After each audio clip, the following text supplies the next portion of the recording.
Hi guys, and welcome to the catch-up round of Series Futsal Victoria. My name's Grant Rowley and I'm joined by Harry Manaris, an old face, coming back into the commentary box for a spot of commentary today. Harry, thanks for coming in. Thank you for having me back on here, Grant. Definitely looking forward to Friday night fever here at Futsal Oz Thomastown, and 4 big games. I know it is a catch-up round, but you know, in the next 72 hours, 8 games, a lot of change is going to occur to the ladder, and I can't wait to see what is going to unfold here tonight. Yeah, really looking forward to it. First up is Brunswick and Ashburton. We might bring up the game day fixture there. That is round 7. That is a few rounds ago, so we don't need to worry about what we actually are seeing there. But first game is Brunswick and Ashburton, and an important clash for both of those teams, because a win here for Brunswick, you can see them warming up to the right of screen. A win for Brunswick will put them guaranteed in their top 3 spot, and a win for Ashburton could possibly see them move further away from the bottom. Yeah, definitely a massive game, and I'm calling this a 6-pointer, Grant.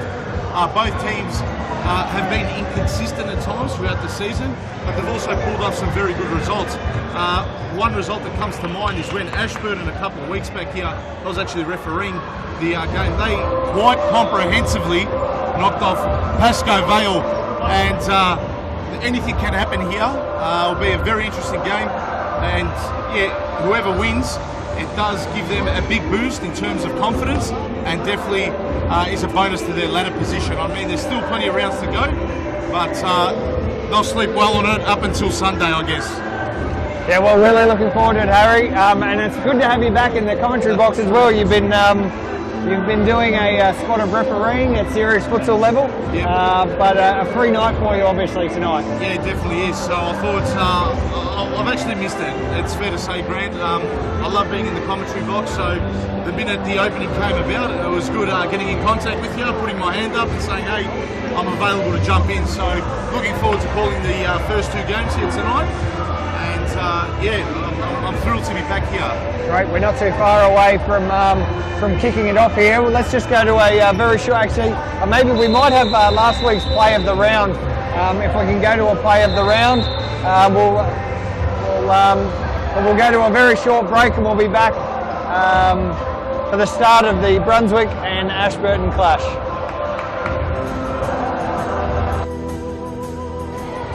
As all the Pascoe players trying their best to pull off young Jackson Shaw. Oh! And an unbelievable save, and an even bigger celebration by Felipe Play. Let's have a look at the replay. Just have a look at this celebration. I said 9. Just unbelievable save by Felipe Play. He, for me, has been man of the match, absolutely no doubt about it. Felipe Play, man of the match. That would have absolutely hurt too. The man is a machine. This is the replay here. Into his face. Unbelievable. That is rough. In the face.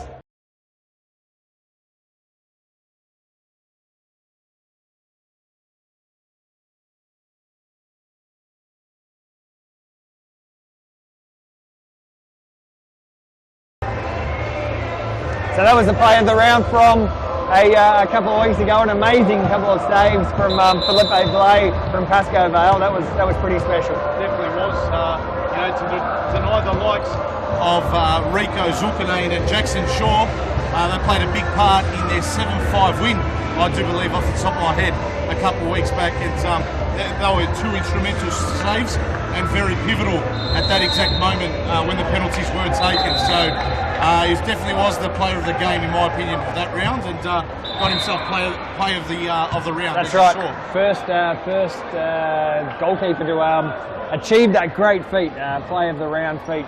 So we're just getting ready now for the start of this match, and Brunswick are Brunswick are in there. Evan Robotis trying to add his 2 bob from the sidelines here. Evan, just make sure you stay out of our cameras road. Thank you very much. And just moments away, in fact seconds away from kicking off. Slight delay as we had the juniors on here beforehand, but here it is, Series Futsal Victoria action here on a Friday night at Futsal Oz Thomastown. It's going to be an entertaining night, 4 games, and let's not forget we're back here again in 48 hours time on Sunday. So a busy schedule in early December for all players and all teams, and let's not forget some are even playing up to 3 fixtures in the 1 week because of the Youth League on Wednesday night. Right. So they've only had 24, 48 hour break back into it, and then the same procedure on for Sunday's 4 games. And it's an Ashburton side ball here. Ashburton wearing their new kits for the second time, back to their traditional green. Mara Shaffai's had a couple of weeks on the sideline with knee injury, I believe. So he's a pivotal player for Ashburton. Yeah, definitely is. And look, they've gone straight to him again, and Shaffai almost pinched it. And a few new faces to the Ashburton team as well. I definitely am liking the strip greens. Yeah, it looks good. Traditional green Ashburton. I think they were called the Green Machine back in the day. Back once upon a time. Back when they were kind of ruled by another club. Nice to see a good crowd coming through as well for the. Crowd will build late tonight. I mean, it is a bit of an early kick-off this one, and we are anticipating the crowd will build up.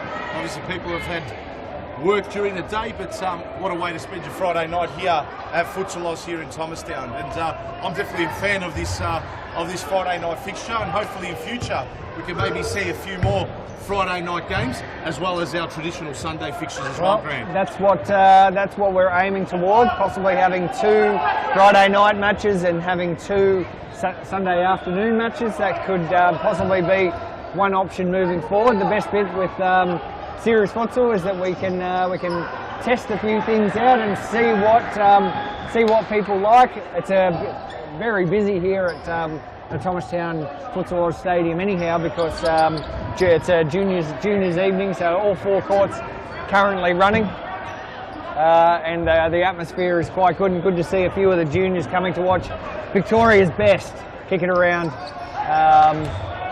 here at this amazing stadium. Absolutely. And here's Ashburton with a counter, and it's in! Ashburton 1 up. Christos Apostolakis has been beaten 1-0 to Ashburton.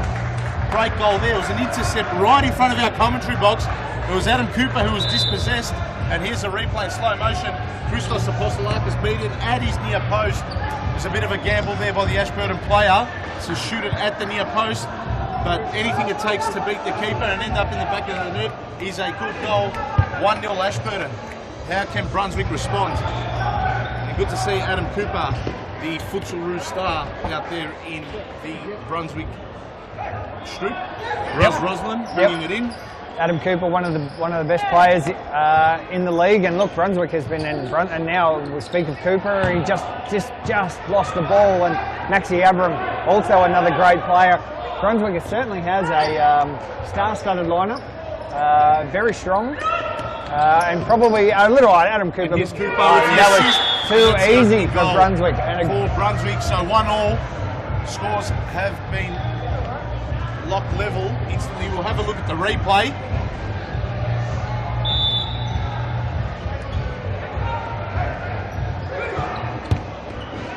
Yeah, and that was just too classy from Brunswick. For Ashburton. They just the goal there. They just easily weave their way between road cones. The Ashburton guys look like, really. They definitely did. Way too easy. Some sloppy defending here by Ashburton. And here's Roslin. Risky pass there. Almost intercepted, but it is an Ashburton side ball. And a shot just a little bit wide and high, but I think Christos Apostolakis had his near post covered there. 1-1. Almost 3 minutes expired in this first half. Here come Ashburton. Just maintaining possession, knocking the ball around. Fayazi has scored, and he's asked for silence, and it's a great goal. Mary Shafai happy with it too. Let's have a look at the replay here, and it was a fraction too easy, I think, Harry. Left-footed through the legs of Apostolakis. Antonis, that was. Oh, Antonis, yes, and beat his brother. I think that did trouble his brother's view on the actual ball. That's why it looked a little bit easy, Grant Rowley, I do believe. So 2-1, Ashburton regain the lead. Here's Shafai. Abraham takes it away. And Brunswick with possession now. And Antonis Apostolakis to Adam Cooper. Cooper inboard. Roslin. Great save there by the Ashburton keeper. Corner here to Brunswick. Roslin with a shot deflected. Yet another corner. 3 goals in almost 4 minutes. Entertaining start here, Grant. And Antonis Apostolakis couldn't wrap his boot around that one. He made it. Came off the toe rather than the inside of the sole. And it results in a keeper throw-in. Ashburton in position. Shafai, great header there. It's Ashburton. Just wide. Entertaining start to this one, Harry. Lots of a few little errors, but I guess it's made for a couple of reasonable little goals. Correct. And Roslin to Cooper. Is that a foul committed there? No, great save. Avron almost went through. Shot there by Max Avram, wearing number 11 for Brunswick, taking the corner. Cooper. Great feet there by Cooper, flicks it back. That's Clip McGoy, number 4 for Brunswick. His first impact of the day. Cooper. Shot blocked there by Shafai. Ashburton on the counter. It's Shafai. The 1-2. And it's side netting there. Baruzzi. Baruzzi, number 4, already on the score sheet. And very nearly doubled his tally here. And Cooper, a wild shot. A great touch by George, the referee there on the sidelines. Maxi has finished. Great goal there. He's levelled it. 2-2. Brunswick back in it. Great turn, great strike, great goal. Let's have a look at the replay. Let's have a look here. Lucky touch there. Allowed Max Avram to run onto that. He pounced onto that, seized the opportunity, and finished it into the top corner. Keeper, no chance there. And Brunswick are on it again.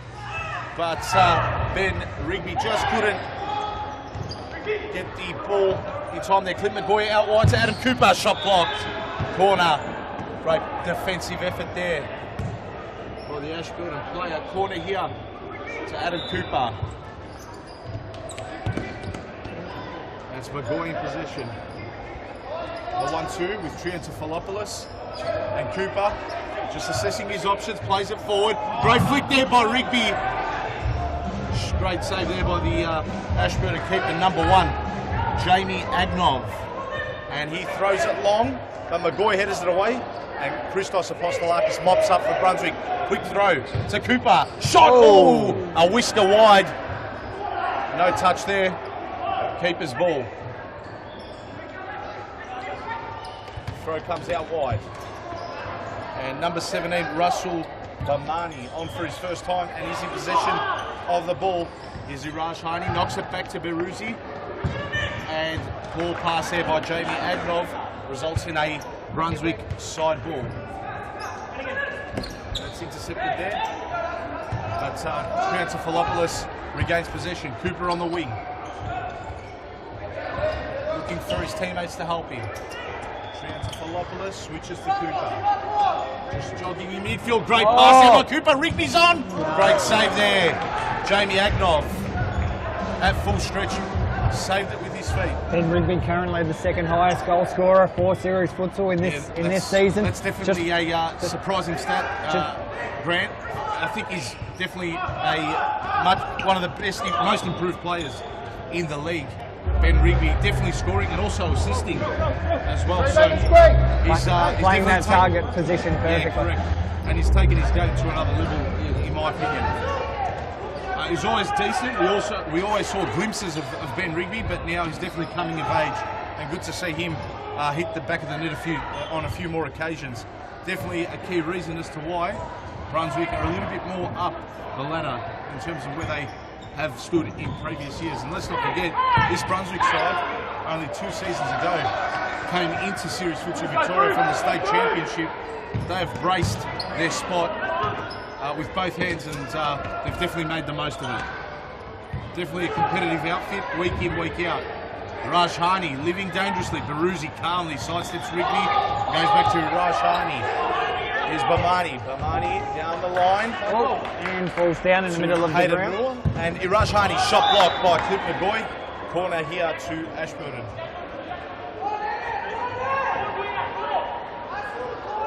Ashburton usually pretty good with the set pieces. No set piece here, just a big slash from Baruzi. They're even more better with throw-ins. Throw-ins, yeah, they do like the throw-in. Unfortunately though, you cannot throw the ball in from the corner, or else it'll result in a keeper's ball. So I think the original futsal rules were that you're actually allowed to throw it in from a corner. But I think over time that was probably outlawed.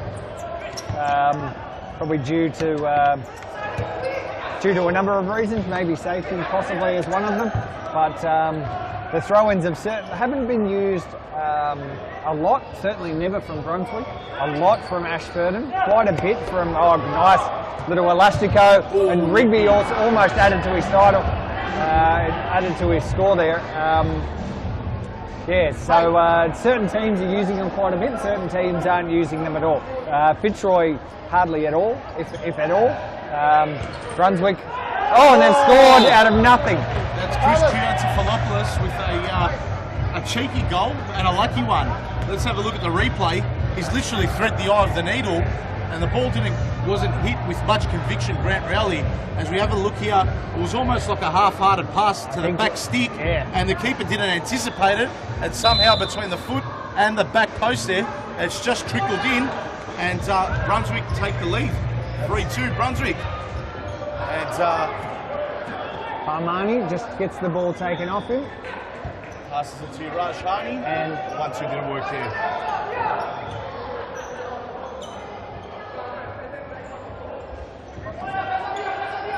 Roslin. Great pass to Rigby. And a poor pass by Rigby. And Ashburton on the counter. Postolakis with a flying lead. It was Noor who almost stole a cheeky one from the halfway line with Christos Apostolakis well outside of his box. He was definitely living by the sword there, Christos Apostolakis. And nothing eventuates there. Brunswick side ball. In it comes to Clip McGoy. Switching out wide to Roslin. We'll go inboard to Chris Triantafilopoulos. Ball pass. 2-on-1 here for Ashburton. Shot. Shafai denied by Apostolakis. Made himself big. Great save there. Shafai with the throw in. Irajhani. Poor touch. Readjusts. Shafai's here on again. And look at the high press by Brunswick here. They'll be tracking back though now as it's spilled to the keeper, and Apostolakis comes off his line. Crowd almost involved. Arnie goes himself, he beats 2. Great use of the body there by Clint McGoy, showing his strength. Great pass there, and Irajhani in the nick of time. Just stripped it away from Clint McGoy. Shafai, can he shoot? No, he can't. Apostolakis made himself big and done extremely well there as a timeout has been called. 11 minutes and 11 seconds left on the clock. Still plenty of time in this first half. An entertaining opening 12.5 minutes sees Brunswick lead 3-2. We're going to go to a quick ad break and we'll be back with more of the first half between Ashburton and Brunswick.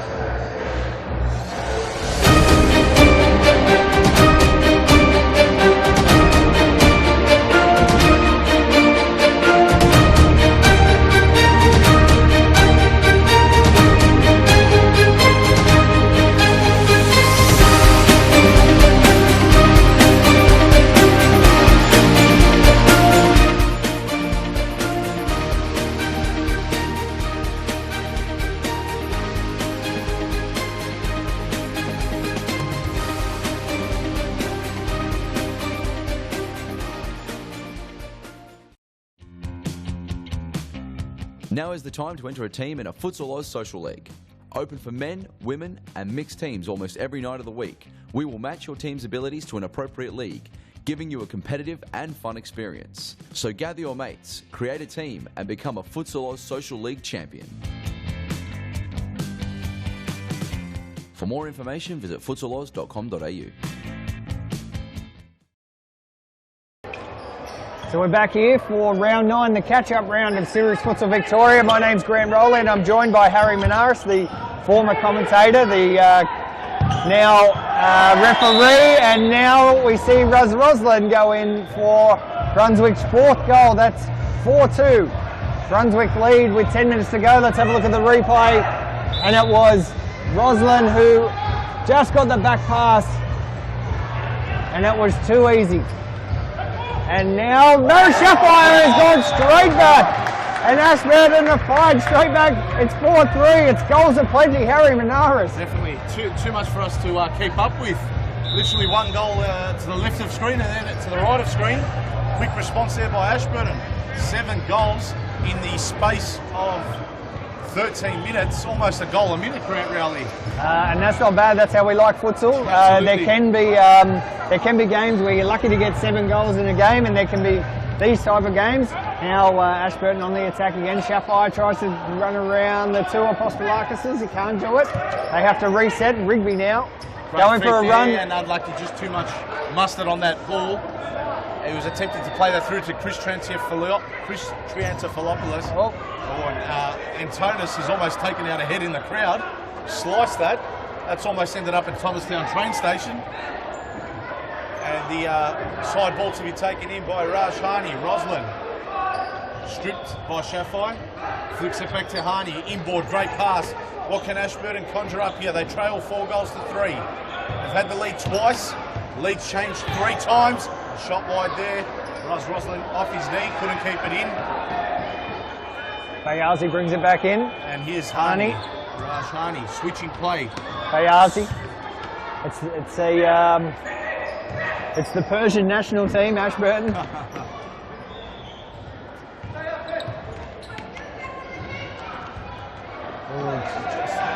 Bayazi tried to go through the pack himself, but just that last touch was too much.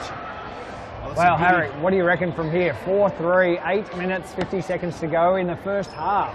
We could end up with 20 goals in this one. The way it is going, yeah, we're set for a Series Futsal World record, and that's definitely a foul there by Antonis Apostolakis. He should have no arguments there. I'd be putting him in the book myself. Here's a replay. And that is a late challenge. Look, he was going for the ball, and at the corner of his eye, the Ashburton player did come in, so look, he was going for the ball. Oh! It was quite late, and he rushed Harney millimetres wide of the Brunswick goal there. And here we go, Mirat Shafai. And great save at full stretch. Christos Apostolakis, how's he kept that one out? Full stretch. Now foul committed. Zahiri had committed the foul. Adam Cooper will restart. Just behind the halfway line, but this is Cooper territory, and he shoots all straight at the keeper. Great save there by Agdov. That was Fayazi. End-to-end action. It literally is. And that's the way we love it, Grant. Cooper, was Ben Rigby being held? Great call there by George Memeteas. Spotted it here from the commentary box. It's Zahiri again. That's his 2nd foul within 30 seconds. It's almost like a bear hug there on Ben Rigby. Couldn't move. A great call there. What will Adam Cooper conjure up here for Brunswick? Well, he's telling the crowd what he's going to do. What is he actually going to do? He's scored! And that indeed he does. Very good goal from Adam Cooper. That puts them 5-3 up, 7 minutes to go. Let's have a look at the replay. He did call it. And it was just a free kick. It was simple as they come. And he, as you say, Harry, threaded the eye through the needle. There you go, perfect. Definitely did. And now Shafire can score. There's lots of Reds back. Very nearly turned the ball over there. Apostolakis. Long ball, couldn't find no one there. I'm thinking, can they keep up this intensity for 2 halves? We've still got 6.5 minutes to go of the first. Maxi Abram tries to take out his legs. Shafire. And Hiraj Hani. Good pass there, Shafai. Who can he find? Back stick! It was Fayazi unmarked, but the poke at the ball was just wide and high. I think he poked at it a little bit too early. Ashburton just 2 wins from the 10 games played so far. They really need this one to start making their way up and out of that relegation zone. Brunswick, on the other hand, they're 5th, only 1 spot ahead of Ashburton, but they've got 3 or 4 more wins than them. So there's a bit of a gap between. There is a huge gap there. And look, Brunswick need this to stay in touch for that vital top 3 position, guarantee them a spot in Series Futsal Australia. It would be Brunswick's first time in this era to compete at that level. And look, they've got the team to do it. They just need to keep banking those wins. Yeah, definitely. Unless I forget, like I said earlier on, it was just turning our attention to... I'm not sure if there was a foul there. Let's see if we can get a replay. See if our production team are all over that. Here it is. Harry, talk us through it.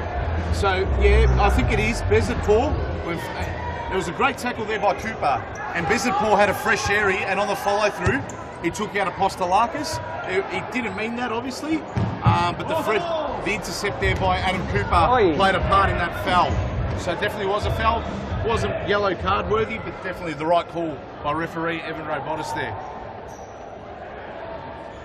And going back to the wins that you were saying, it's amazing how evenly matched Series Futsal Victoria is between all the 8 teams that participate in the competition. Grant, any team can win on any given day, and yes, Ashburton have only won 2 games, but let's not forget they dethroned Pascoe Vale. That's right. And that is Pascoe Vale's only loss. It's got to be a corner. It's got to be a corner. Season, and it definitely was. We had a very good view. For those who don't know, the Thomastown Futsal Stadium, the commentary box is right on the sideline. Quite a dangerous... Underneath the camera right now that you see on your screens at home. Here's Adam Cooper. Cooper goes himself. He can't lose it there. He's probably been fouled. Every day of the week. Fayazi, and that is the 6th foul. We're going to the spot. And Avram, and so Maxi Avram is going to take this to double their lead. This to go 6 up. It's 5-3. Here we go. Maxi, he scored through his legs. Jamie Agnov must be in absolute agony right now after letting that go through his legs. You're filthy as a keeper when you get a glove to it. Let's have a look at the replay. It was Avram who stepped up. He's picked his spot in the middle. And it's right gone. in the Jats crackers. And now he's going to get another shot at it, but no, Hani was back just. So I do apologise. I thought he got a glove on that, but no, he'd got something on it. Yeah.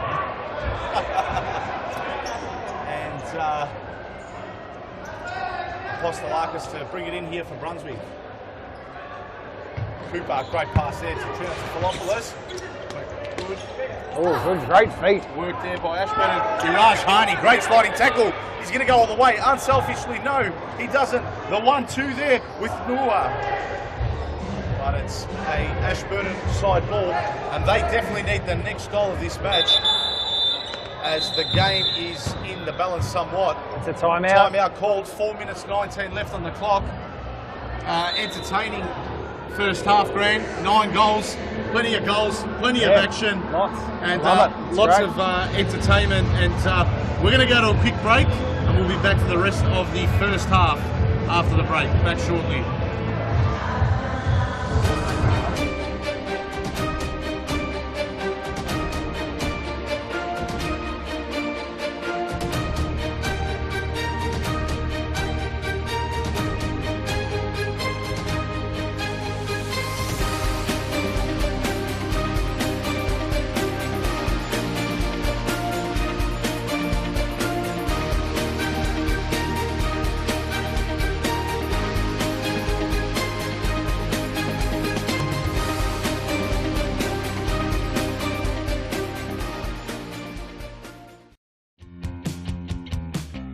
Now is the time to enter a team in a Futsal Oz Social League.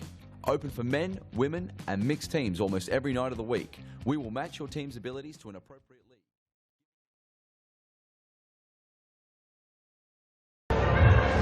So here we are back at the Thomastown Futsal Stadium, and it is Ashburton 3, currently getting quite a few goals racked up against them at the hands of Brunswick, who are on 6. We've got 4 minutes of the first half to go. And it's 6 Brunswick, 3 Ashburton. Harry Minaris is joined with me, and Ashburton just on the attack again. Again, a great save there by Christos Apostolakis. Oh, was that almost in? Was that a save off the post? Who knows? 2 posts.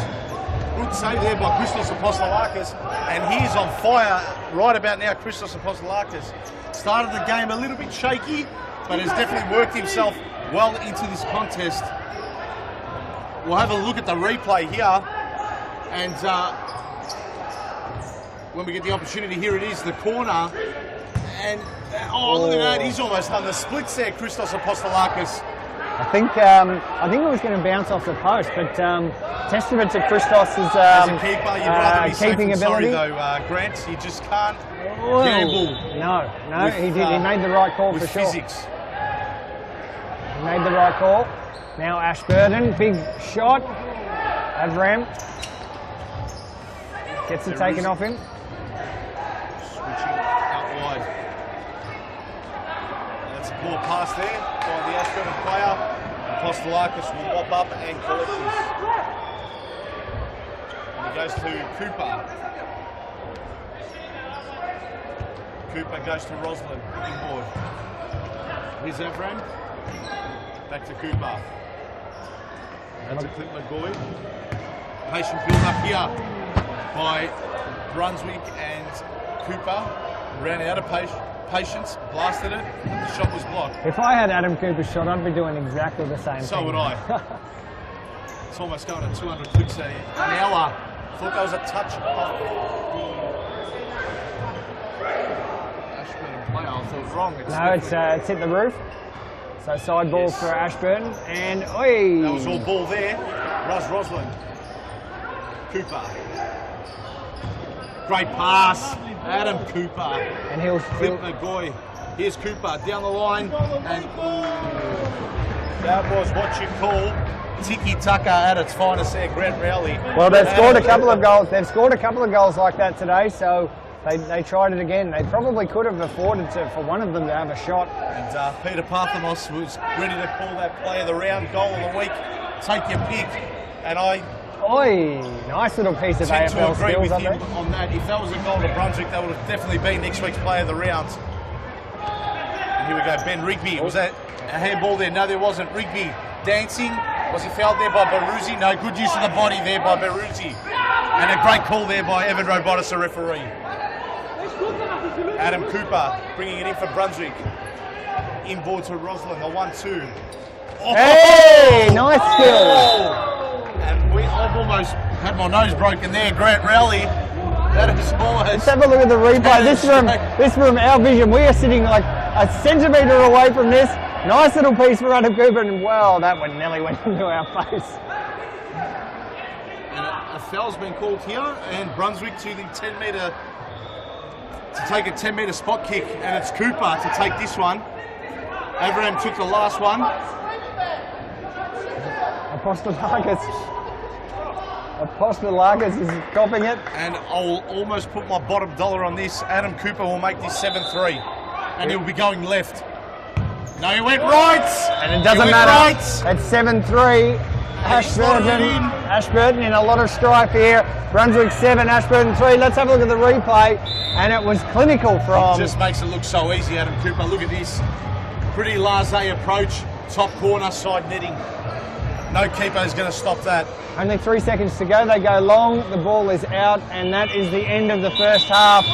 Harry Minaris, what do you think here? 10 goals in 23 minutes. Very good strike rate in terms of goals in comparison to the minutes played. Look, I thought Ashburton jumped out of the blocks. They seem to have had Brunswick rattled early on in the piece, but credit to Brunswick. They've bounced back. They fought strongly. They got themselves together. Cooper's been on fire. Ben Rigby's played well as a target. And as each minute has ticked on, I think Christos Apostolakis has definitely gotten better as the game's worn on, and he's definitely denied and blocked a lot of Ashburton opportunities that could have been goals. So the game could have been a lot closer, but a really good team effort there by Brunswick to get back into it. I think so, Harry. You've absolutely nailed it. We wish you could come back to the commentary box more often. We're glad you're here rather than blowing whistles on the sideline. We'll go to a quick ad break now and we'll come back with the second half. It's Brunswick 7, Ashburton 3.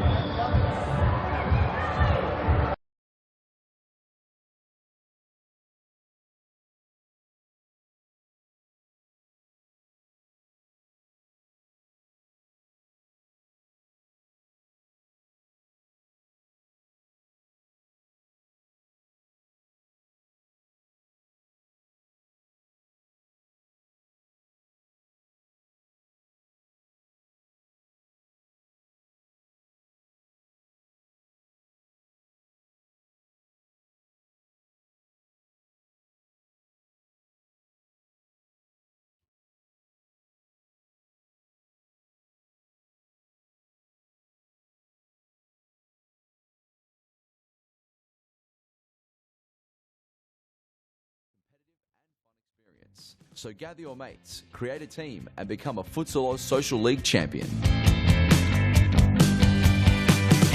For more information, visit futsaloz.com.au.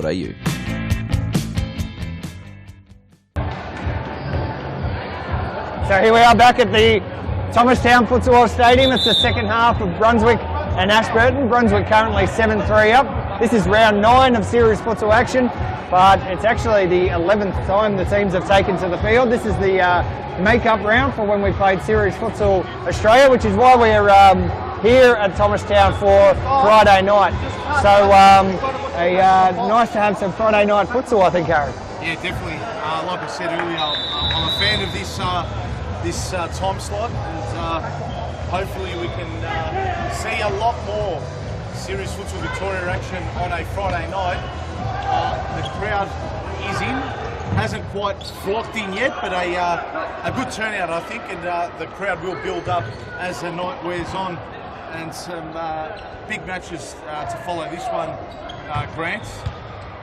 4 games on tonight, and of course 4 games on Sunday as well from 3 o'clock. So we're still. Oh, it's gone out for a corner. Great save yet again by Christos Apostolakis. Let's have a look at the replay. It's almost like Batman at full stretch. And I think he saved a certain goal there, so great save from Christos. Here we go, little set piece from Ashburton. Didn't quite work out. They had like a flying V formed. Here's Rajhani throwing it in, and a header just wide.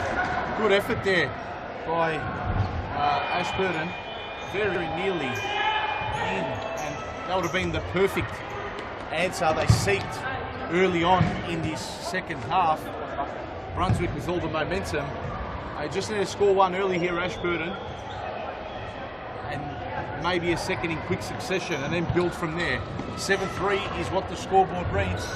21.5 minutes to go in the contest of this second half. It was an entertaining opening half. By this stage in the first half, we had already had three or so goals in the back of the net, and Rigby just wide. Tough angle there, and Ashburton have decided to make a keeper sub at the half, and and it seems like it should be paying dividends, because the keeper there, number 20, Reza, pardon me if I can't pronounce the surname correctly, it is Reza Zadeh, I believe is the surname. He gave the ball away cheaply there, but rectified his mistake by making a world-class save, I should say. And here's Cooper down the wing. Cut off there by Rajhani. McGoy with possession again. Brunswick ball right on the halfway line. Switch there to Adam Cooper. Cooper sidestepping, couldn't get around Bamani. Bamani up the line. And a shot closer to the corner in the end than the actual goals. Apostolakis to bring it in. McGoy up the line, intercepted Bamani. He's getting busy early on in the second half. Needs to get himself on the score sheet as well, though. Iraj switches. Bezanpour, great pass. And a save there by Apostolakis. Header by Bamani on the follow-up. was never going to go in. And Apostolakis again to Cooper. How many times have we said that tonight, Grant? I reckon we've said it on 30 occasions. About 120 viewers on stage. And, Great to have turnout just from the live stream. the CEO, Peter Parthamos there, letting us know that we've got a very good live stream audience. So great to see the people who can't make it down here to Thomastown tuning in live and free on the YouTube, the Futsal YouTube channel. Some very passionate people are letting us know and following the team. and here's Adam Cooper. Shut down by Fayazi.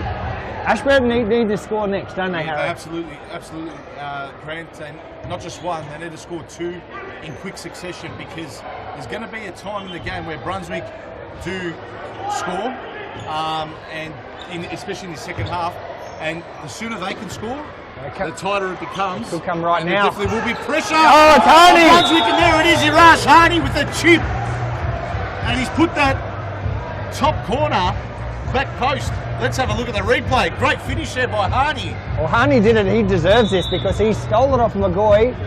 A nice little playback, and he's toe poked it on his unpreferred left foot into the top right corner. Great job, Harney. Puts him back into it. And credit where credit's due. That was a great backheel there by Rasul Bamani with the assist there, number 17 for Ashburton. Intelligent little deft sort of touch, and he just rolled the ball backwards into the path of Harney, and he's just chipped that into the top corner at the back post. Opportunity here for Brunswick. Roslin. Oh, Ben Rigby was at the back post. Everyone in green is blaming each other. That was a certain goal. Ashburton back on the attack. Here's the replay. Ben Rigby, he hasn't missed many of those this season, but that is one he will rue. And if he was half a metre in, that would have been a goal. Just rose over the crossbar. Wasn't much in it. Looked worse on the screen at home, but there now he is again. Ben Rigby tried to fix it up. He tried to fix it up, but couldn't quite get it. Here's Rigby. Rigby again. What a Great save! This game has been action-packed, Harry. This is serious futsal at its best. Definitely is. End-to-end stuff. Saves, goals.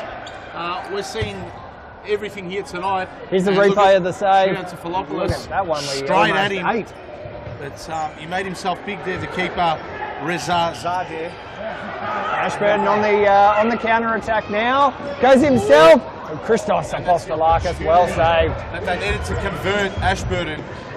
They can't let these opportunities slip away. The next goal, very pivotal in this contest. Well, we said the last goal was pivotal, and Ashburton were able to do it. Now they've just got to continue that momentum. Rigby goes himself, and well saved by the new Ashburton keeper. Bezit Paul, poor touch. Fixes it up, he gets it. Paul and Roslin, the two number 7s, battling for possession. Oh. It's Bezit Paul that comes away with it, but he just couldn't keep control of it. And here's Cooper. Jogging up the line. Nice little bit of there. skill. Oh, And there was no need for Bezit Paul to touch that. no. But lack of communication and a bit of pressure, and that's what happens. So, can't really blame Bezit Paul for that. Trianta Philopoulos. Inboard to Roslin, who switches to Cooper. Harney chests it down. Harney coming away with it. Here are Ashburton on the counter. Oh, that was the one. That wide. was the one that shoulda, coulda, woulda. But now Here's Maxi Avram just gets a bit of. Bezit Paul coming away. Shots wide. And that was never going to trouble Christos Apostolakis, who judged it well and just let it fly past him. Quick release to Cooper. And he's got got a bank space. of space. Oh! And there's And they're just queuing up here for fun, the Brunswick boys. But a save there. Adam Cooper was well out of his position. He was high-fiving Jimmy Subis on the sideline. Oh, it's gone through! It's in! It's Zahiri. Zahiri had scored, and he put Ashburton right back in this at 7-5. Let's have a look at the replay. And probably too easy as well. Christos, not much help there from the Brunswick defence. And Tonis Apostolakis has brought himself back on now, just when they need a bit of a steady hand back there in defence. Cooper definitely. Apostolakis. He'll make things difficult for Ashburton. Maxi, too easy. And there you go, he scored. Antonis Apostolakis. Antonis has scored a beauty. A nice build-up from Brunswick. It's 8-5. Let's have a look at the replay. Antonis had only just come back onto the field, and straight away the captain has an influence and makes it 8-5 and puts them 3 goals ahead. Hard to come back from here, 14 minutes to go. It definitely is very hard to come back. That's going to be retaken by the keeper. Ball was obtained inside his own D by his own player when the ball goes out. But we thought Antonis and Apostolakis was going to be causing problems for Ashburton in the defensive end. And he's gone up and he scored. But Bamani very nearly scored there. Good save by Christos Apostolakis. Corner here to Ashburton. Antonis headers it away. Beruzzi. Shot blocked by Trian Tefilopoulos. Ashburton side ball on the halfway line. And he switches. Bamani inboard to Sadeghi. Sadeghi's pass was poor. And it is a side ball to Brunswick. Here's Adam Cooper. The 1-2. Goes out wide to Antonis Apostolakis. Up the line. Avram. Ball pass. Sadeghi. Sadeghi. Asking for a handball, and they've got it. He's asking for a yellow card. Maybe he wants a whistle as well. I don't think it was intentional. Do you think he'd like a whistle to help call the game? I would have blown the whistle there. Hamid's got the skills on the sideline. You'll be guilty. The coach, he's actually injured at the moment. We'll have a look at the replay. Let's see if this was Harry, in your opinion. It was a clear handball. I had a good look at that. Oh, yeah, he didn't mean that. I don't think. It wasn't intentional. I don't think it was intentional, but it definitely was. And it wasn't worthy of a yellow card. Referees have got it right. So here he takes it.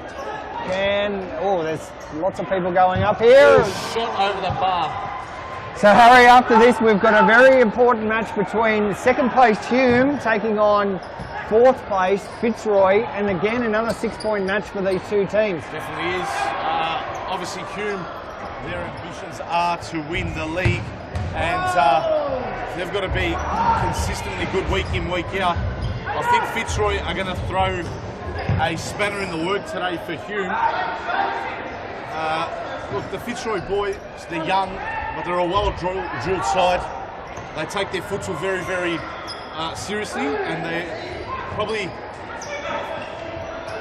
the most professional outfit, in my opinion, with Pascoe Vale. Obviously, it was fantastic to see at some point in time last season, good save there by Apostolakis, Urban Athletic jumped on board and sponsored them. A gym located in Brunswick, I do believe. And their whole squad, the youths, the seniors, they're all training there. They're having a lot of training sessions in between, week in, week out. So good luck to them. It's going to be a difficult challenge. Too easy for Maxi to steal that. Almost gave it to Antonis. Trying to knock off the Futsal Oz Cup champions, let's not forget. Yes, in Hume. That's right. So Hume very, very competitive this year. Only lost 2 matches. Yeah, one to Pascoe Vale. One to Pascoe. And the other one to Baldwin. That's right. So they've both been respective losses. It hasn't been like they've been knocked off or upsetted by anyone in particular, Hume. But I think Fitzroy will make it tough. I can honestly see the game going to penalties, Grant. And as we know, the new rules at series futsal level is there are no draws. Any game that does go to a draw means we have a 10-metre penalty shootout. So good luck picking out a winner. We've got people from Indonesia, people from Poland. Here we go. We've got the CEO yelling at us in the background. We've got all sorts of people tuning in from all around the world on the live Futsal Oz YouTube channel. Thanks for joining us. I'm Grant Rowley. This is Harry Minaris, and we'll quickly go to an ad break. It's Brunswick 8 and Ashburton 5 with 10 minutes remaining.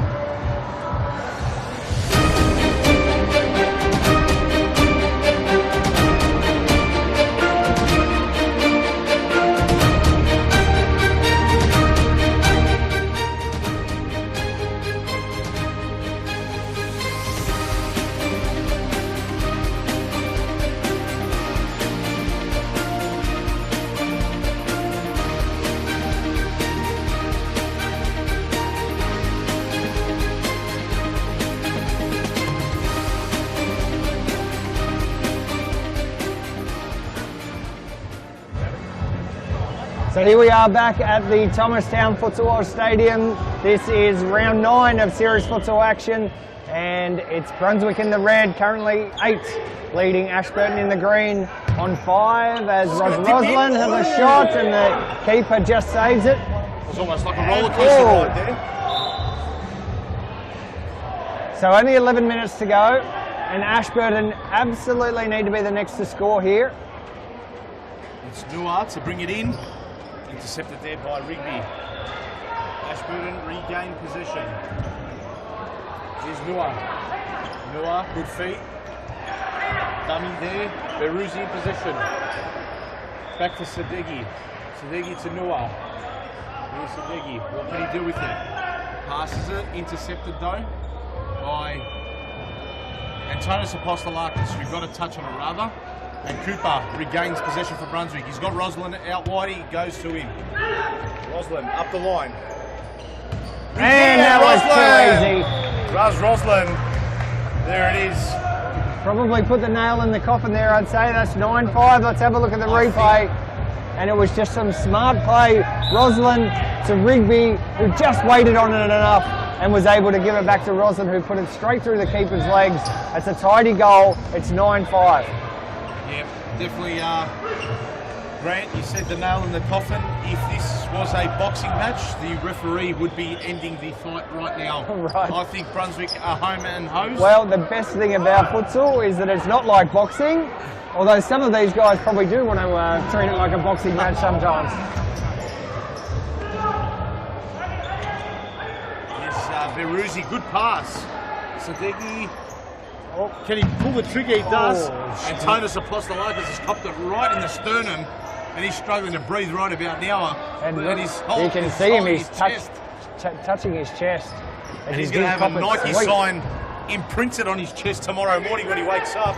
Zach went in. And he almost got a goal. That would have made him feel a little bit better. Now he's been pushed. He's in a bit of trouble. The game's going to be held up. We might see if we can get a replay to see if he landed awkwardly. He copped one. How did he land? Let's have a look. Here he goes. He went down for it and just a tangle, a web of feet and legs and arms and bodies all going down. He's only just come back from injury as well. Let's hope that he's okay. Yeah, and he's definitely a critical part to this Brunswick lineup. He's up and about. He's ginger, but he's up on his feet. He's up and about. The Brunswick boys have come to see him. He's going to bring the. He's going to take himself off. Good to see him up and about anyway, especially having just come back from injury. I know how much he loves the game and doesn't want to be left on the sideline. No, he doesn't. He loves playing. Very vocal on the sidelines, it must be said. And here's Clint McGoy bringing it in for Brunswick. Cooper. Just have to knock it around sensibly now. Brunswick. Knock the ball around with due diligence. Take some minutes off the clock. Soak it all in and maybe add their 10th. 14 goals in total. Very high scoring contest. Cooper to bring it in. Goes back to McGoy. And here you go. You've got Brunswick just knocking it around sensibly. Not trying to do anything miraculously. Roslin's fallen down in the middle of the field. He had a little bit of a shunt with Noor. Seems okay though. He's taking the side ball in. Oh, Cooper, great skills. Great feet. Here's Roslin. And that had to have gone out. Yes, George. Memeteus right on the line. He was right there, and Adam Cooper was arguing slightly, but no dramas. Ashburton starting to get frustrated with each other, and this is where they've let themselves down. Every time they've been behind, and look, they can still come back and win or draw this. It's only 4 goals. There's 8 minutes to go. They've got lots of time to come back into this. I've said that it was nail in the coffin, but there is still lots of time. They just need to be smart. They just need to be smart. They need to make the most of their opportunities. This game could end up being 15-5 if they're not, if they don't switch on. Correct, as well. And this is almost coming in the commentary box. Fantastic. Evan Roberts could have been a goalkeeper as well. Great save by the referee. That ball was coming straight into the commentary box, and now here's the frustration coming from Ashburton. Brunswick, for me, they'll score here. They've left Roslin lots of space. Now Rigby, he scored plenty of goals this season, but couldn't help Roslin get that one. Cheeky celebration earlier on there by Roslin when he scored his first goal of the night. Just stood still and was trying to pull off a mannequin challenge right here on the Futsal Oz courts here at Thomastown. His teammates were having none of it as they needed to quickly get back into position, and Clint McGoy with the fresh airing. Yeah. Now this could end up being a big blowout. Could be ugly for Ashburton. They need to be switched on. I'm sticking by my word, Grant. I can't see any way back in it for Ashburton, especially when they're wasting golden opportunities like that. Well, McGoy had done extremely well to ensure that they were in the... It was number 17 with the shot, Rasul Bamani. He had time, he just panicked. He pulled the trigger early. He should have had a bit more composure. He should have been aware that he had a bit more space and picked either the left or right post, not straight down the middle, because that's where Clint McGoy was standing. And ultimately, Clint McGoy's positioning denied Ashburton that goal there. That could have just opened the door slightly for them to get something out of this game. Bamani. Apostolakis rolls it out to Triantafilopoulos. Long ball, too much on it for Ben Rigby.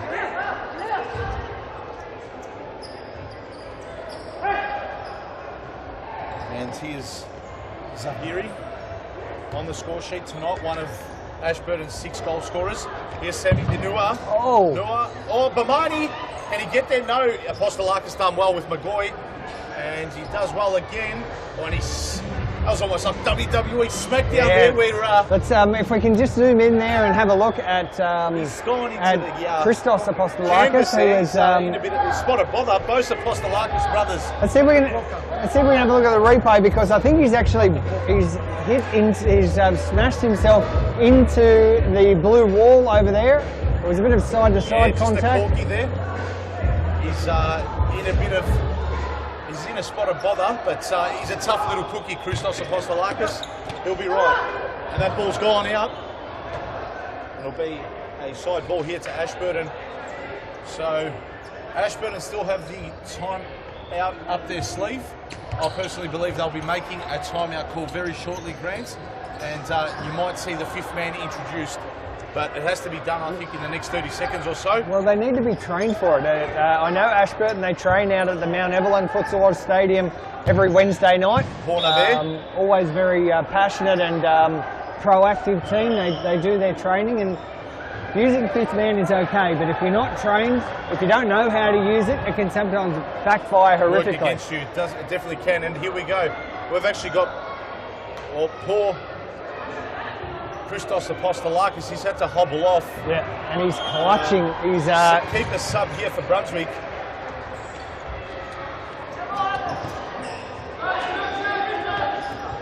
Hope Antonis seems like he's better. He's taking the bib off on the sidelines there. Oh, that was a beauty! That is game over now, Grant. That's it. See you later. 10-5. Brunswick are up, and Adam Cooper has scored right in front of the commentary box. Let's have a look at the replay. He scored from right in front of the commentary box. 1 touch, 2 touch, from inside his own half, and he has buried that. See you later. We'll have a look at the replay here. This is in fact a knuckleball. As we look at this, that's just zigging, zagging, and gliding like a bullet and travelling like a bullet in midair. Adam Cooper left the keeper there stranded. He had no chance. And a great finish. Probably almost close to play of the round, really, I'd say. Great from inside. long-range goal. Huge. He was in his own half. Maybe we could see it. We could check it out one more time. I don't know if we've got the alternate view as well from our second camera. Get it in slow-mo. This is how you hit a knuckleball to all the kids. Oh, a little bit of a foul there. At home, if we can get the replay on. Look at this. So here he is. Here he is, and boom! And look at the swerve there. Swerve, dip, dive. Swerve, and a save there by the Brunswick keeper. Corner here to Ashburton. Harney brings it in. Sadeki. Harney couldn't. Well, just kept it in.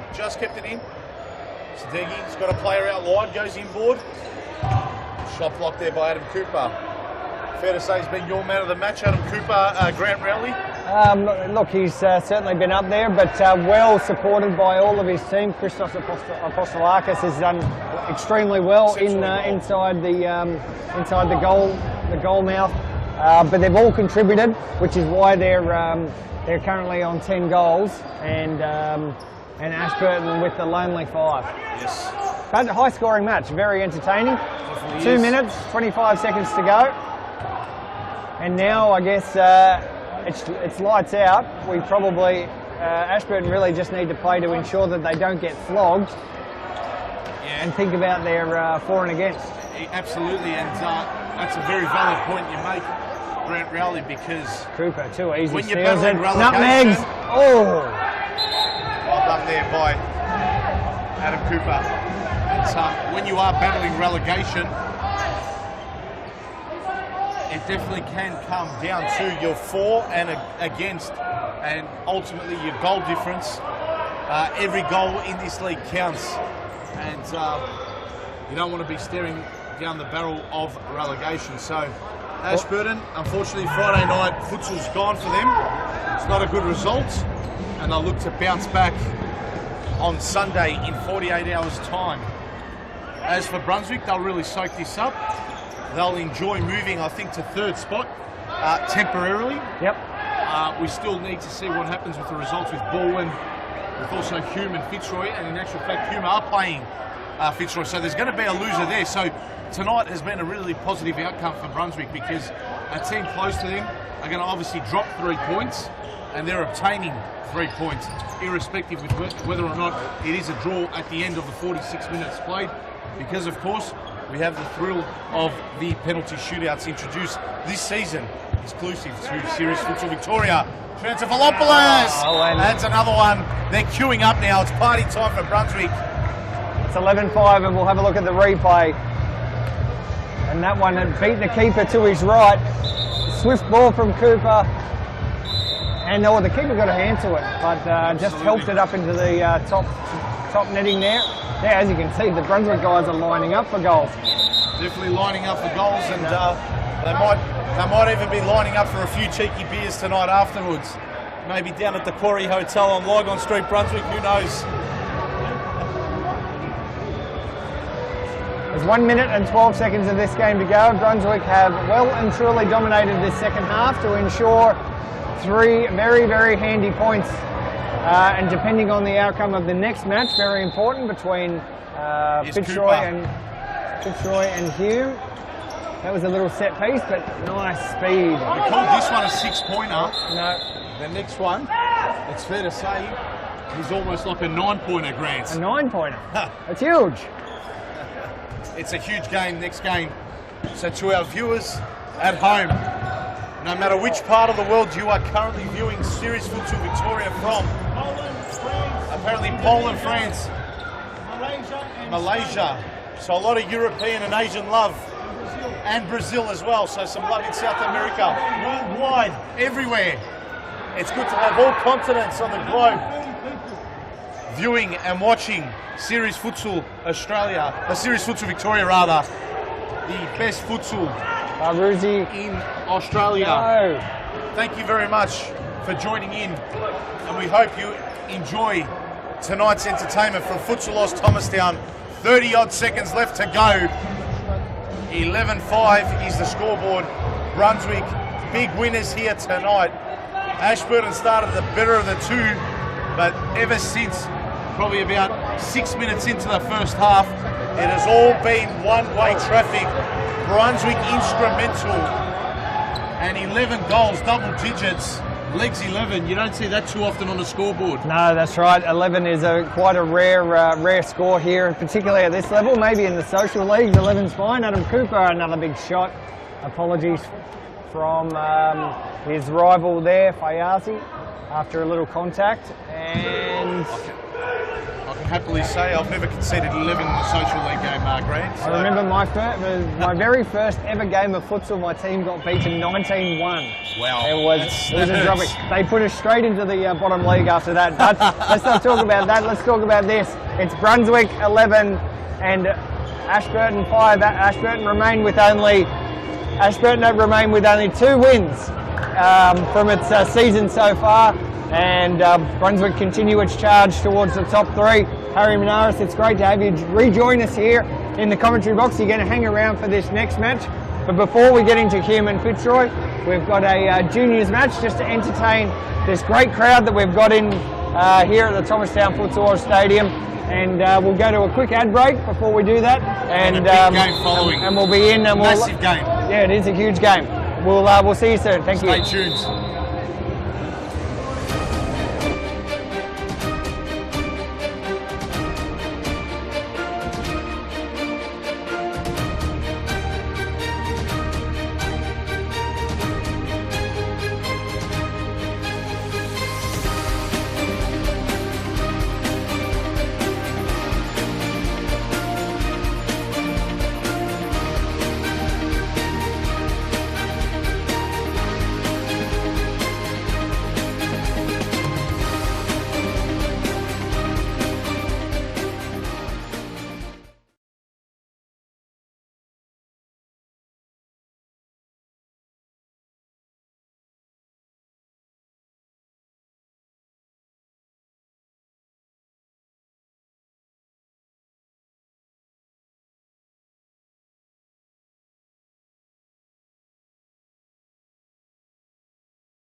Here we are back at the Thomastown Futsal Stadium. This is round 9 of Series Futsal Victoria action. I'm Grant Rowley and I'm joined by Harry Menaris. And Harry, we have a great game coming up now between Hume and Fitzroy. Certainly do, Graham. We have a massive game coming up here. Once upon a time there was a thing called Harry's Hunch, and Harry's Hunch is hunching that this is the game of the round. No, it is a catch-up round, but there is very, very little to separate these two great sides. Hume in black, led by Nikos Ignatiadis. Fitzroy in yellow, bright yellow, led by the one and only Fernando Di Mareas. The man himself. Very little to separate these two sides. Whenever they battle, it seems like it's always low scoring, and there's very, very little to separate these two sides. As we have a look at the Fitzroy team, they look like they're almost at full strength. A couple of new faces, so good to see them introduce a few youth players, in particular Omar Hardy, Abdullahi there, and young Josh Sassage, who's been in some fine and impressive form at youth level. And then you've got what you call experience, and they're still young, with the likes of Jimmy Supers, Scott Rogan, Llewellyn Stone, Leonardo Correa. of course, how could I forget Aaron Yu? Aaron Yu in goals, of course. And then we look at this big Hume outfit, some stocky, muscly boys that are going to look to physically intimidate Fitzroy as they normally do week in, week out to their opponents. And then they've got their balance of some young, skinnier, flashier players like Mohamed Temel in particular, who's currently left-hand side of Nikos Ignatiadis. So this is going to be a fantastic contest. A bit of physicality versus speed. Physicality is with Hume, the speed with Fitzroy. Let's see how this contest unfolds. Definitely looking forward to it. Graham, my prediction, a very low scoring game. I'm going to go again, because Fitzroy were involved in a 2-2 draw last week. I'm going to go a 2-2 draw. And the game will be decided in penalties. So it's up to, I think it's going to be up to Aaron Yu and Rahman Bala to be the X factor in this game.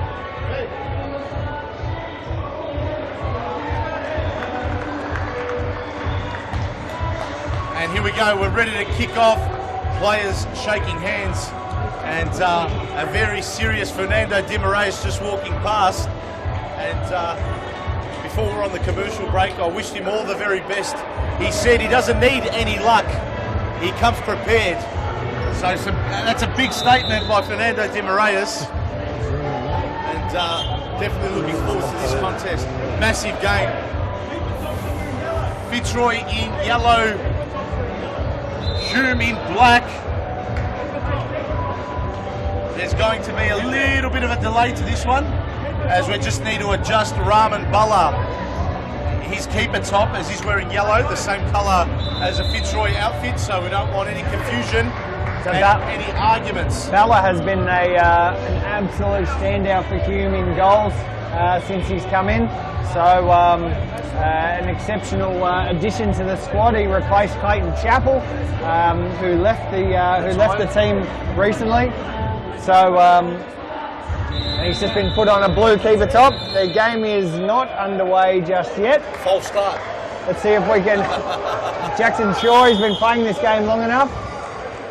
And we're away. Here we go. Llewellyn Stone on the court for Fitzroy. Scott Rogan wearing number 7. Forgot to mention Stone wearing number 5. Leonardo Correa number 10. Jackson Shaw wearing number 3. And in goals, surprisingly, is not Aaron Yu. It's big bad Michael Charme making his debut, I do believe, for Fitzroy. No, it's nothing to do. He played last week and was involved in the penalty shootout and saw Fitzroy through to the 3 points. So I apologise to our viewers at home. He's done an extremely good job, Charmy, in goals, and has certainly deserved his spot there. As Ubaidi Cicek, one of the prolific goal scorers for Hume, just sends that one over the top of Charmy. And as you said, Harry, you predicted a low-scoring affair, and I wouldn't be surprised if this is a low-scoring affair either. I just feel that Hume is too good at the moment, and without Rico Zulkarnain, currently over in Wales, competing for the national team, I think. Even though they have some extremely good players and a lot of really good young players, I just think that the big bodies of Hume are just going to be too much on this occasion. Are you thinking that the game will end in a a little shootout? nutmeg. I don't think penalty shootout. I think 3-1 maybe for Hume. I wouldn't be surprised if it's only 1-0 at half time. We should stop predicting because there's such a thing as a commentator's curse. Correct, absolutely. And anything can happen at Series Futsal Victoria. So I forgot to mention the starting 5 for Hume. Llewellyn Stone. So in goals, in the blue top is Rahman Bala. Number 10 is Mo Mata. Number 48 is Mohamed Temel. Number 7, Ubaidi Cicek. And wearing the captain's armband, number 21, I do believe It is. It's Nej Sahin. So that's your starting 5 there for Hume. Rogan, weak attempt. Saved there by Bala. Nej Sahin just keeping it in the field of play. Here's Temel. Temel flicks it back to Sahin. Sahin the switch. Mata trying to get around Rogan. Rogan harassing him. Passes back. Nej Sahin in deep waters in his own defensive half. And Hume turned that over. It's Mata who gave it up. Correa goes to Jackson Shaw. Good ball there. Llewellyn Stone with the flick. Was anticipating that Leonardo Correa was going to make the run up the line. There was no run made. So here's Sahin playing it to Cicek. Correa intercepts a shot. Oh, Correa. Was there a deflection there? I think there was. And the referees agreed with you. George Membeteus awarding the corner. Harry, you agree that it's great to see a fantastic crowd come in for this second was going to build late. Second match, and great to see only a few spots left there in the grandstand, and we've got Scott Rogan who has scored a beauty to get Fitzroy off to the best start possible, Harry. Very good start to Fitzroy on the board within 4 minutes. And let's have a look at the replay here. It was a missed kick from, I think it was Jackson Shaw who played that inboard, and a bit of luck going to Rogan, who positioned himself well there, and the ball just managed to get in behind the defence. And if you allow Scott Rogan a little bit of space, he's going to make him pay. And he's on fire at the moment, Scott Rogan. Throw in here. Scott Rogan not pleased with the call by referee George Membeteus there. Hume ball, and it's Mo Temel in possession. Mata intercepted there by Correa. Rogan gets it. Rogan lost possession. Cicek through the legs. Nej Sahin equalises for Hume. And there it is, it's 1-1. And it is the curse of the commentator as we have a look at the replay here. It was Cicek passing it there to Nej Sahin, who went through the legs of keeper Michael Charme. And quick response there by Hume. They say you're most vulnerable when you've just scored, and the cliche was true then in that instance. 1-1. Still plenty of time to go. But it does seem like it is the curse of the commentator, as both myself and Grant Rowley predicted a low-scoring affair.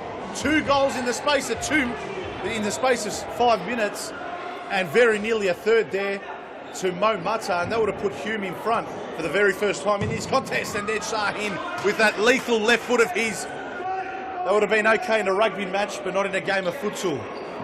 Charme rolls it out to Llewellyn Stone. Stone to Rogan. Up the line to Abdullahi, and Mohamed Temel gets a toe there in the nick of time and forces it out for a Fitzroy side ball. Rogan goes to Jackson Shaw. Jackson Shaw back to Rogan, and Llewellyn Stone is open. Rogan opts to go there. Llewellyn Stone gets around him. Oh, well done there by Llewellyn Stone. Dropped the shoulder well there. And Rogan with the shot. And Temel mops it up there for Hume, and it's a side ball to Fitzroy. Oh, poor pass there by Scott Rogan, and a shot there saved by Charme on Nej Sahin. And Charme will collect it there for Fitzroy. Quick release. Abdullahi is in possession. Here's Jackson Shaw. Back to Llewellyn Stone. Foul's been called. Llewellyn Stone. Oh, a bit of a mix-up there. Temel almost an own goal. And end-to-end stuff, keeper to keeper.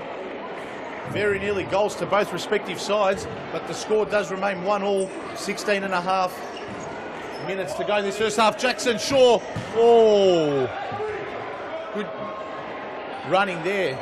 It was hard running by Jackson Shaw and almost tripped over his own 2 feet. Mo Mata, back to Nej Sahin. Sahin flicks it out to Temel. Temel inboard. Nej Sahin, back to Temel. Temel inboard to Mo Mata. And it's Cicek. Here's Sahin, shot blocked there by Llewellyn Stone. Mo Mata Chichek, and he's fouled by Abdullahi. As Nikos Ignatiadis is barking out to the referees and asking him to bring out the yellow ticket. The referees having none of it. Hume free kick, hard up against the line, in front of this very big crowd here that's flocked into Futsal Thomastown to watch Friday Night Fever under the lights here for the round 9 catch-up. As we said, Harry, it's great to see a bunch of crowd coming in. It's juniors night here at Thomastown, the Thomastown Stadium, as just gets that one shut off by Jackson Shaw. But again, look, great to see so many people coming in to see the best futsal in Victoria, possibly the best futsal in Australia, maybe in Australasia, possibly the world. Well, certainly the most exciting. I'm a believer that it is. This is the best futsal in Victoria, definitely. But no doubts there. Sahin, he's got a massive. He's got a massive left foot on him, and he almost broke the net with that one. Definitely did. He's got a massive strike on him. As we're talking about the best brand of futsal, it definitely is in Victoria. However, our viewers in WA would beg to differ, as Series Futsal Australia, the past 2 champions, that's right, has been Cambio Cumbre twice in a row. They've won Series Futsal Australia consecutive occasions. So three times. We don't mean to offend you, our WA viewers, but we're very biased here down in Victoria, in Melbourne, the world's most livable city. That's right. As we'll return our attention to the game, Ned Sahin. Look, we can talk all day about Victoria if we want. There's always something to do. Oh, Super almost had that one.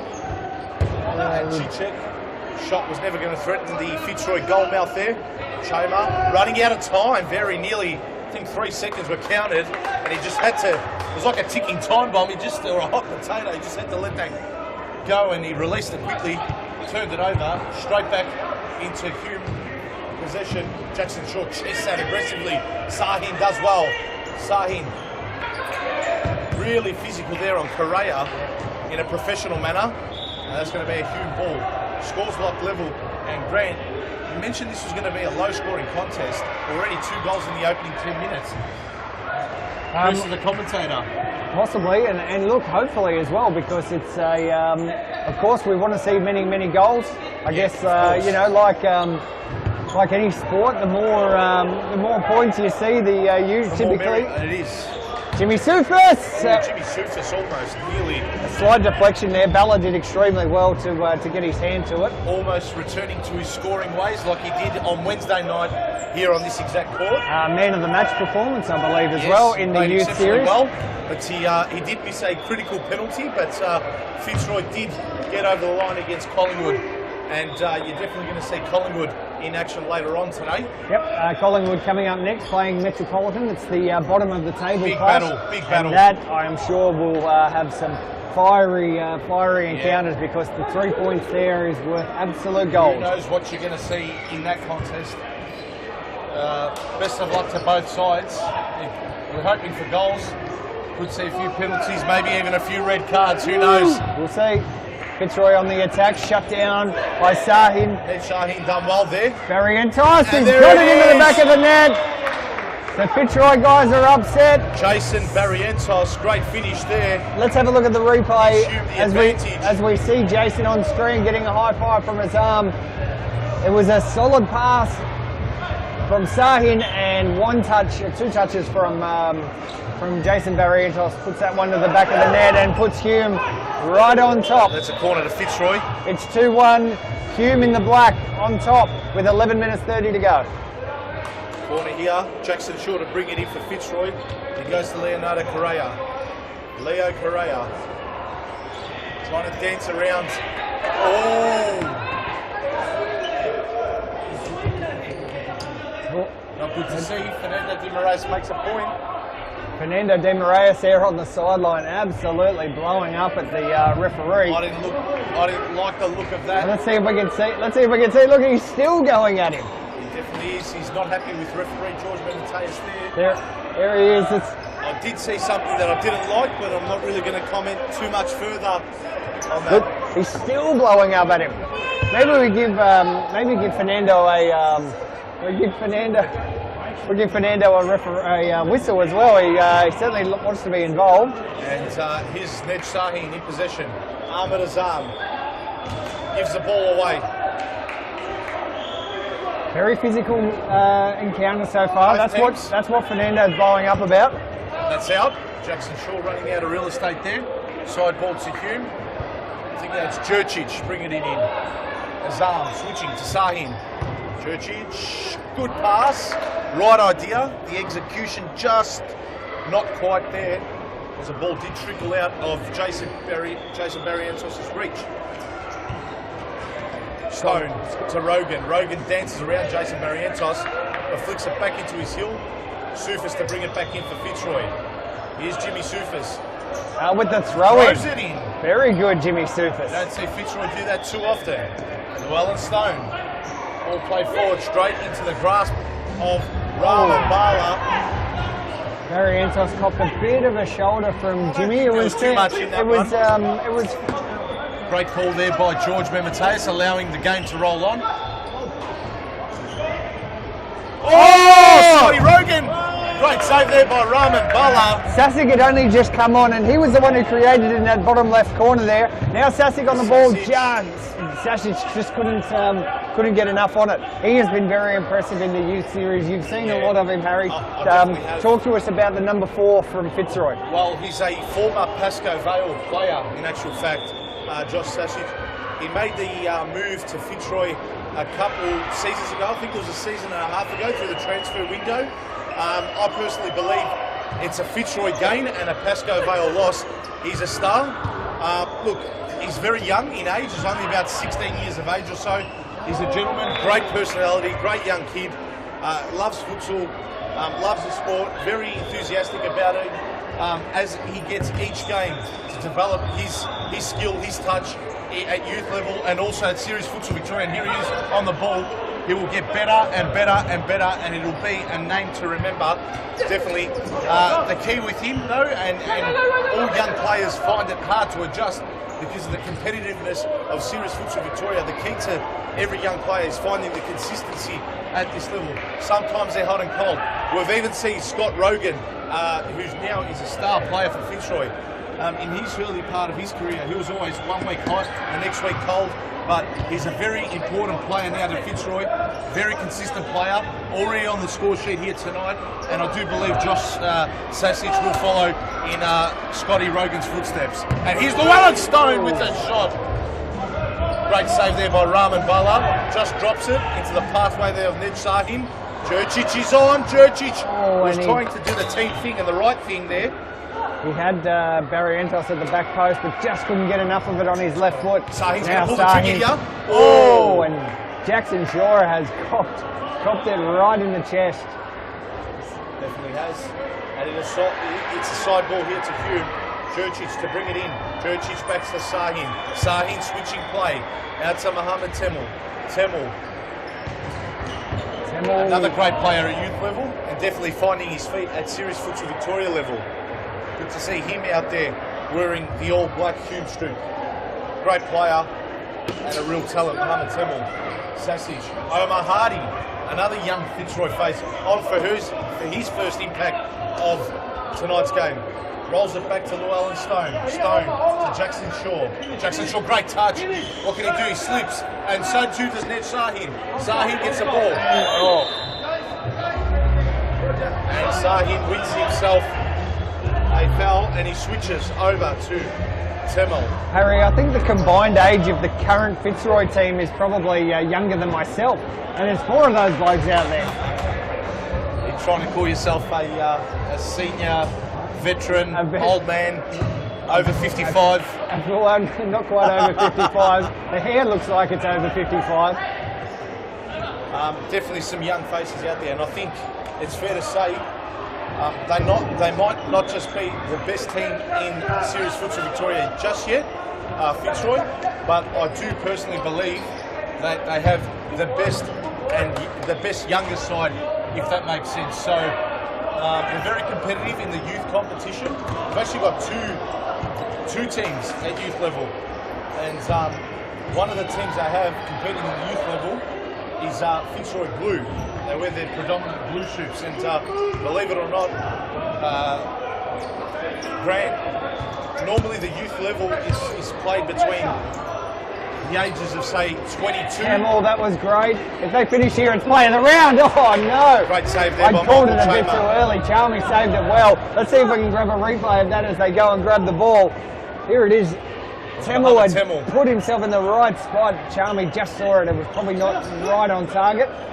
Jesse? And as I was saying about the Fitzroy outfit, so they've got two teams in youth level, and believe it or not, youth is normally meant to be played between the ages of, say, 21 up down to about 16. That's probably the ideal age to get involved in the youth level and develop and prepare yourself to enter onto this court at Series Futsal Victoria level. Believe it or not, Fitzroy Blue in particular have got two very, very young players out there. One is actually the son of Peter Parthamos, young Elias, who's approximately 12 years of age. Is that correct, Peter? 13, just must have recently turned 13. And they've also got young Harry Robotis, the best name Harry, of course, which is the referee Evan's son. So in terms of youth and the best young talent in the state, I'm a strong believer Fitzroy have it. And they've got the balance of also having Rico Zulkarnain, who's absent here today, but they've definitely got a good balance of experienced players and a good, strong youth paddle. There's a bit of a battle here going on between Jackson Shaw and Chichek. Yes. They're having a little bit of a scrap. It's good to see. And I think so far in the duel, if it was an arm wrestle, Jackson Shaw has almost got Chichek pinned to the ground, but I shouldn't speak too soon, because with the click of a finger, Chichek can create a few goals and even score a few You of can his see own. them already bumping and leaning and rubbing on each other. They obviously like the smell of each other. We've called a timeout and they're still bumping Timeout's into been each called. other. So we'll just take a very quick ad break as the teams get split up, and we will be back in just a few moments with the last 3.5 minutes of the Hume and Fitzroy Classic. Hume leading 2-1. 2-1, just by the skin of their teeth. It's Hume and leading I think it's 2-1. going to go down to the wire. Let's Stay see. tuned. Stay tuned.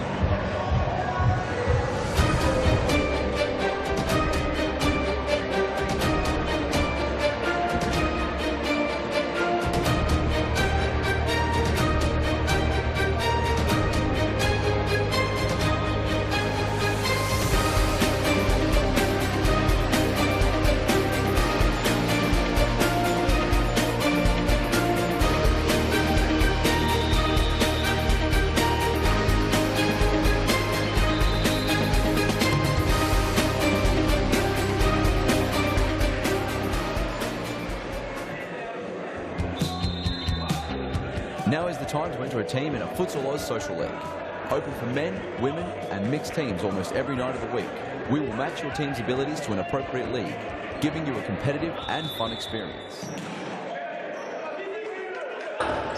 And here we are back at the Thomastown Futsal Oz Stadium. I'm Grant Rowley. I'm joined by Harry Minaris, and we've currently got 3.5 minutes of the Fitzroy and Hume match. Hume currently leading 2-1 in a very close and physical affair. As you can see, these guys, particularly Jackson Shaw and Chichek, absolutely going at it. It's we're in a round 7 of a UFC fight. I wouldn't say UFC just yet. That's maybe a sparring clash. How many rounds are there in UFC? Do you know much? There's only 5. 5. So there you go. The Correa's just touched that. That's going to go for a corner. And what does Hume have in store? So they can put Sahin. Jackson Shaw. Chichek's chasing him down. He's got his foot. That was always going to happen. There's the yellow card. Let's have a look at the replay if we can. Dangerous challenge. Late. Let's have a look. And deserved to be in the book. Yeah. And there's been a bit of banter, friendly banter between the two of them, as You've spoken a bit about that already. Oh, Bella's touched that. Fernando Demarais, the manager for Fitzroy, calling Jackson Shaw. That's not going to impress Ubedi Cicek.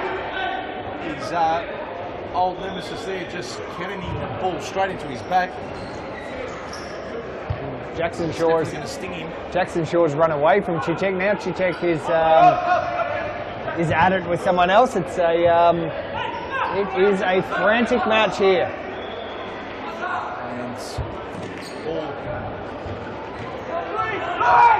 Oh, a bit of danger here. No. Michael's got 2 seconds to get rid of it. He does. Ramanbala, tall timber there. Extended the jukes there. And, collected him extremely well. Not like a Leo Barry in the 2005 AFL Grand Final. As a Sydney Swans fan, we can talk about that all day if you like. And Fitzroy ball here.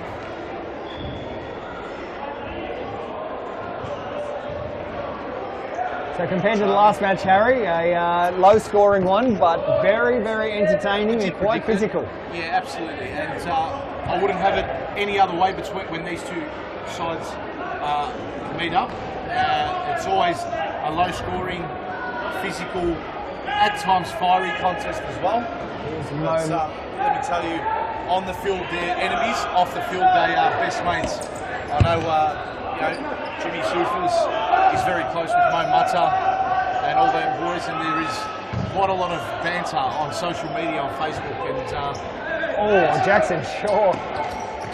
like I said, no friends on the futsal court. No, absolutely you represent not. your club, you represent your badge.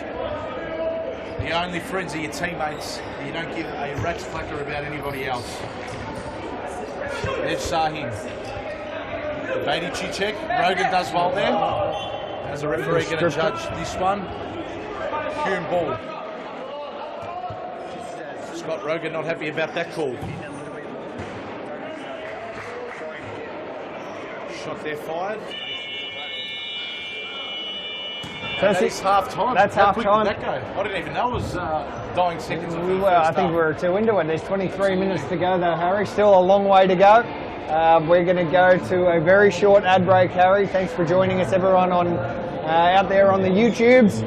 It's great to have you on board.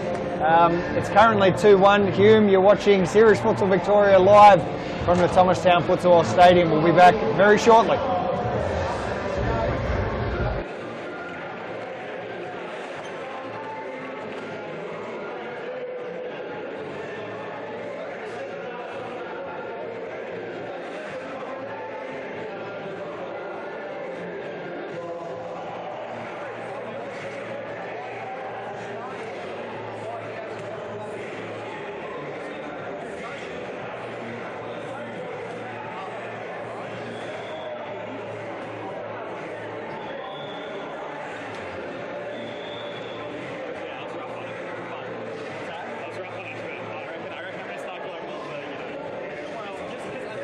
Futsal Oz Social League. Open for men, women and mixed teams almost every night of the week. We will match your team's abilities to an appropriate league, giving you a competitive and fun experience. So gather your mates, create a team and become a Futsal Oz Social League champion. For more information, visit futsaloz.com.au. Do you have a team of stars in the waiting? Get them off the sidelines and create a junior team today. Played on Friday evenings and Saturdays, Futsal offers kids lots of touches on the ball with non-stop action. And you only need 5 players to get your own team started. Enter a junior team today and take your kids to grand final glory. For more information, visit futsaloz.com.au. Here we are back at the Thomastown Futsal Stadium. You're watching Series Futsal Victoria. I'm Grant Rowley and I'm joined by Harry Minaris. And we're currently watching Fitzroy take on Hume. And Hume, Harry, has a 1-goal lead. It's 2-1. Yeah, definitely. A narrow lead to Hume. But what I'm most impressed about, Grant, Friday night futsal fever here at Futsal Oz Thomastown. massive crowd that's flocked in. Plenty of junior kids. It is Friday night junior nights where all the juniors participate in their junior matches, and good to see some parents also stick around to entertain their young ones who we hope to see in many years down the track participate at Serious Futsal Victoria level. Chichek has copped one from, I think it was Jackson Shaw potentially. Just gave him a little bit of an elbow or a scratch. It's no worries, they're Here's away. the replay. It was accidental. Oh, no, it was Leo. It was Leo Correa who's just given him an elbow. No worries. Friendly fire. Good sportsmanship there. Back to it. Big throw. Azam gets it back to Aaron Yu, who comes on for the first time for Fitzroy. Replacing Michael Charney. Aaron Yu is the reigning goalkeeper of the year. There was Jackson Shaw going for a little bit of a run, but got pumped out by the bigger bodies. Chichek controls it well, but Scott Rogan sees it out over to the sideline into the crowd. And Chichek will restart this match. Azam, Chichek, he's got Barrientos, who's sitting there, and Tamil just couldn't hold it. Jimmy Super sticks it out. Here's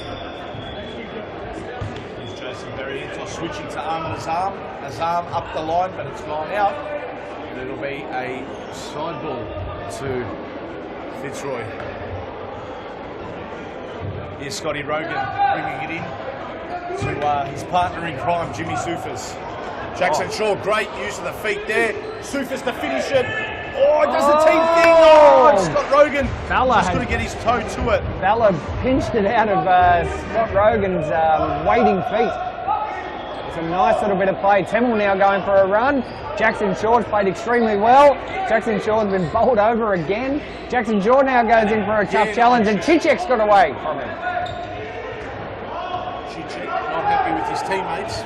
Not making room for him. Oh! Temple with a few ankle breakers. How about that by Mohammed Temple? And that one goes out. Look at the crowd. It's great to see so many young kids coming to watch Serious Futsal. Let's have a look at this replay. This was an ankle breaker. Mohammed Temple. And there's plenty of action going on. Who's going to cop the yellow? It might be Correa.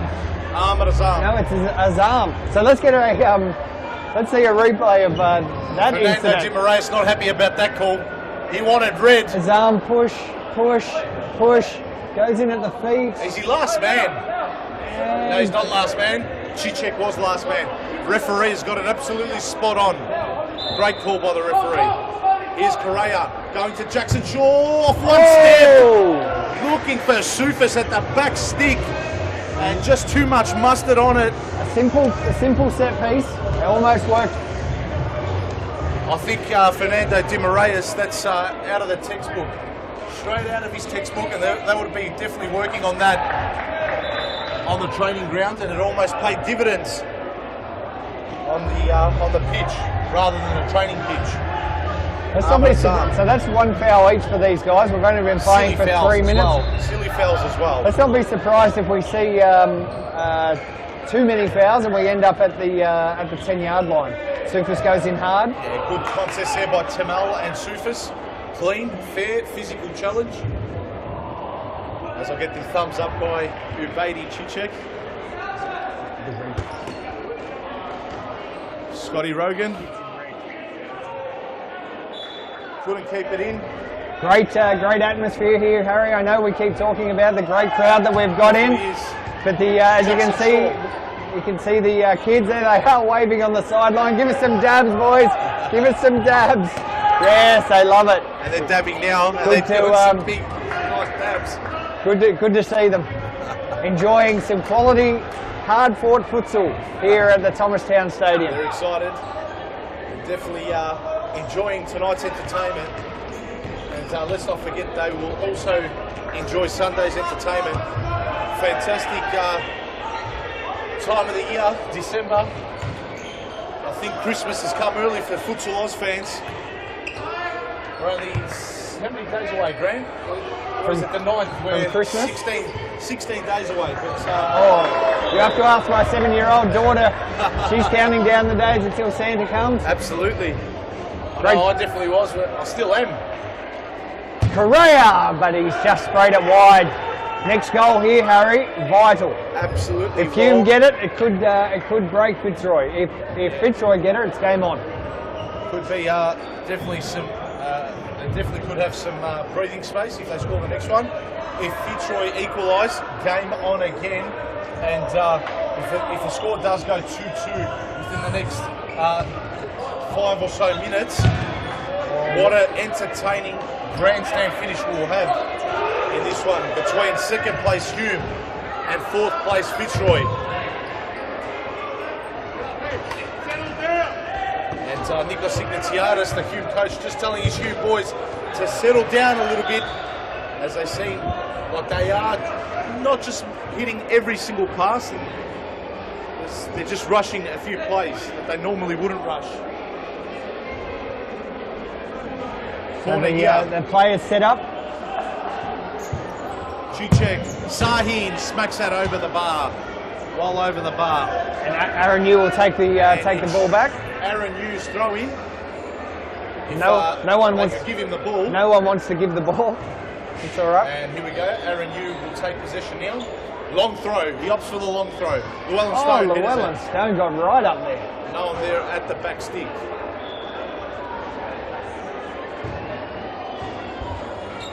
Side ball, Temel, inboard to Sahin. And Mo Mata couldn't control that. He did. He had Omar riding up his tail. riding him very hard.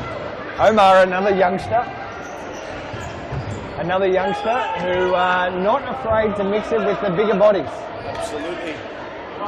Here's Rahman Bala, long throw. That's hit the barrier, not the roof, the barrier. He's done pretty good to hit it from there. Would have got in the road of some inbound flight paths on the way to Tullamarine if there was no roof. Absolutely. And Jackson Shaw opting the throw. Llewellyn Stone. Oh, Llewellyn Stone was there, but the throw-in was perfect, but probably just didn't quite expect it. Sahin now getting harassed by young Omar Hardy. He's going to get frustrated by the treatment he's receiving by Omar Hardy. Keeps his cool. Hume could be sniffing something here. Omar Hardy has definitely fouled Ubedi Chichek there. Massive opportunity here for Hume. And I do believe that Fernando Di Moraes will be dreading this set piece that Hume are ready to take. It's Mata to step up.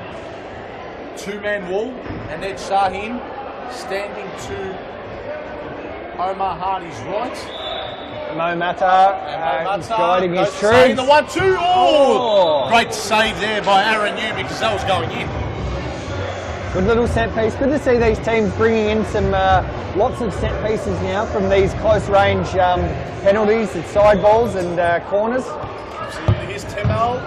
Side ball Hume hit the roof. Jackson Shaw last touch. This is vital time. 14 minutes, 50 seconds to go. And here we go. Temel. Back to Sahin.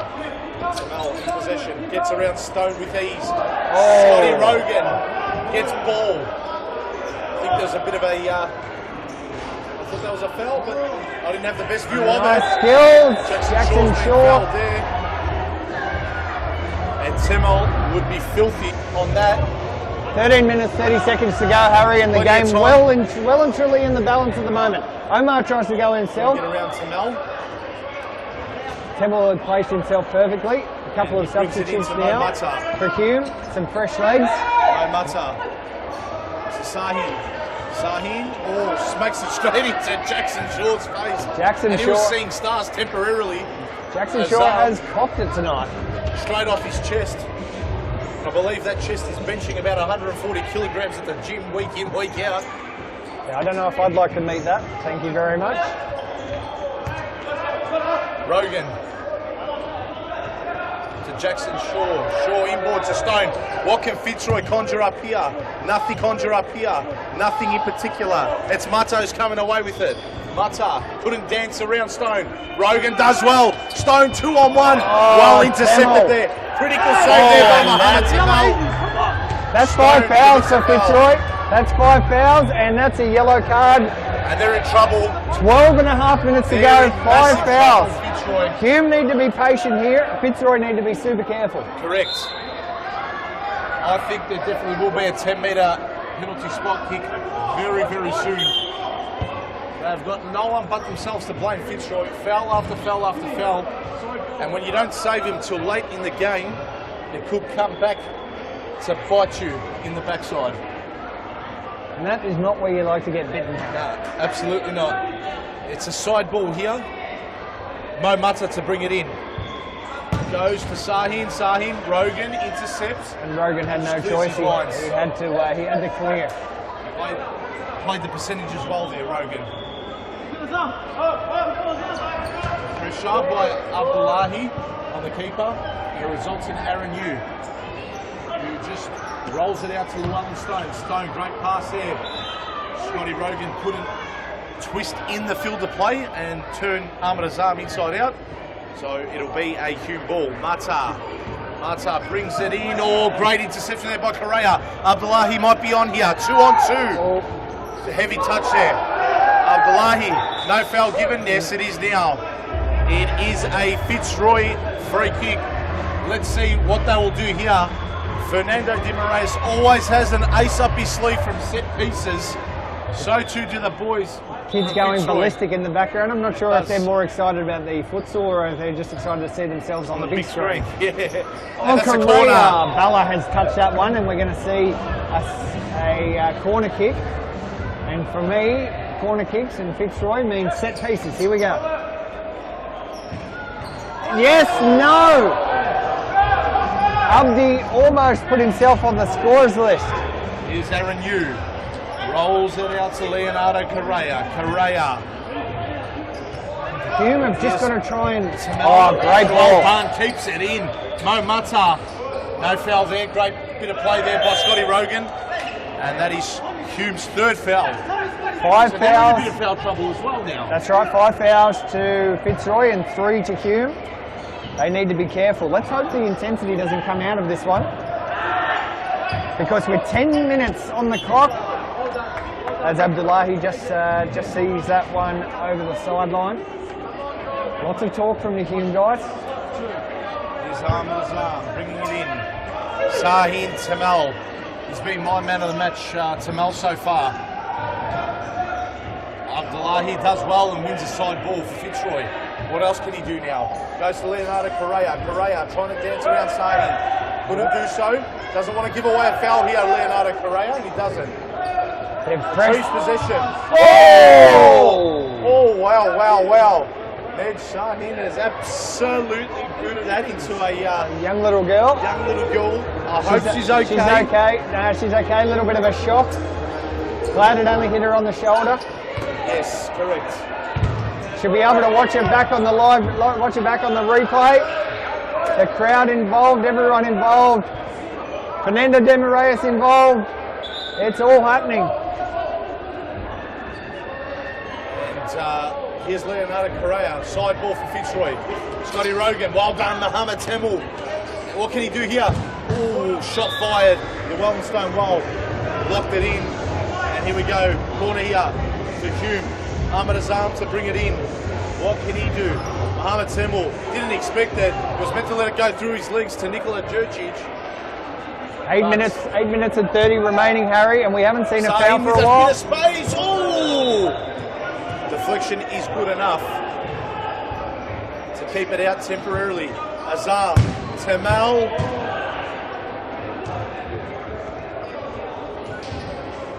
Well over the bar, Aaron Yu to throw it in.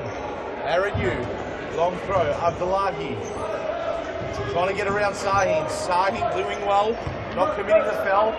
Rogan on, and a shot just palmed away there.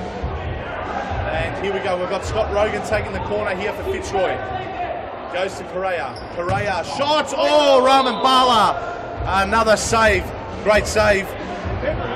And they definitely are peppering away. And I can definitely see on Nikos Ignatiadis' bolt gone there. He's sweat pouring on it. He's stressed out right now. Hence why he's called the timeout. And a timeout here called. So, an entertaining affair.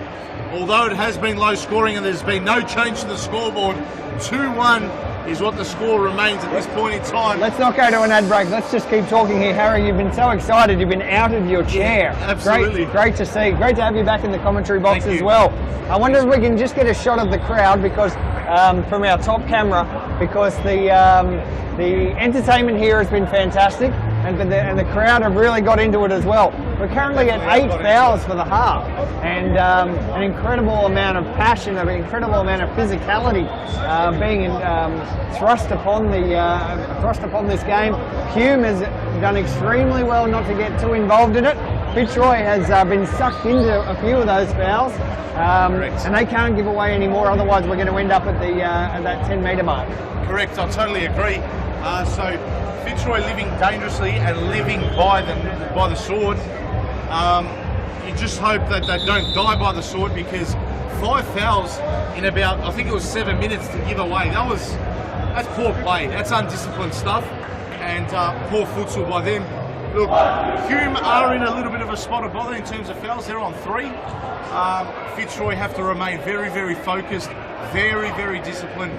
Hume, on the other hand, if they can draw a foul and hit one from the 10-metre penalty spot, it could be just about game over. So a big 7.5 minutes left in this one. And here's Jason Barrientos doing the splits. Barrientos trying his best to get a play of the round there. And now he gets another shot at it. Holding it up. Oh, there it is! Nikola Jurcic scoring Hume's third. And let's have a look at the replay. In my opinion, this is pretty much game, set and match now. Grant Rowley. Well, it could be. You predicted the 3-1 scoreline as well. Maybe I should have. A bit of luck, the ball trickled. A bit too much, a bit of space left there for Jurcic. Wasn't paid the respect he deserved. And he threaded the eye of the needle. And Aaron, you had very little opportunity there. Jackson Shaw, great header. Wins that. And side ball here. So 3-1 Hume, and Fitzroy has to be super careful, not just on letting Humes run away with this, but also they're still currently on 5 fouls with 6.5 minutes to go. Definitely. Aaron Yu, the Sufis. Almost coming here in the commentary box off the deflection. Abdullahi to bring it in from the sideline, right on the halfway line. Goes back to Sufis. Thought that was a good pass, but just wide for Jackson Shaw. Is Bala. Bala just trickling it out to Sahin. Sahin ended up being a good pass. Jurcic, the goal scorer. Knocking it back to Sahin, who gives it to Aaron Yu. Rogan. Oh, they're living dangerously here, Hume. Playing risky passes in their back half. And Fitzroy are now in control of possession, but they need to impact the scoreboard effective immediately. And a little shove. So that's 4 fouls now for Hume. So they also need to be very careful. 2 more fouls for them, and we're going to see a 10-metre penalty. Jackson Shaw lines up. Important free kick. Can they get themselves back into it? No, just wide. Just gone down the gutter. And it's a side ball here to Tamel. Tamel brings it in. Jason Barrientos dancing. Here it is! Jurcic, the X Factor, the last 5 minutes. He scored a double. And that is game, set and match now. Grant Rowley, 4-1 is the score. Let's have a look at the replay, and it was Barrientos who can claim most of this goal because he gave it perfectly to Jersey. Great awareness there by Barrientos. Oh, Jackson Shaw tried to go for a little run down the sideline. Jersey definitely deserved that, but it was all Barrientos.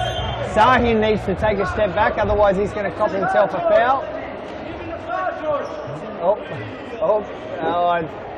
some confusion here. Still a fair bit of heat between these guys. Definitely is. Scotty Rogan. Raman Bala standing tall yet again. Jurcic flicks it out to Tamel.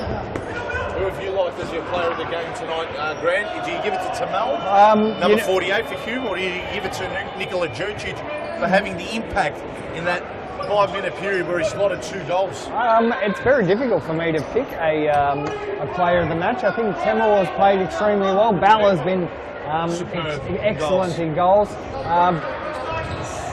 Sahin has also led the team extremely well, except for kicking that little girl on the sideline. But that wasn't very good. I'm sure he didn't mean it. Definitely did it. He just panicked and cleared his lines, and unfortunately, the ball cannons into the young girl. So we hope she's okay, and I do believe the Futsal staff are taking good care of her as we speak. Back to the game. Tamel to Jurcic, and that's come off Jurcic last. No, he was already out when it hit him, so referee Evan Robotis awarding it to Hume, the side ball, is Tamel. Tamel passes to Jurcic. Jurcic, Barrientos. Sensible play from here. And this is smart now. They've got the 3-goal buffer. They know that if Fitzroy commit the next foul, they go to the spot kick, the 10-minute penalty spot. So what they're doing is they're chewing seconds off the clock. They're passing the ball around. They're keeping Fitzroy cold.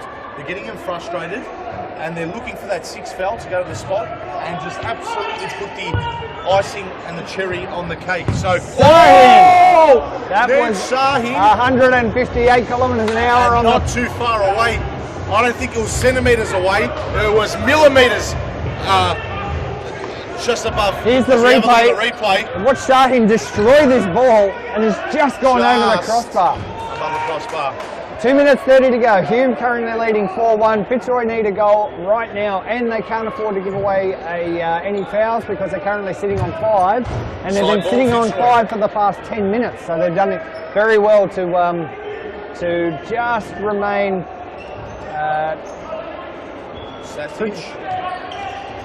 Cicek does well. Aaron Yu makes a save and recovers well, keeps it inside his knee. That's a poor throw there by Aaron Yu. 2 minutes and change left on the clock. We are now in the stop clock period.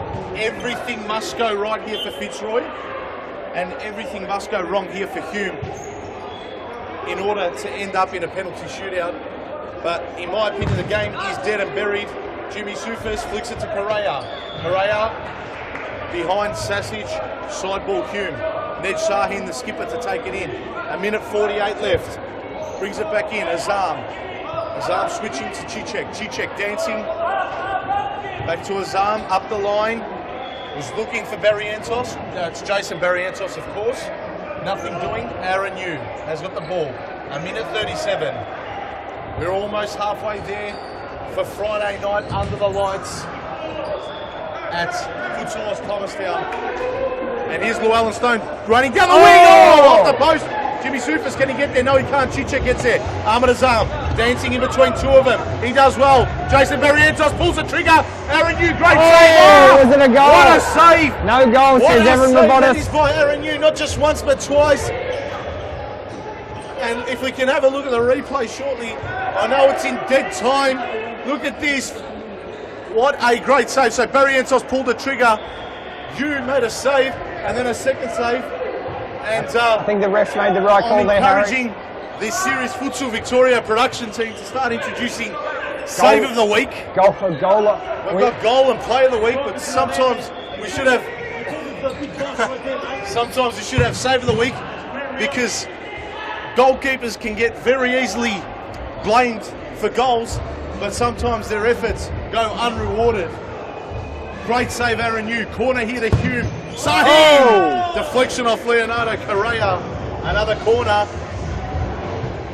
Barrientos all the way back to Sahin, who's just going to choose seconds off the clock. Azam, 35 seconds to go. Cicek bringing it in. Here we go. Under 30 seconds now as I speak. And counting. Azam couldn't keep it in. Here's John Sasic to Stone. Fitzroy looking just to add a little bit of respectability to the scoreboard. Sufis blasts a shot high and wide. Here's Rahman Bala. Bala long throw. Oh, collision. Bit of friendly fire there between Sasic and Sufis. It was the two JSs colliding. Here we go. Azam back stick. Chiche couldn't score. Here's Leonardo Correa. Stone to Sasic. Sahin does well. And that is game, set, and match. Hume running away with a 4-1 victory. Congratulations to Nikos Ignatiadis' side as they put the pressure now on Pascoe Vale, who you're going to be seeing later on in action in game 4 tonight. Yeah, taking on Baldwin, and that makes that a first huge versus clash. third. So, huge game. They've done their job. They've done what they've had to do. Commiserations to Fitzroy, unfortunately. I think Brunswick overtake them, so they're in a spot of bother as well now, Fitzroy. They slide down to 5th spot. So they're not in the top half of the ladder. That was an important game, and I deemed it not just a 6-pointer, Grant, but a 9-point match. So, very, very good game of futsal. That makes nonetheless. 9-point match, Harry. That makes for a big one. We thank you very much for joining us here in the commentary box. It was good to have you back. Nice to hear your tones again. Let's go to a very quick ad break, and we will come back with the third game on this card, which is the bottom of the table clash. It's Collingwood and Metropolitan. And thank you for having me again on air. Thanks, Grant. Appreciate it.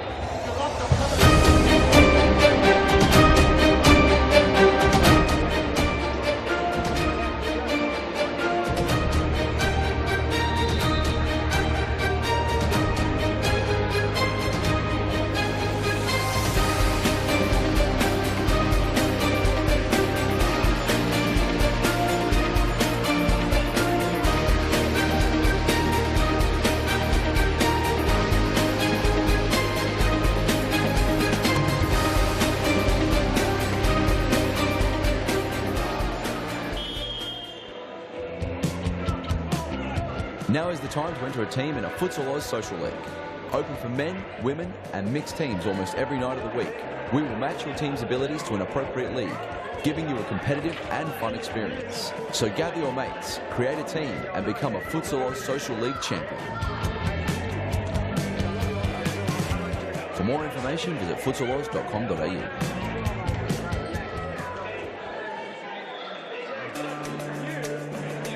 Do you have a team of stars in the waiting? Get them off the sidelines and create a junior team today. Played on Friday evenings and Saturdays, Futsal offers kids lots of touches on the ball with non-stop action.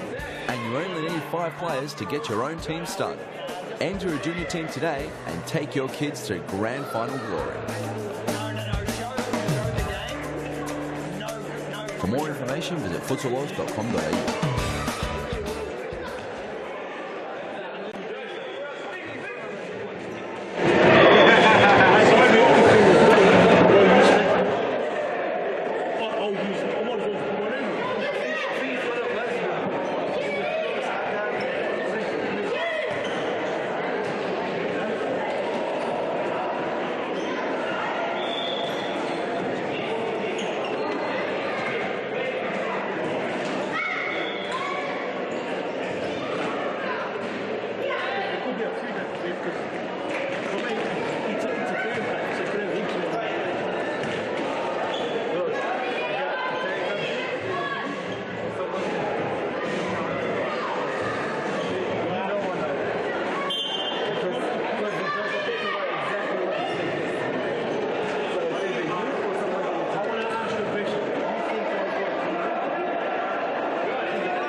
needs to come down because we can be liable for that. It's on our page.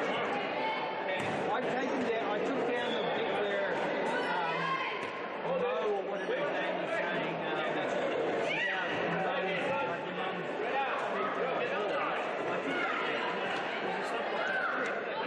Mo's joking, like accusing.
Issa, let's go. Fly.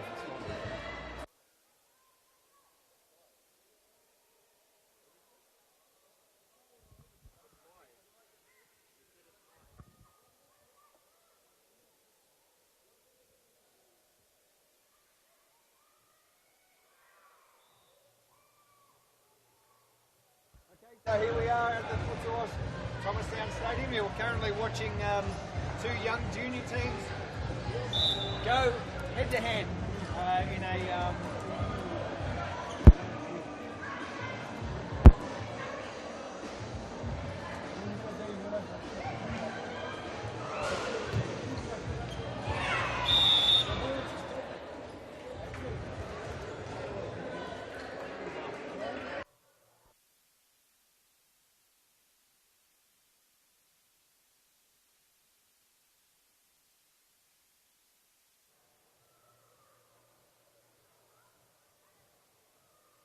Yes.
Now is the time to enter a team in a Futsal Oz Social League. Open for men, women and mixed teams almost every night of the week. We will match your team's abilities to an appropriate league, giving you a competitive and fun experience. So gather your mates, create a team and become a Futsal Oz Social League champion. For more information, visit futsaloz.com.au.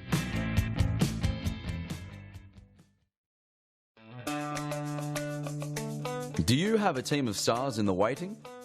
Get them off the sidelines and create a junior team today. Played on Friday evenings and Saturdays, Futsal offers kids lots of touches on the ball with non-stop action. And you only need 5 players to get your own team started. Enter a junior team today and take your kids to grand final glory. For more information, visit futsaloz.com.au. Get a head start on the junior pack by joining Futsal Oz Little Stars preschool program. Our qualified coaches use their international experience to get the most out of your young kids, improving their confidence on the ball, keeping them active and having lots of fun inside our world-class facilities. Parents are treated with quality cafes and premium snacks every Tuesday and Thursday morning. The Little Stars program is open for boys and girls aged 2 to 5 years old. So enroll your little superstar and kickstart their futsal career now. For more information, visit futsaloz.com.au.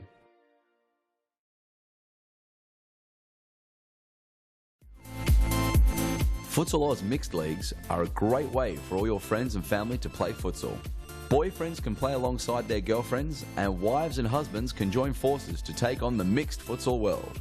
There's a great league waiting for your team of guys and girls to play.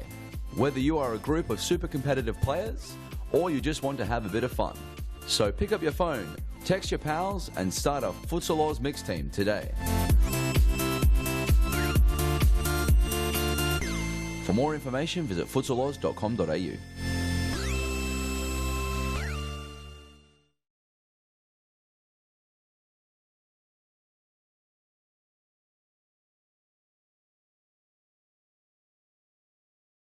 Futsal Victoria. My name's Grant Rowley and I'm joined by Sharbin Rajab. Thank you very much, Sharbs, for joining us. This is a crucial match between Collingwood in the dark blue, Metropolitan in the predominantly white. Both fighting for the bottom spot on the table, and a win here will go some way to avoiding instant relegation. Yeah, and it's obviously a classic game, and I've just realised they've got JJ, Metropolitan have recruited JJ, an old head from Metropolitan, probably one of the greatest goal scorers I've ever seen in the competition. And Metro's pulling out all the stops here to avoid relegation, and wow, I cannot wait to see him back in action, Grant. Well, it should be an interesting clash. Some old heads playing for Metropolitan, and an extremely young squad for Collingwood. Collingwood only just having progressed from the state championship, but currently only sit on 2 wins so far this season, and they're trying to muck around with the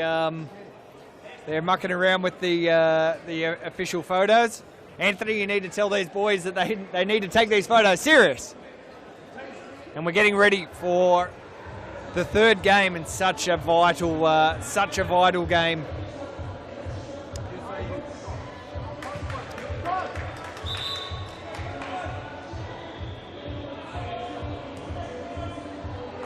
Referee.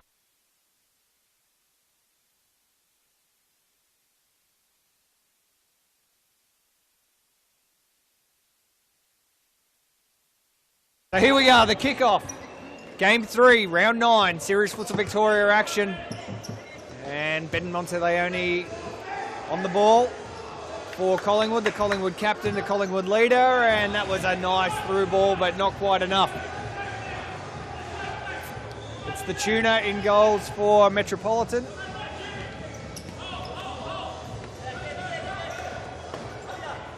Redzepovic making his way through the pack there. Currently, Alia Redzepovic paying his 300th match. Oh, Chiafoni, great little save there from the Collingwood keeper.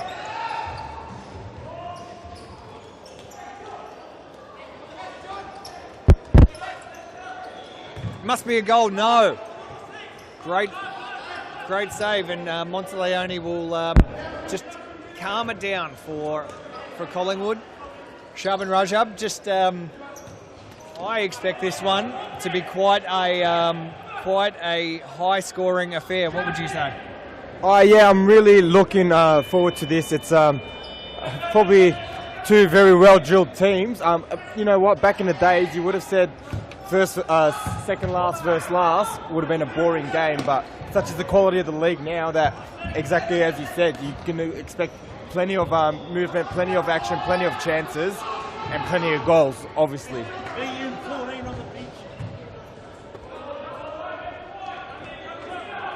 And Peter Parthamos let us know BM14, Ben Monteleone's fan page has just blown up on social media, so if you haven't had a chance to have a look, get on it.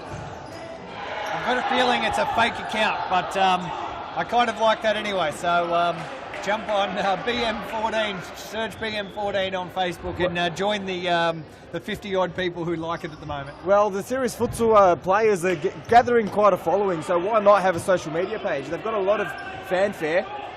Take advantage of it. Of course, you can check out all of the action, all of the insight, all of the rubbish that's going on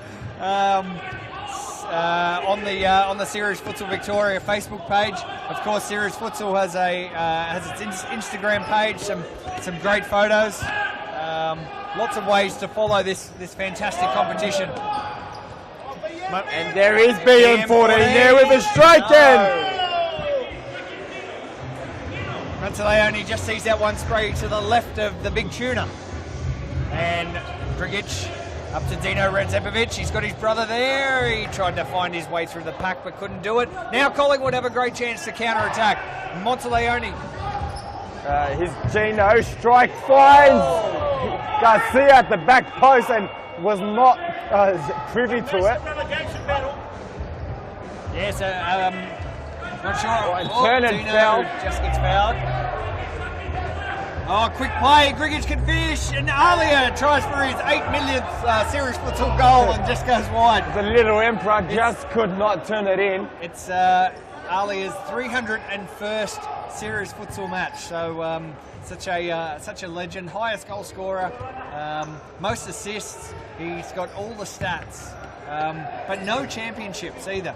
And maybe this year's probably not going to be a championship season either. Oh, hopefully it's not relegation either. But relegation is a real factor here, so they need to see off this young Collingwood side.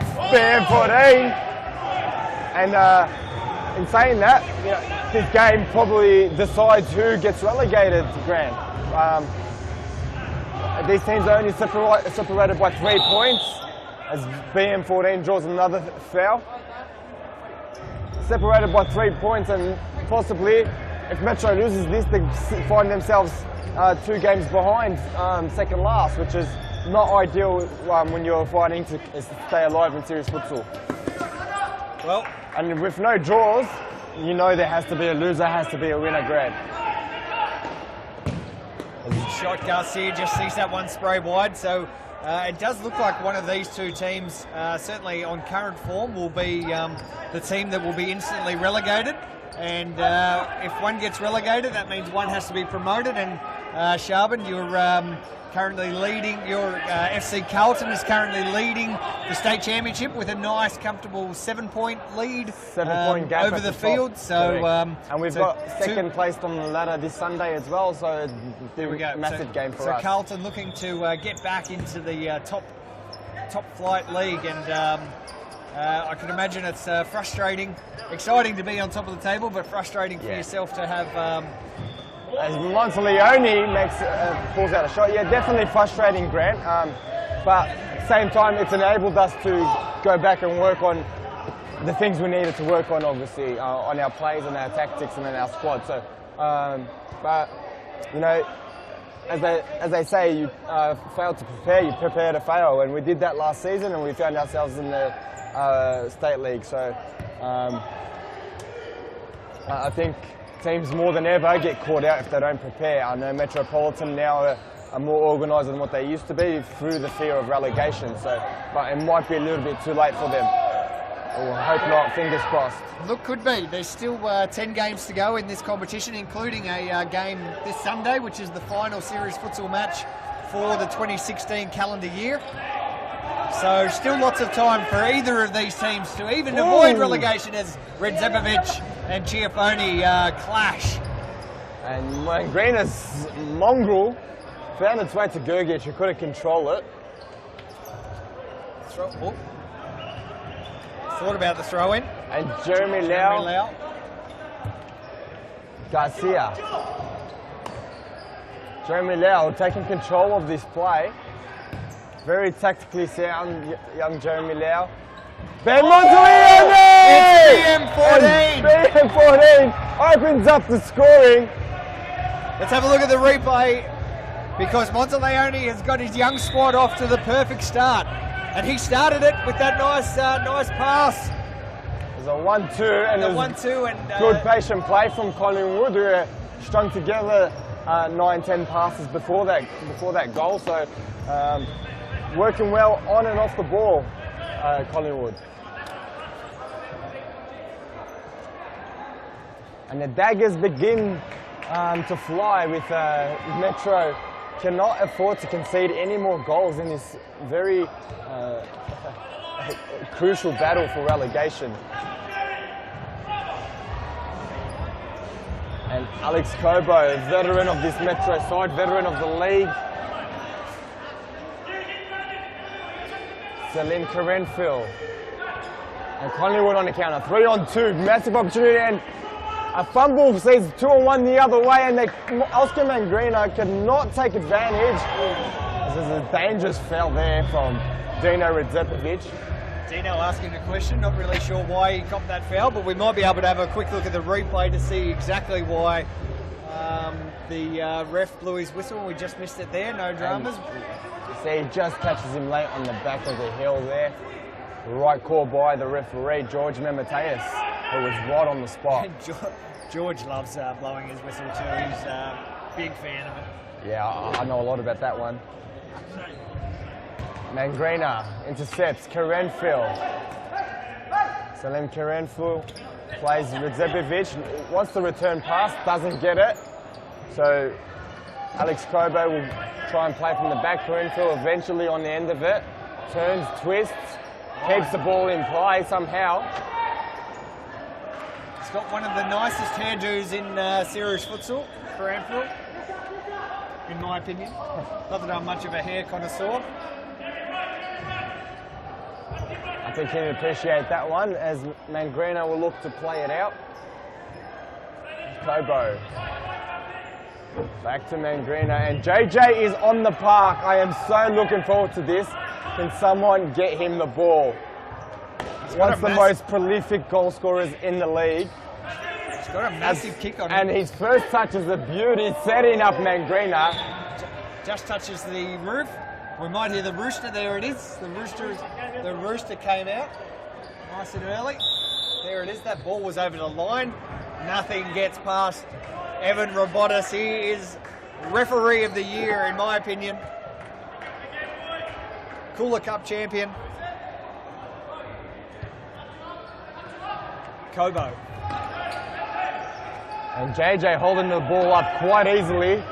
You'll have a tough day of it trying to get the ball off him. Oh, and he gets pulled down. He's a big lad. And Matroy on the counter.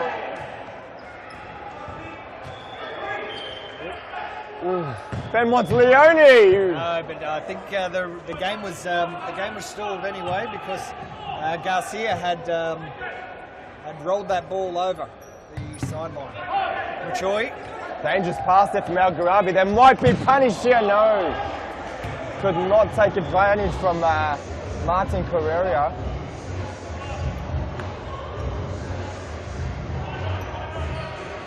Alex Kobo. Great ball intercepted by Matroy. So 12 minutes and 30 seconds remaining in the first half. It's Metropolitan down. And here is JJ intercepted by Carrera. On the counter here, good feet work, but Alex Kobo, too much experience and sees that ball out.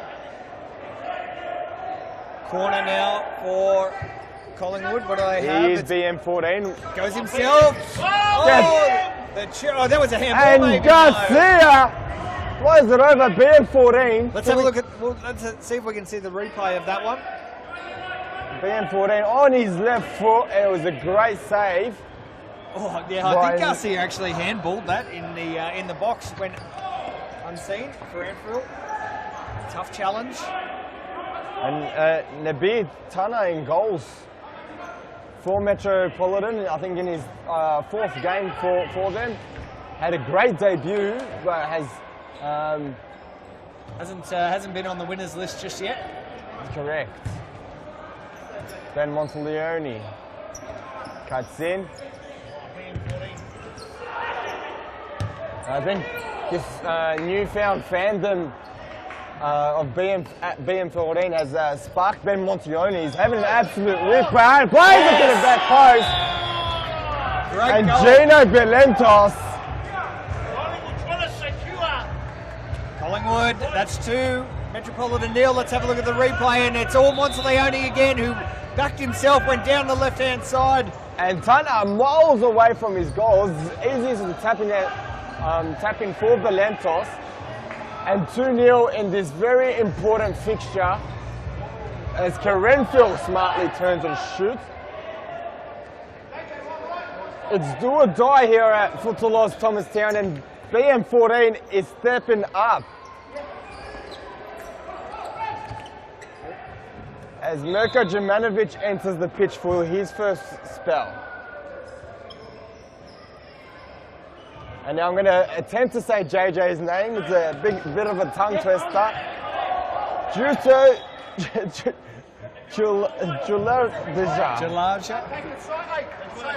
That's why they call him JJ, because it's impossible to pronounce. We're going to call the number 9 from Metropolitan, who's just on the ball now. JJ was a superstar at Metropolitan seasons ago when there were constant top 3 finishes. They were a powerhouse to be reckoned with, and it's great to see him back where he belongs. And he could be the key to Metro's fortunes of getting out of relegation this season. As Jemanovic plays Matt Choi. Matt Choi to Monteleone. Jemanovic tries to find Balentos, but Alex Cobo intercepting. And here is BM14 with a shaky touch, but I think the tuner may have helped that one across the sideline. No, he hasn't. BM14 He's on fire. He's in absolute top form. JJ. Here is JJ, too powerful. Jemanovic wins it off him in the end and wins himself a foul and a timeout called. So that is the first time out of the nudge. We've got 8 minutes and 54 seconds left in the first half, and it is Collingwood 2, Metropolitan 0. We'll go to a quick ad break. We'll be back with the last 8 minutes of the first half.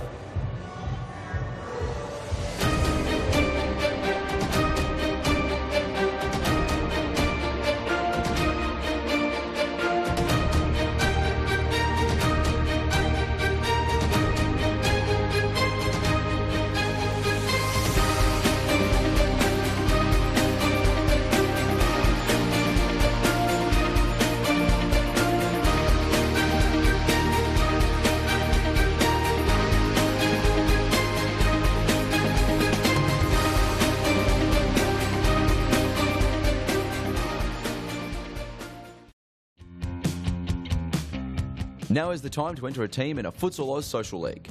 Open for men, women and mixed teams almost every night of the week. We will match your team's abilities to an appropriate league, giving you a competitive and fun experience. So gather your mates, create a team and become a Futsal Oz Social League champion. For more information, visit futsaloz.com.au.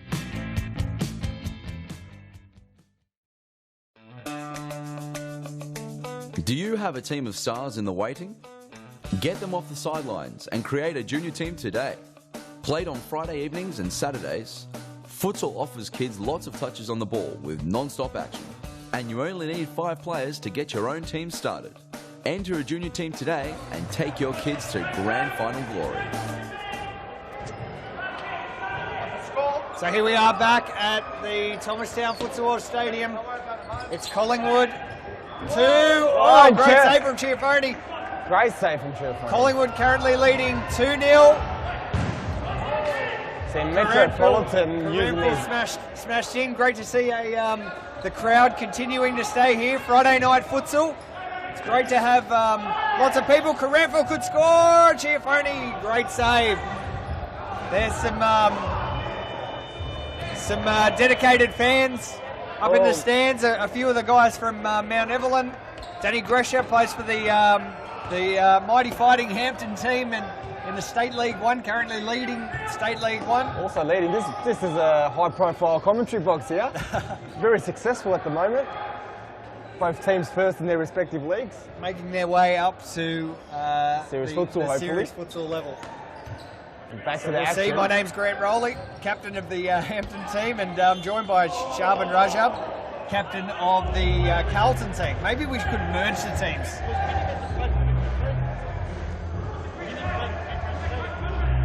Vinny signed for Ashburton, and being round 9, his transfer doesn't cross over.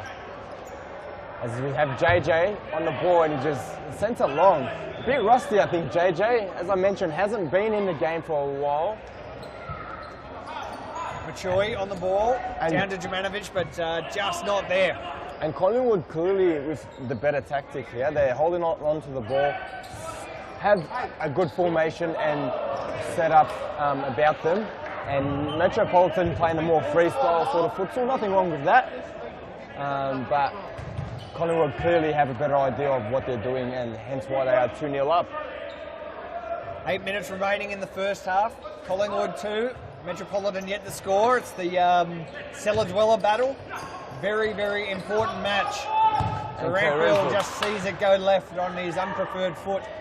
That was a woeful shot. Dear, dear, dear. And Collingwood happy to maintain possession. And Metro happy to let them have it. So, might see a lot of this.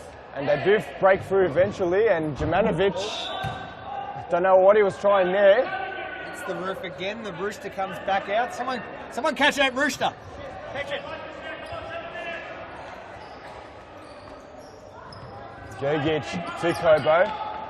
Kobo holding on to the ball. He's pressed and long ball header. JJ got that one just on the head. And Jeremy Lau is having a great game himself as well. Matt Troy, very calm and composed.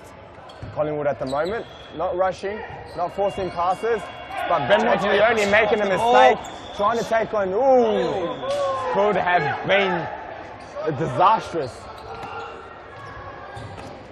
And JJ just too powerful. I would not attempt to dribble him.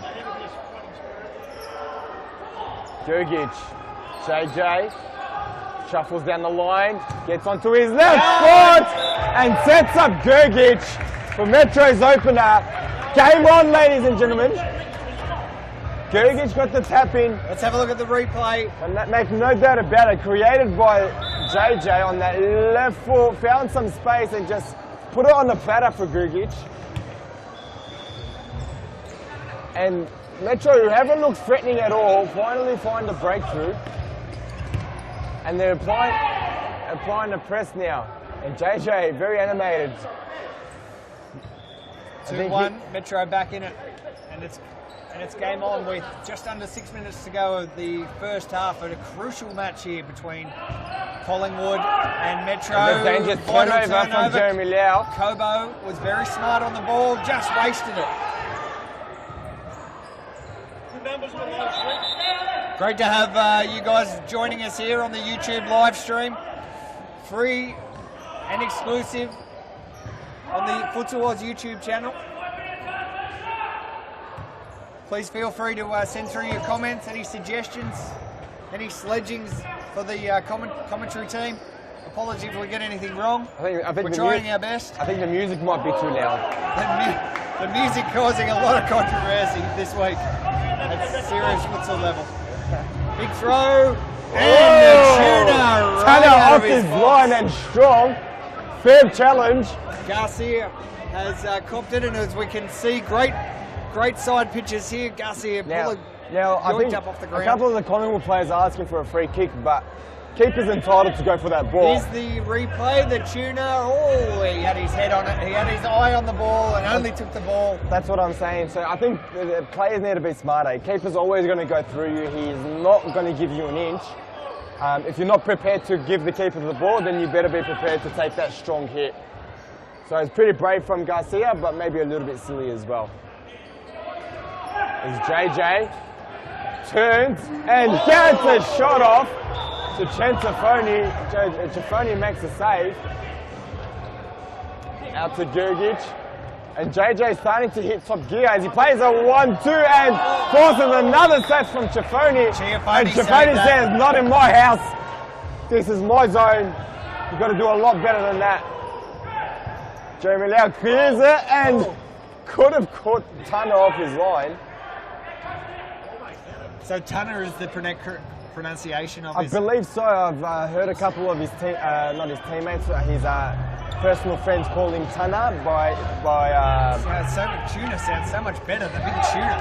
I don't know about that one. Ali up. Couldn't do it. Oh, Tunner had to go down there. But well saved from Grigic. This game in the balance now. 3 minutes and 30 seconds remaining. We're in the first half. Collingwood lead 2-1 as the commentary team almost take a touch. Troy to restart. Matt Troy. Pretty average pass, but wins it back. It's Gio. Gio looks for the back post, but Gergic wise to it. Jeremy Lau. Into Mangrina, and they're claiming for a handball. And had a case as Mangrina was clutching his arm in pain. Here is JJ. Who's steadily getting better by the game. As the game goes, my apologies, Garcia! Calls keeper's ball. Garcia adamant it was a corner, but referees say no. Here is JJ. Very strong on the ball. And he is causing a lot of problems for this Collingwood defence. And right-footed, but his last 3 shots have been on his left foot, so tells you that he's pretty good on either side, so it's very hard to defend. As the ball finds his way back to Tano, who plays it to JJ, and there he is again on his left. Very accomplished at that hold and turn.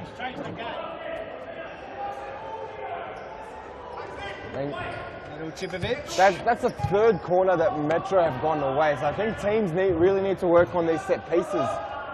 Set pieces, the ball spends half its time outside, and probably more, outside of the pitch in the for set pieces. That is about 70% of the game.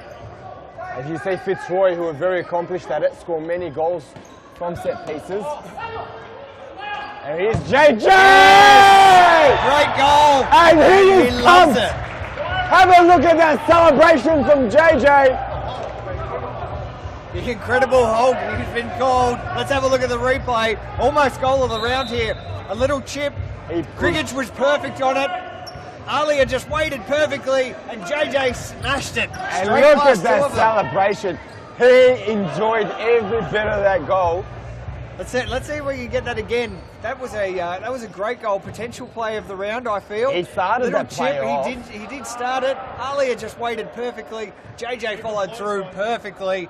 Blew that one in the back net. It's 2-2. Collingwood and Metropolitan. And someone in my ear saying the keeper was blindsided. I believe the keeper was out of position. If you can't see the ball, you've got to move into a position where you can see the ball. So ideally, I'd say the defenders need to look after the back post, and the keeper should be wary of the front post, and that was technically front post. But nonetheless, fantastic play, and 2-2 the score as we approach half-time. Possible handball.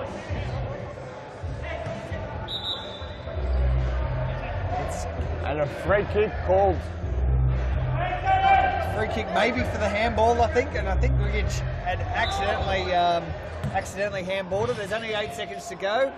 No. Tana very ambitious from there. As we count down to half-time, there it is, 2-2 in this very crucial battle between Metropolitan and Collingwood FC.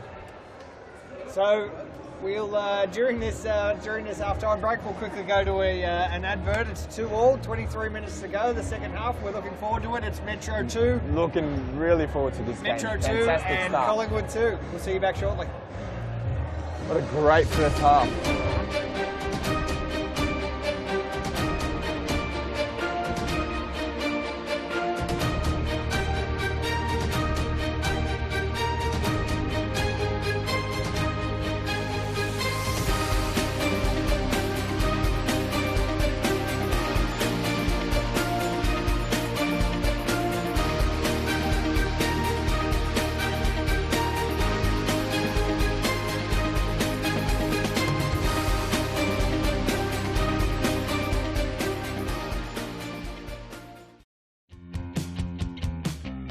Now is the time to enter a team in a Futsal Oz Social League. Open for men, women and mixed teams almost every night of the week. We will match your team's abilities to an appropriate league, giving you a competitive and fun experience. So gather your mates, create a team and become a Futsal Oz Social League champion. For more information, visit futsaloz.com.au.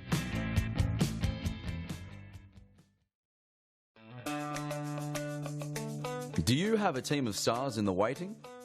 Get them off the sidelines and create a junior team today.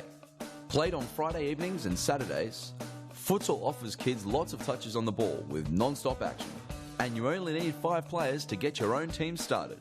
Enter a junior team today and take your kids to grand final glory.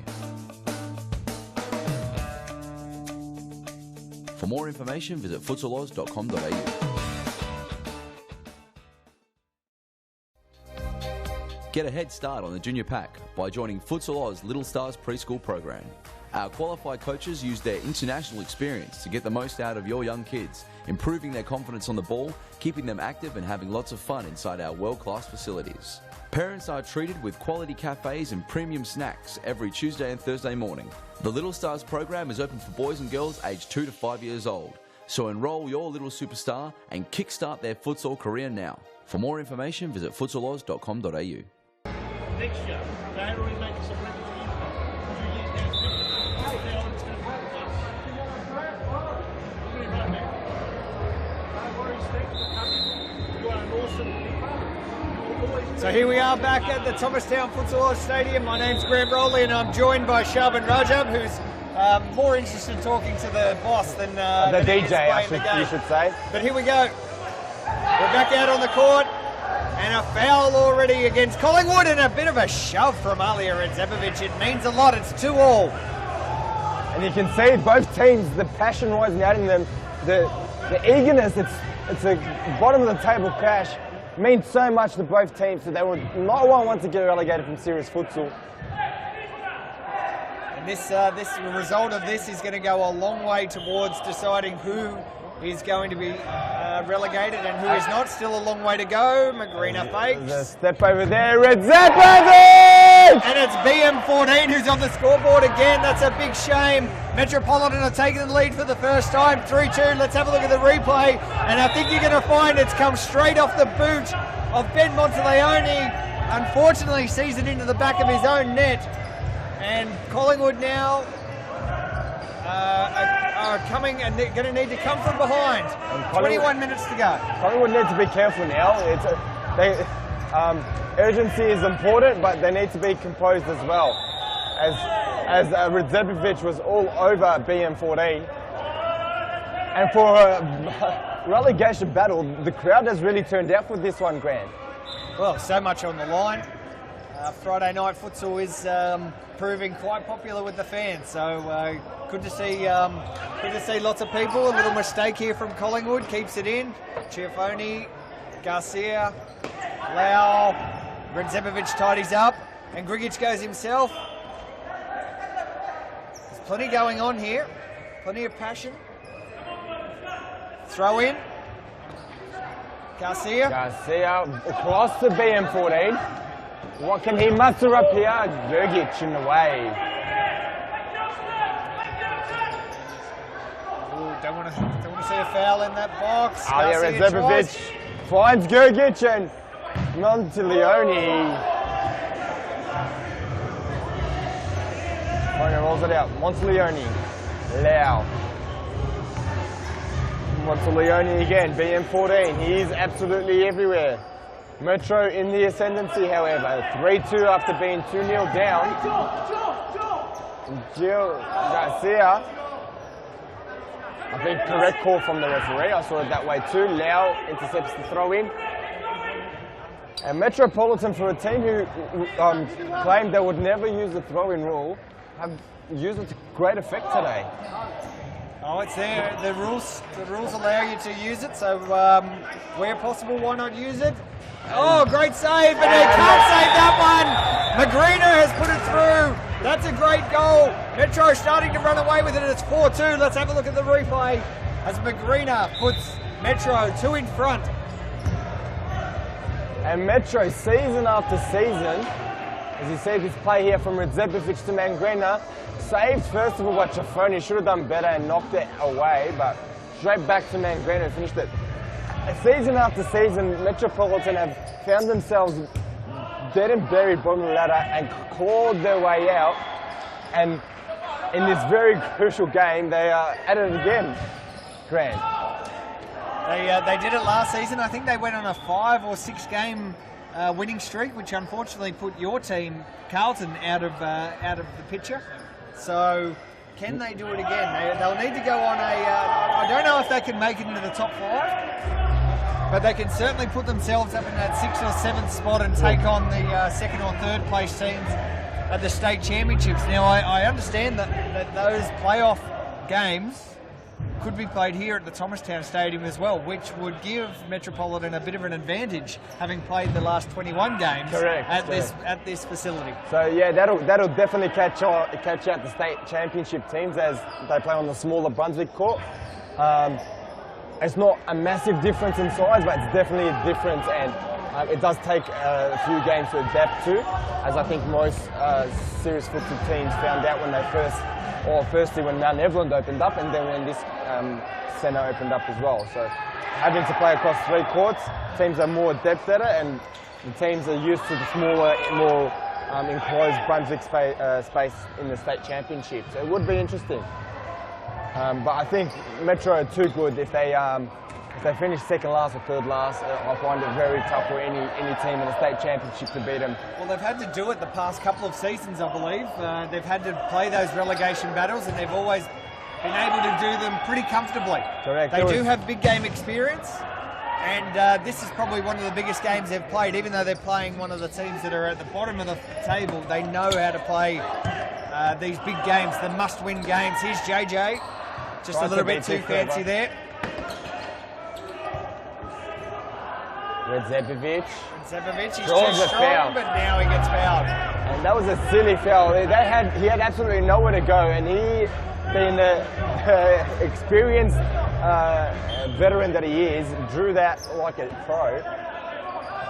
And here is JJ, and finally dispossessed. I think he's done that move 5 times in a row, and he got away with it every time. And Redzepovic. Oh, is that a handball potentially? Alia certainly thinks so, but the referee George Mamatea says absolutely no. And here's another throw-in. Redzepovic, Kobo. Replays and cleared. Chafoni. Flex calmly now. Belentos, who scored earlier in the first half. Turn-up. And Collingwood have sort of lost control of the game. They haven't had much possession. They had a lot of possession in the first half, but 4-2 down now. They're really struggling to find hold possession, to find a way through, to trouble the keeper out.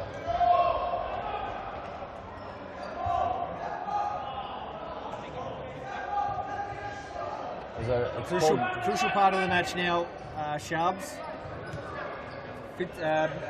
Collingwood really can't afford to let any more slip in. Yeah, I think one more goal and that's probably their game done. McGreener, JJ opted not to hold it. Belentos wins it well, and on the counter here, Matt Choi. Kobo, great defence. As Belentos, quick flick from Belentos, came at him like a rocket. Jumanovic will blast one.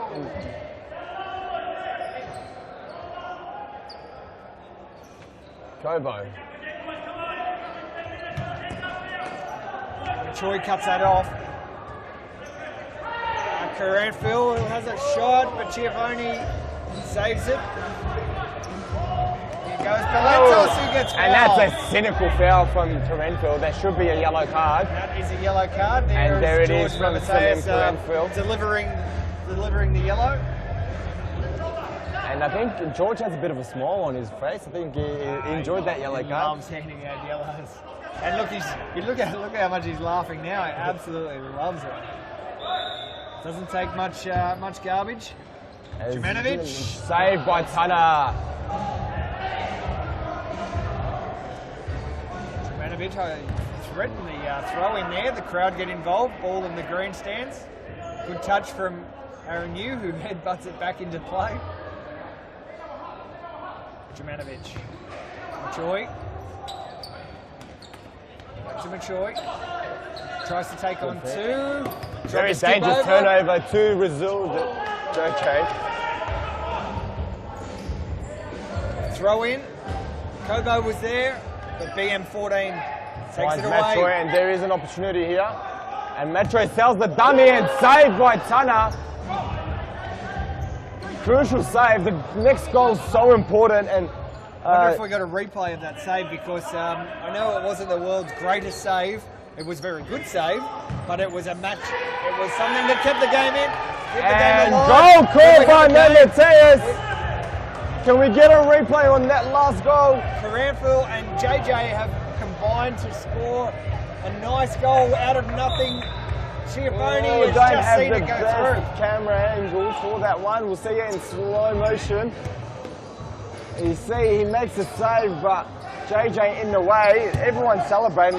Mateus had no hesitation in calling that. And 5-2 the score. Collingwood need some answers and fast, Grant. And it seems to be slipping away. JJ fires one. And as you so often see, Collingwood, once they go down, Jemanovic quick to start pointing the finger at the referees and sometimes even the CEO. I was just pointing out that once the Collingwood goes down, Jemanovic is quick to point the finger at the referee and the CEO. However, Pascoe Vale is not playing today, not yet anyway, so.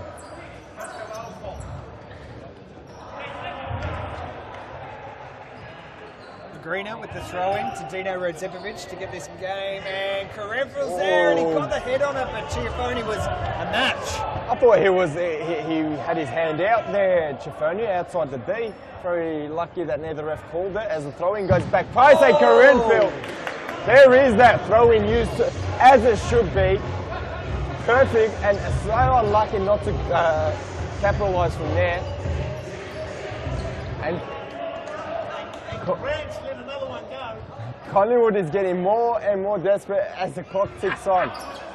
12 minutes to play, ladies and gentlemen. 5-2 the score. Greener is a foul. Caranfil just asking everybody else what that was for. And we might get a quick replay to see actually what it was for. Jemanovic went down pretty quick. He's a big lad. So, yeah, just a little bit of a collision. Jemanovic now to restart, but That's a waste. Caranfil needs to be careful. He's already on a yellow card. Any more fouls, he could see himself sent off. As BM14 here. Valentos. Good feet, gets around, but the shot scrubs out. And Tana urging his team to get forward and then plays it short. Kobo finds Caranfil unmarked, controls it well, but Dino not on the same page.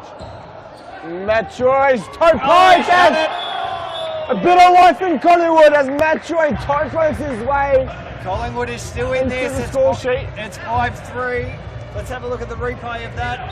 Matroy, a great toe poking goal. They did it on the counter attack. There's a great reverse pass from Jemanovic, and Tana got something on it, but not enough.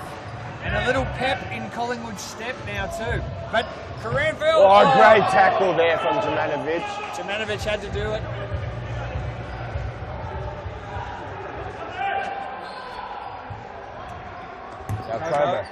Now Metro need to make sure they steady the ship here. Two goals up, they still hold all the cards. Just need to be a little bit more composed. And watch the counter attacks as you see there.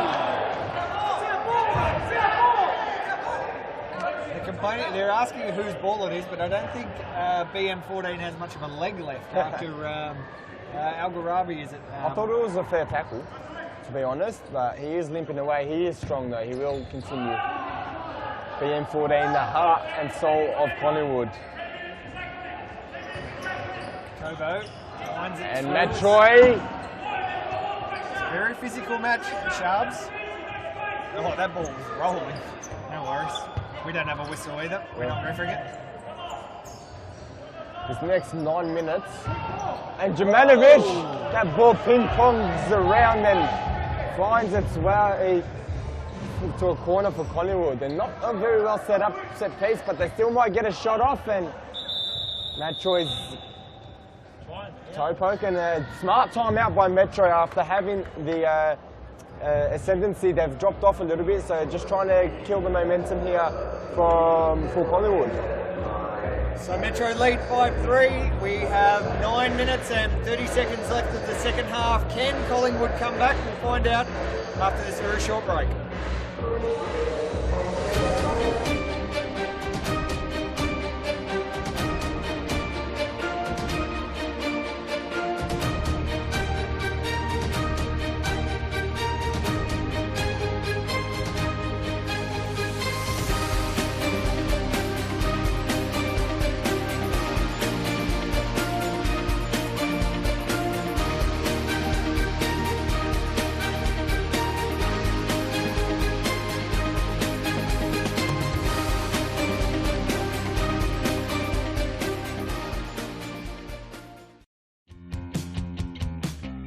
Now is the time to enter a team in a Futsal Oz Social League.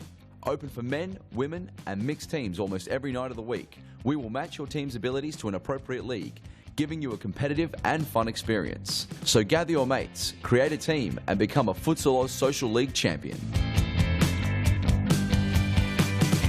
For more information, visit futsaloz.com.au. Thomastown Futsal Oz Stadium as we're just watching Collingwood trying to come back. It's 5-3. Metro in front, and it's the battle for non-relegation. It's the battle to survive this cutthroat league, the best futsal league we have here in Victoria, possibly Australia, maybe the world, Sharps.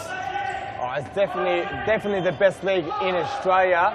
I haven't been around the world, so I couldn't tell you, but been around Australia. I've seen a fair bit. One of the most entertaining leagues in the world. I'd definitely say it is the most entertaining league in the world in terms of futsal. Monteleone on the ball. Garcia, Lau. Garcia now. Collingwood pressing. Metro defending quite well. And Jeremy Lau, was that a scoop lob shot? I have no idea what it was, but it is found its way to the roof of the stadium. It was definitely a rooster.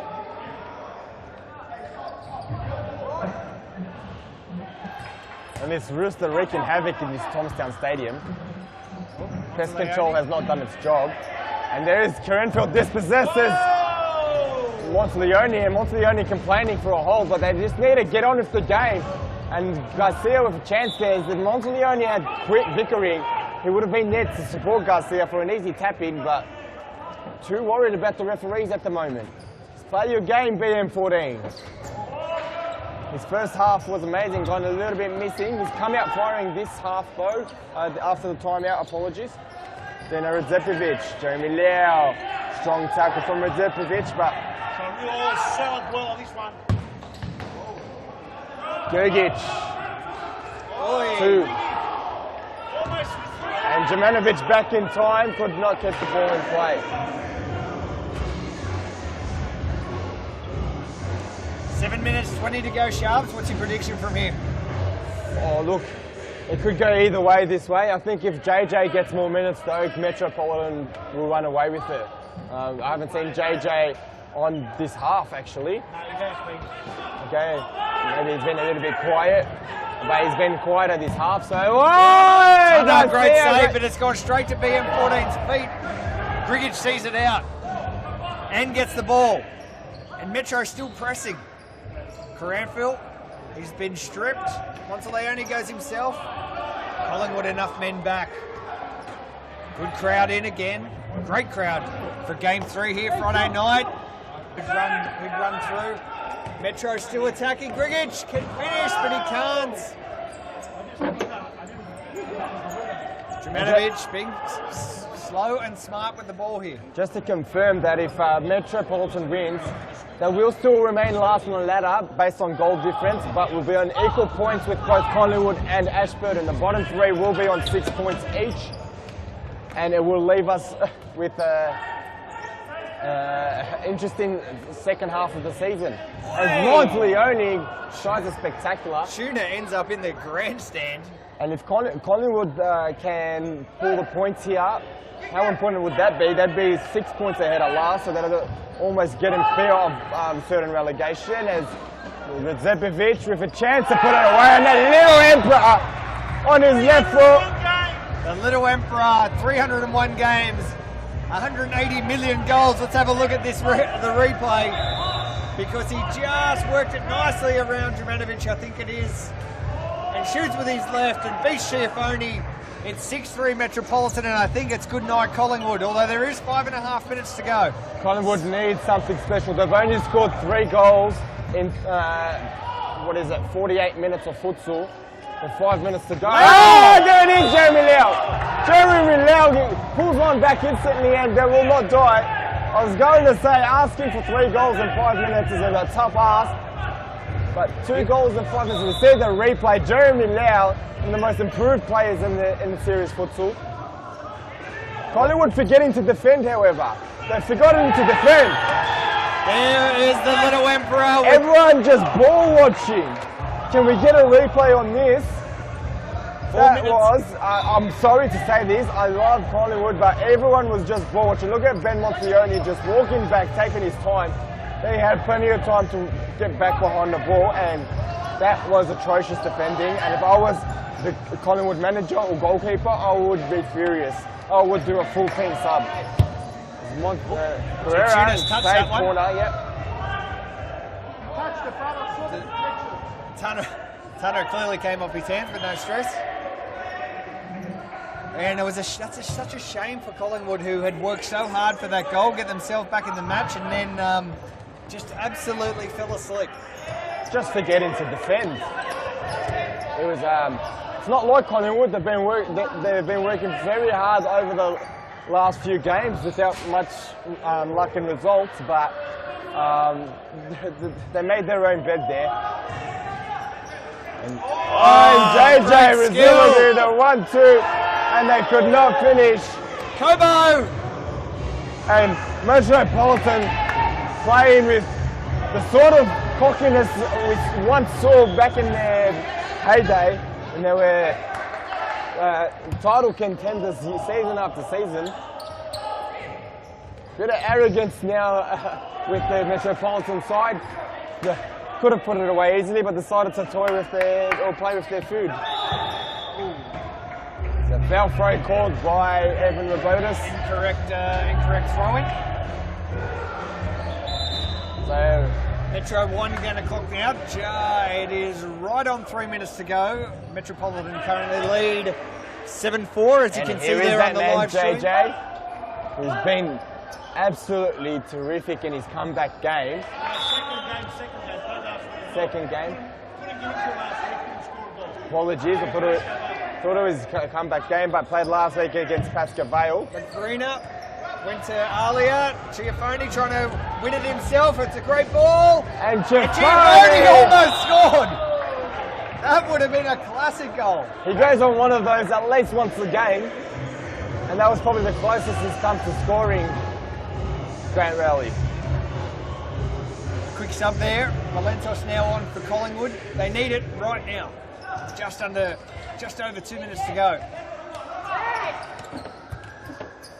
Carrera trying to take on the entire Metropolitan team. Monteleone. And Collingwood getting a little too desperate right now, and simple mistakes.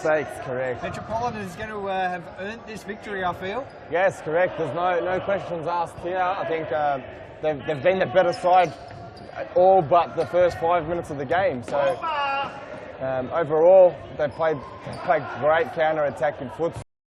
They've created a lot more chances since they conceded those first 2 goals and look a lot more dangerous. As Mongrina tries to lay it off to the back post, Alex Cobo not working hard enough. Easy to forget that Collingwood were 2-0 up as well in the early stages of the match. So Metro has fought back extremely well. And as you can hear it, it's the final countdown. 1 minute 30 to go. We're in stop clock time. Not impossible for Collingwood to come back from here. They need to press. McGreen's fast. Kobo is getting harassed. 3 goals in a minute 16. I've seen stranger things, but it would be a miracle. As Carrera tries to break through, keeps the ball in play. No, he doesn't. Ball is out. So yeah, Metro giving themselves every chance to remain in the series futsal after this victory. and they will not give up. So two wins for Metropolitan now, 2 wins for Collingwood and 2 wins for Ashburton. It almost guarantees that the top 5 are almost guaranteed. It's just a matter of where these final 3 are going to position themselves. Correct. You still want to finish as high as possible and avoid playing second, obviously avoid direct relegation, avoid playing second on the ladder in state championship. But I think JJ! That's a great goal. With a little dance and a little shake of the hips. He has been outstanding today. I think he's been my man of the match, Grant. As you can see on the replay, he thunders that one past Giapponi. It's 8-4, and Metropolitan is going to take 3 very, very valuable points away from this match. It's been an absolute game changer, JJ. When they were 2-0 down, he came on, and that's when the game had turned on its end. So not many players can turn it around on their own, but JJ is one of those. As Oscar Mangrina will fire. And the score 8-4, as we count down the final 30 seconds of this game, Metropolitan keeping their SFV aspirations alive. And I can just see the Baldwin and Pascoe Vale teams getting prepared for the next match. Big clash, first versus third. So an important game for Baldwin to remain in touch with Hume. So Baldwin 4th, sorry.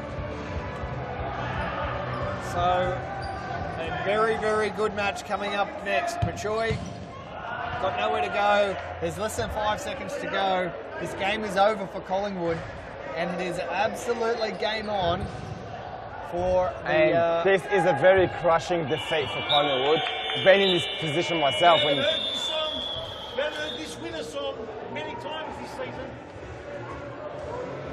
So a great win for Metropolitan and a very disappointing loss for Collingwood. Metropolitan 8, Collingwood 4. I'm joined by Shaban Rajab. We'll go to a very quick ad break and we'll be back with a huge match between Baldwin and the current championship leaders, Pascoe Vale.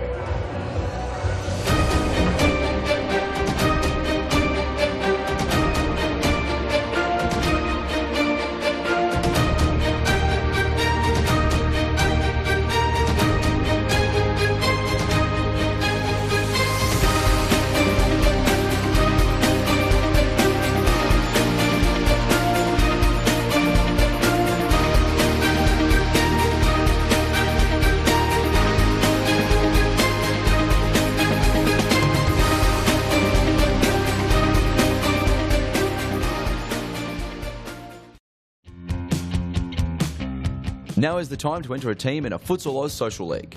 Open for men, women and mixed teams almost every night of the week. We will match your team's abilities to an appropriate league, giving you a competitive and fun experience. So gather your mates, create a team and become a Futsal Oz Social League champion. For more information, visit futsaloz.com.au.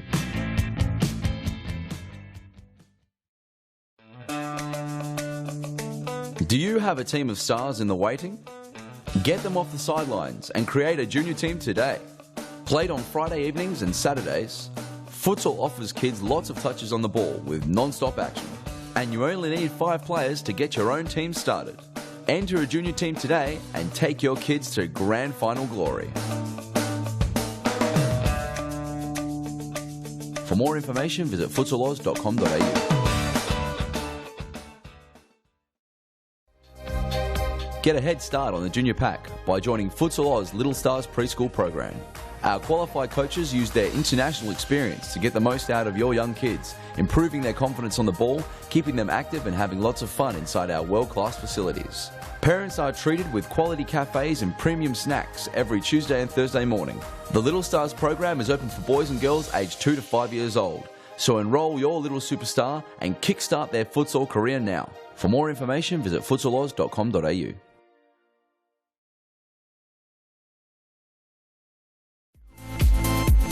Futsal Oz mixed leagues are a great way for all your friends and family to play futsal. Boyfriends can play alongside their girlfriends, and wives and husbands can join forces to take on the mixed futsal world. There's a great league waiting for your team of guys and girls to play. Whether you are a group of super competitive players, or you just want to have a bit of fun. So pick up your phone, text your pals, and start a Futsal Oz mixed team today. For more information, visit futsaloz.com.au.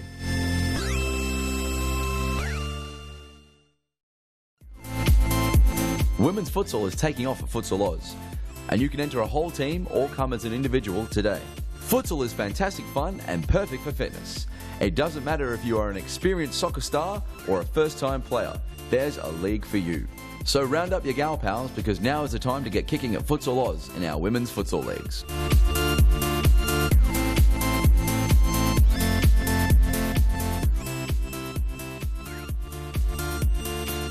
For more information, visit futsaloz.com.au.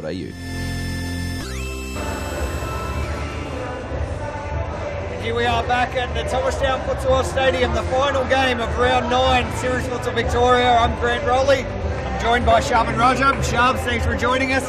This game, probably the biggest of the evening, between Balwyn and current championship leaders and 9-time Series Futsal Victoria champions, Pascoe Vale, as we look at the team shake hands as they get ready for this huge clash. Sharps, what's your tip? How can you tip against Pascoe Vale? But we know Balwyn's good enough to at least compete, and it could go either way. But you can never tip against Pascoe Vale. The ladder leaders, they find a way time and time again, and I believe they will again. A few new squad members for both teams.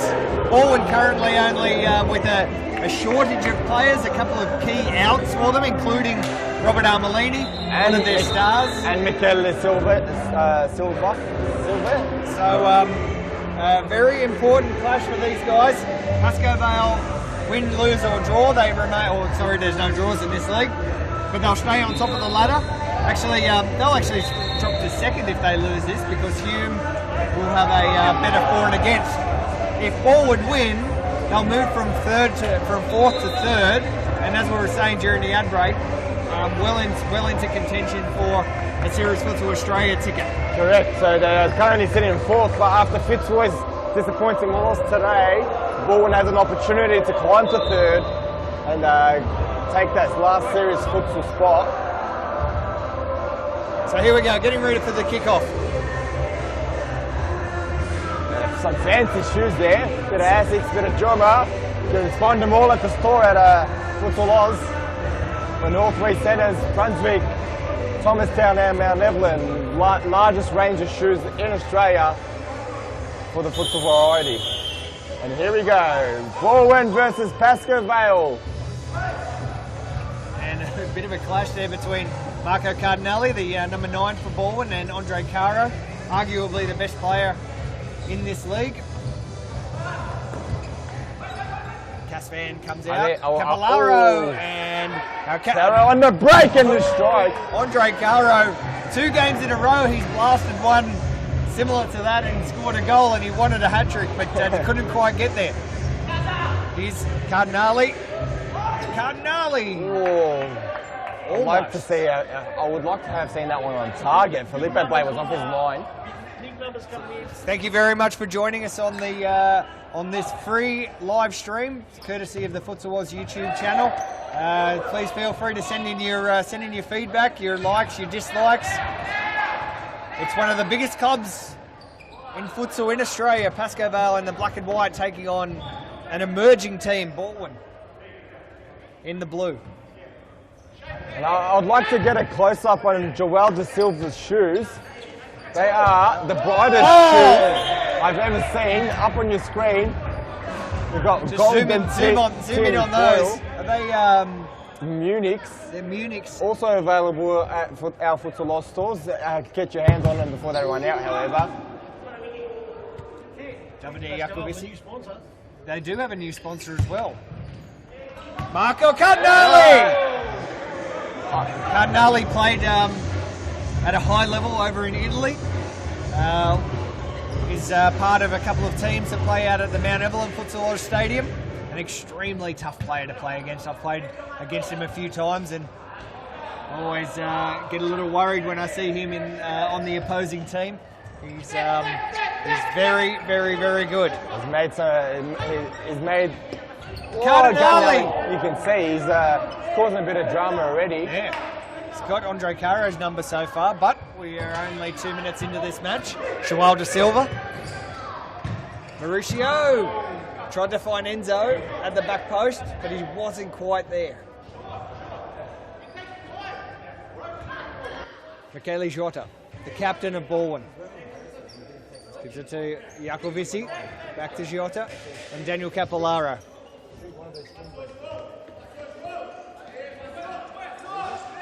Jacovici, is he going to go himself? No, he's not.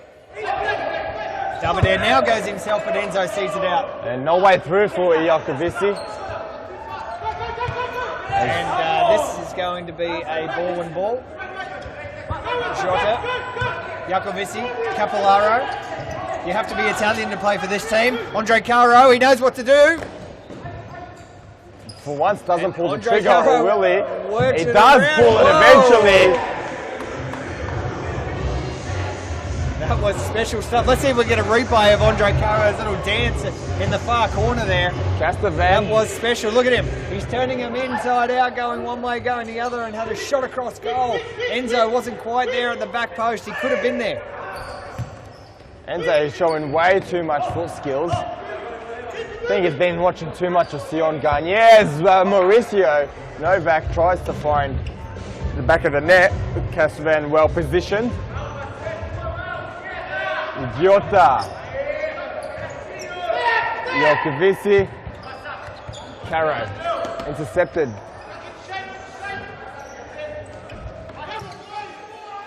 Capillaro. Oh, great ball! Oh, and Philippe Blay is right in Cardinale's face with a great save. Let's see if we can get a replay of that. That was an excellent save from Philippe Blay.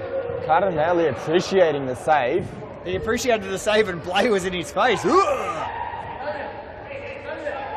Maybe a little bit too disrespectful. Don't mind the celebrations, but getting in someone's face, I wouldn't like it as a player. But that's Philippe Blay. There's the rooster. He absolutely lifts this squad, sets the tone for Pascoe Vale. And the commentary box about to get involved. Jacovici And Enzo telling the ref claiming. how to do it. Jacovici. He beats Enzo. And shoots, and Michele Jota was in the right spot but needed another metre.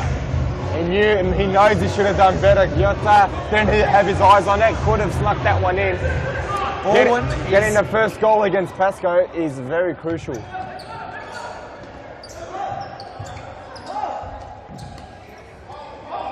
Novak falling over, and it's 4-on-2 the other way. Capillaro with the strike. Jota can do it. And Cardinale. Cardinale earns a corner in the end. Baldwin has come to play today. Pascoe Vale just holding on and ball straight across. And side ball for Baldwin. And youngster Stefan Restic comes on for his first substitution of the game. Biggest number so far, 140. Great to see lots of viewers here on the Series Futsal live stream, live and free on the Futsal Oz YouTube channel. And Great to have you on board. Cardinale with the ball, makes his way around with some great skill. And I must say, Cardinale, first time I've seen him play, I've heard some great things about him, and he is a class above. He played in second division Italy, and it shows he is just an outstanding target as he turns that ball over to Ristic. Ristic cops a knock for his troubles, but game continues. Enzo, Caro. Andre Caro with his brand new boots. If you had him on Snapchat during the week, absolutely in love. Bought 2 pairs of them.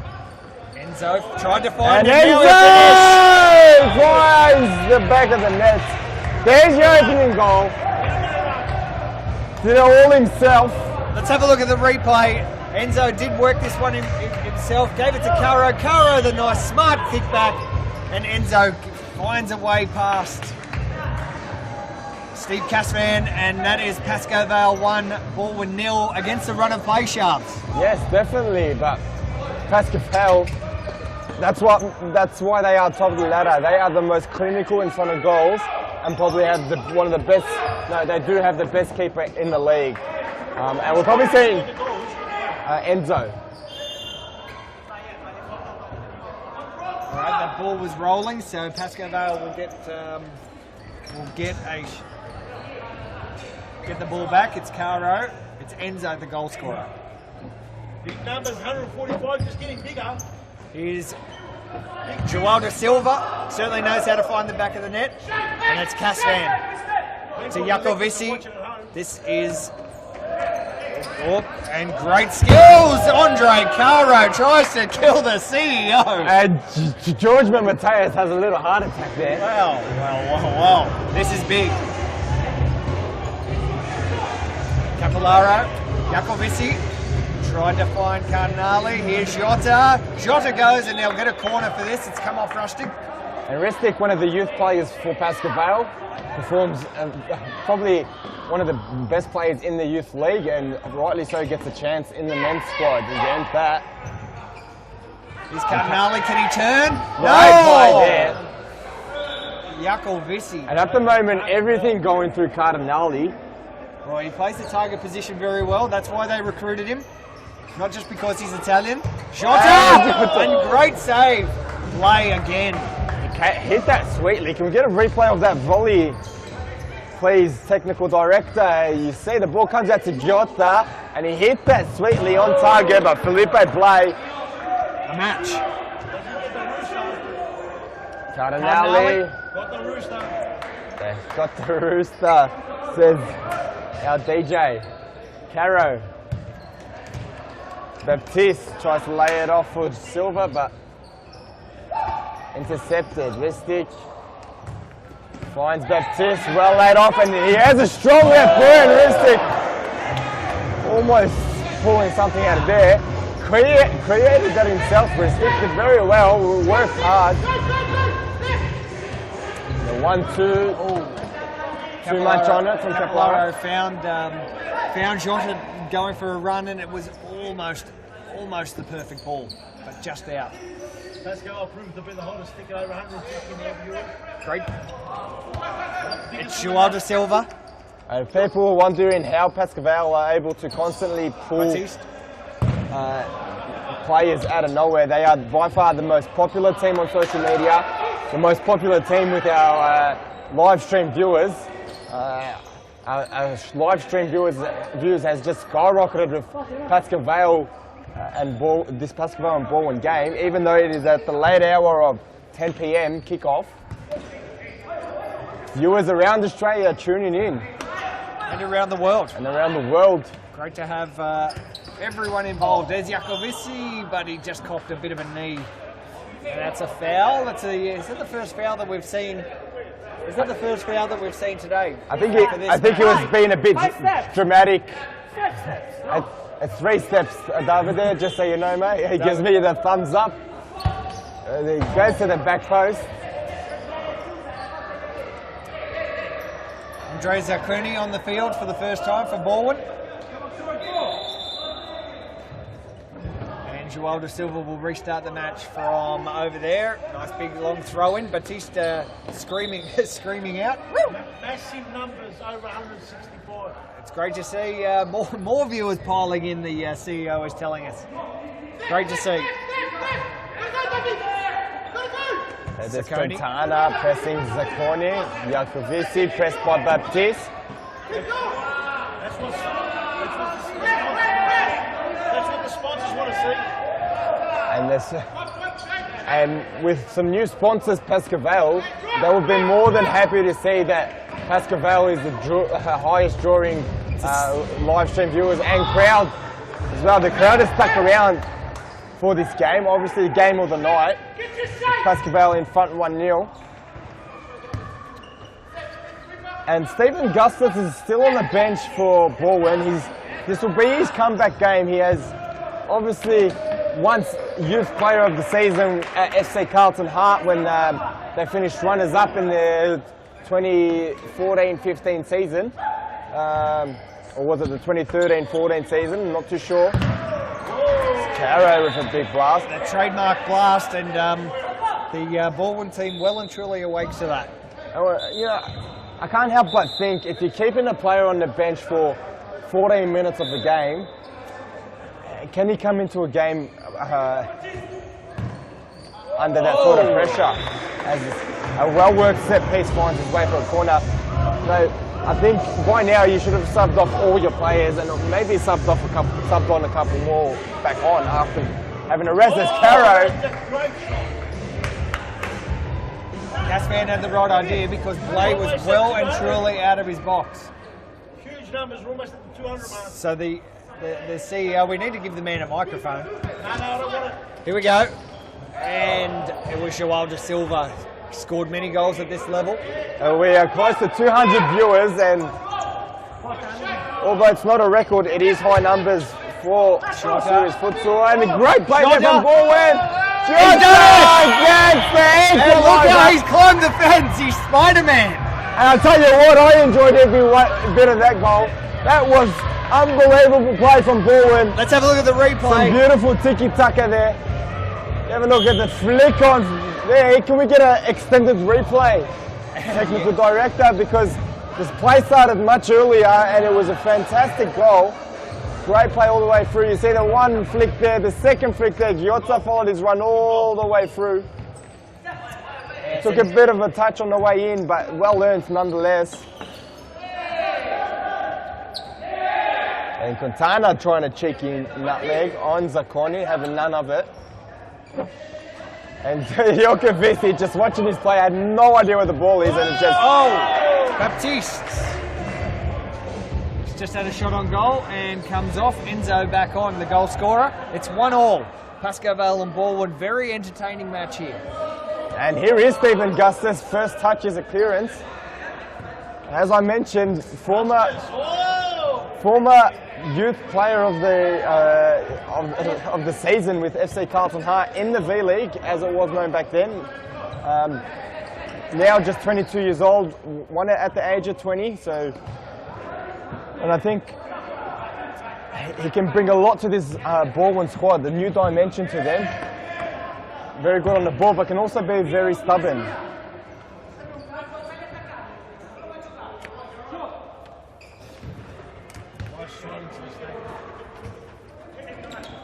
As a hush goes over the stadium with a little bit of tension. Zacconi almost putting Baldwin in front.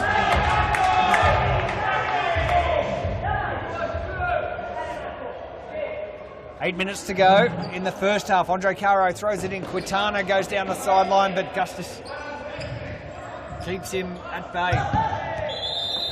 And we're going to see it. No, it's Enzo who cops a yellow card. And referee Anthony Robota's having none of his nonsense. This is the referee's domain. Do not get involved with Evan Robotas. He will let you know about it. Jokovic back to Zacconi. Zacconi, Jokovic. Stephen Gustus on the ball here, keeping it simple. Jokovic. Gustus. Zacconi. Stephen Gustus. Baldwin content to hold possession here. Now Jokovic tries to force it on.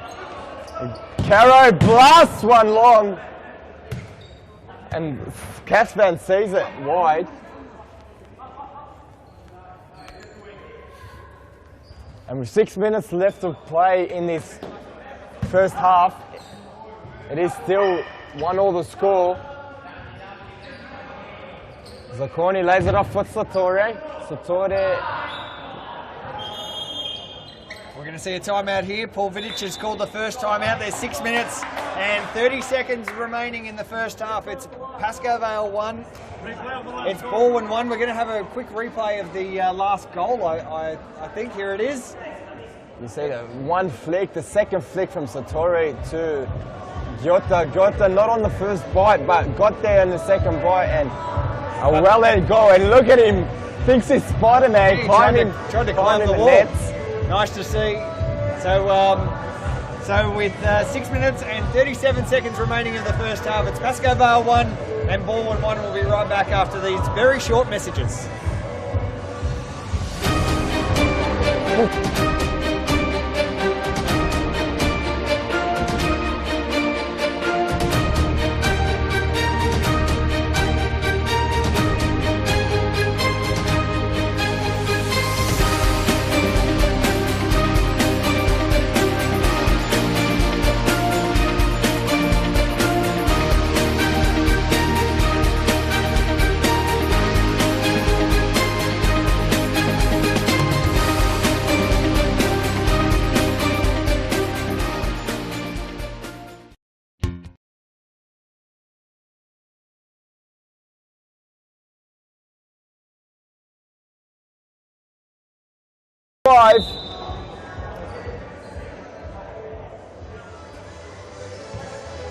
Quintana on the board. Now 1-0 the score, 6 minutes of play.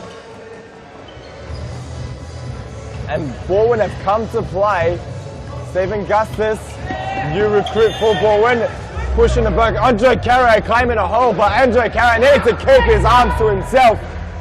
There's no use complaining, Andre, when you got your hands on his back. I don't think you can hear you, Sharps. I will make sure he hears me after the game. He's got his mind well and truly in this match. Zacconi, great ball from Fitzroy, but no, it's just gone out. And Quintana finds Enzo. Enzo tries to turn sharply, turns it over to Zacconi. Zacconi couldn't get around his play, and both teams defending strong, so neither team able to find any sort of way through. And Enzo wraps his foot around Gustus, but no foul called by the referee. Casvan throwing the ball straight out. Bit of a waste of possession, I believe. Caro, Quintana, back to Caro, tries to go around Jacovici. Playing with fire here at Pascoe Vale. Steals it off him. Satori, Gustus. Satori, high press from Pascoe Vale, could be a handball.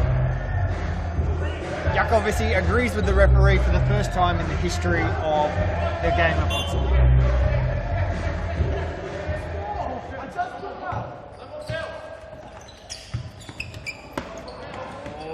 He can squeeze through there. No, goes back to play. It goes long to Andre Caro, but he's just a couple of inches too short. I think that's one thing Caro needs to add to his repertoire, the header. He doesn't header the ball very often, and he could mistime that terribly. I think he could have got there. Attack! Oh, great save by Felipe Blay. Proving once again why he's supposed to be. Oh, it's a wasted opportunity from Jacovici. How could Jacovici miss that? We need to see it on replay because that was the goal that should have put them ahead. That was too easy. It's De Silva on the ball. Andre we can get a replay of that last chance on goal from Baldwin. Jakovici's miss. Technical director might be having a bit of trouble with that one.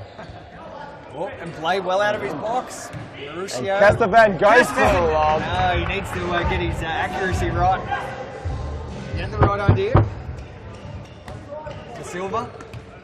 De Silva gives it back to Mauricio, who tries to beat Gustus. It's gone down. The game's continuing. Satori's being held by De Silva. Andre Caro blast one. It was 138 kilometres an hour. Andre Caro has had now about 4 shots from that halfway line. Now I know he has a rocket of a shot, but maybe he needs to calm down a little bit and try an alternate route because every shot has gone way over the bar. Oh, and nicely Zacconi turns very well. Gustus, the 1-2 to Zacconi, and well positioned Felipe Blay. Blay proving again why he's the most sought after and best goalkeeper in the league. Big shot, comes off the back of Mauricio. And this may be his last season for Pascoe Vale. I'm not even sure he'll see out the season, Grant Rowley, which will be a massive loss for Pascoe Vale.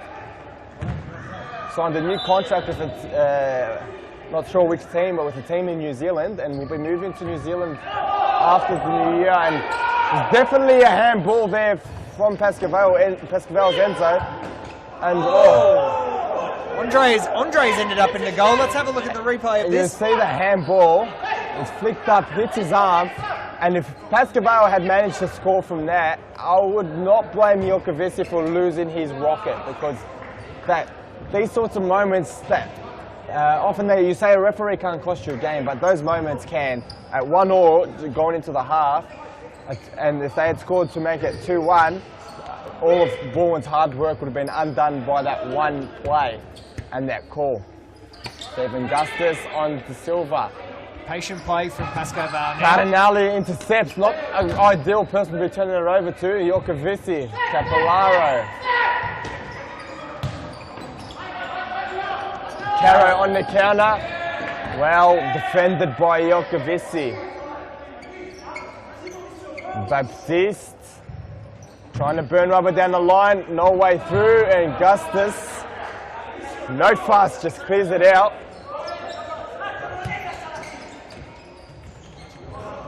Cardinale on the counter, Jokovic. Jokovic has put Pascoe Vale in front. Baldwin in front. My apologies. Jokovic falling into the screen on the side there. Let's have a look at the replay. That was a great goal from Baldwin. Sharps, take us through it. So you can see the ball falls out to Cardinale, who lays it off. I thought he was going to play it back to Cardinale, and I think Blair thought the same thing, and left his front post wide open and calmly finished by Jokovic. So over there, Jokovic with that Great save. last goal. And now Gustus, he competes with Blay. And Gustus is a true warrior. Just Great individual run, but well stopped by Capellaro. And that was instant equaliser. Look at the celebration from Pascoe Vale. They know how important that was. It's 2-2, Baldwin and Pascoe Vale. Let's have a look at the replay. As João da Silva puts them in front. Puts them equal, sorry. It was real simple. And you can see Cardinale pointing the finger at his teammates, but he was just ball watching there. He needed to get back in the zones and help his teammates out, and refused to. So Pascoe have got. Jokovic giving Baptiste a little bit of what for, but no foul. So the ball's gone out. That is the end of the first half. And I think there's still a bit of confusion as to what's going on with that last call. One referee called side ball, or one called free kick, but not enough time on the clock either way. And it's an entertaining first half, Grant. Thank you, Sharps. Yes, very good. 2-2. The second half coming up after this break. It's Pascoe Vale 2 and Baldwin 2.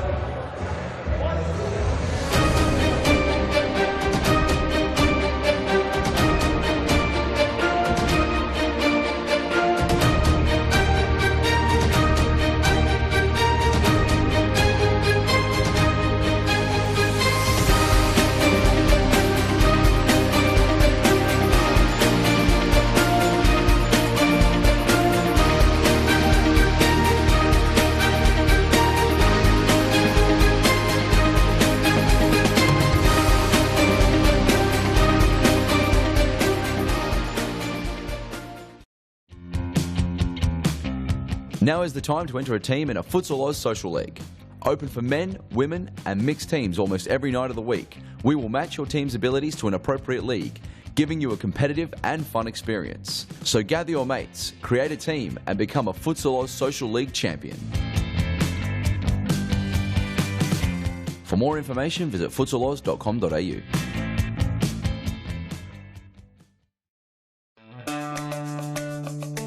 Do you have a team of stars in the waiting? Get them off the sidelines and create a junior team today. Played on Friday evenings and Saturdays, Futsal offers...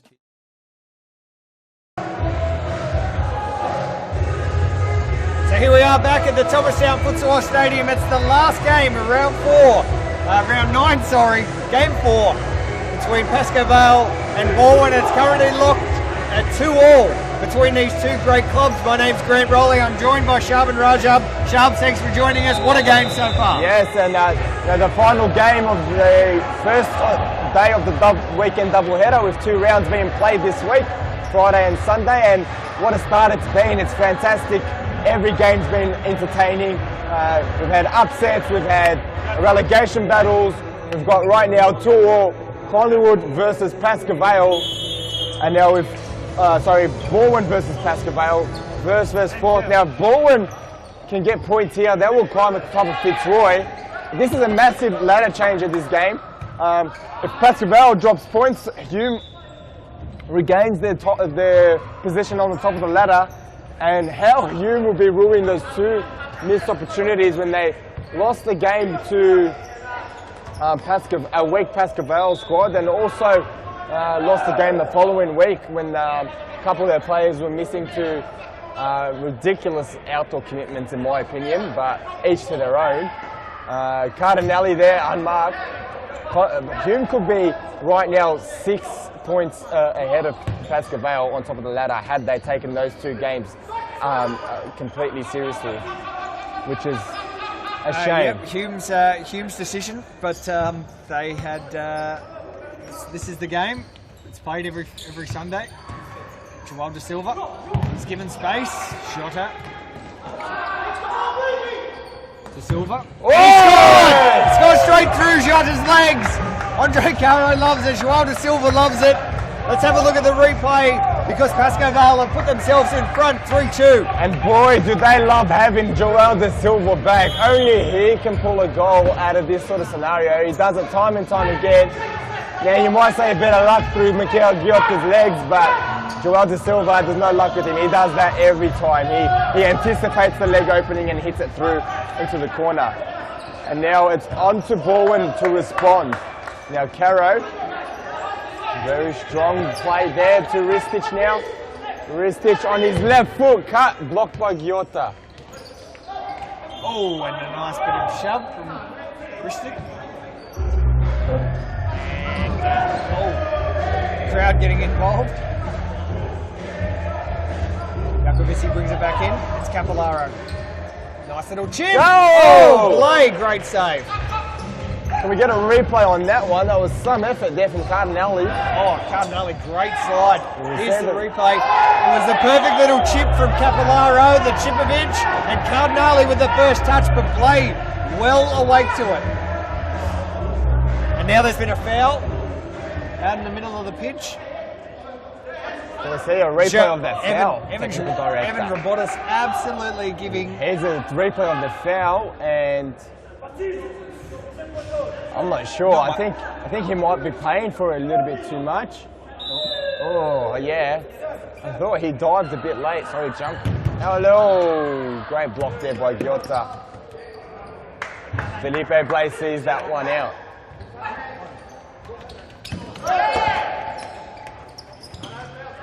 Very physical. Cardinelli tried to take two of them there. It was never going to work, especially when one of them is Andre Caro, who just sees it go to the left. Oh, now Andre's claiming he wants a corner. Caspans. He might be a bit guilty there. Yeah, he's not arguing. I'm sure if he hadn't got a touch, he would have had a lot more to say than that. De Silva, the goal scorer. And here is Blade, pressed by Jokovici. Blade, and off his line. Can he do it? No! It's just gone to the left again. Casvan needs to practice those a little bit more in the during training, I think. I think he needs to opt for the direct kick rather than the drop kick, because the drop kick just keeps rising and rising, a lot harder to control. If you can just do the good old drop punt, I'd like to say, just kick it on the full, and the ball tends to rise and then dip late. So whereas his half volleys are just rising and rising, so making it very tough. Oh!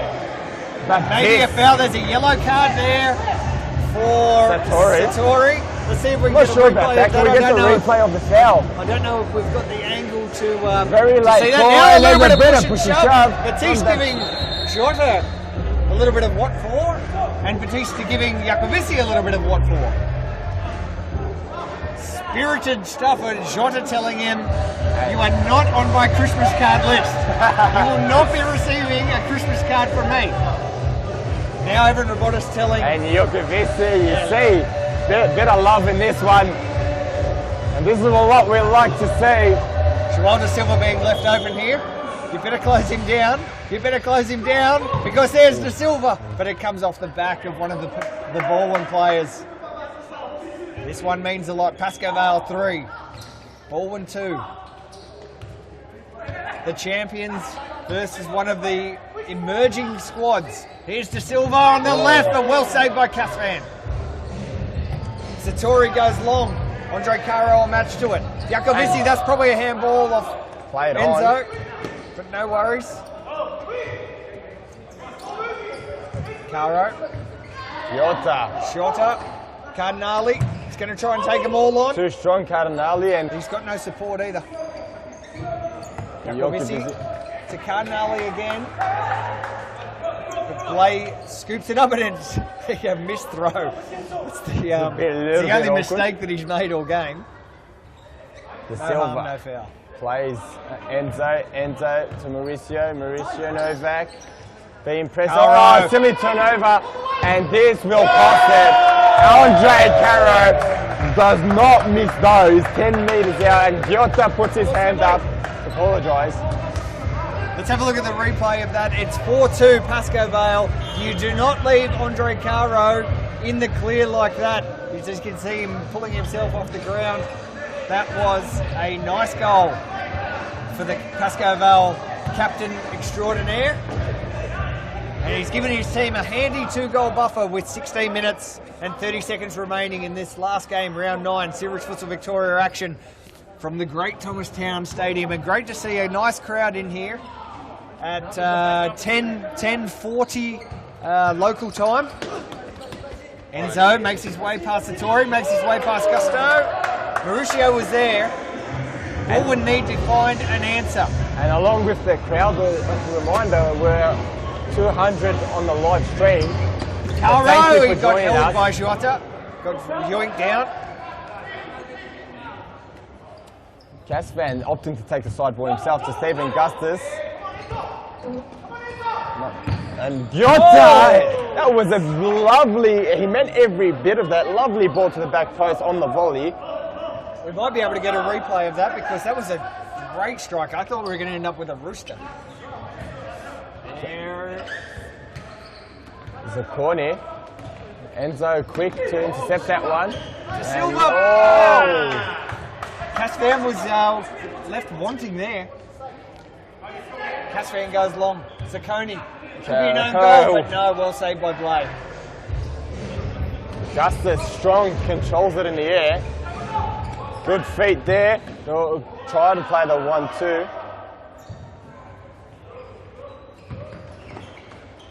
Satori! That was going into the top corner from Satori, and Mauricio Novak bravely gets his head in the way. A great replay here. Great strike, but it's come off the back of Mauricio Novak. Justice. Caro. Oh, lovely feet there from De Silva. Finding Novak, now Satori on the ball. Satori to Stephen Gustus. Still 14 minutes to go. A long, long time in a game of futsal as Joel De Silva walks it up the sideline. Fakes again. Goes to Mauricio. Goes back to Captain Caro. The Brazilian connection working well here. All 4 of the players on the field for Pascoe Vale. They really need to start pressing ball, and Pascoe Vale are just doing as they please. Holding a lot of the ball, waiting and biding their time. And there it is, a shot.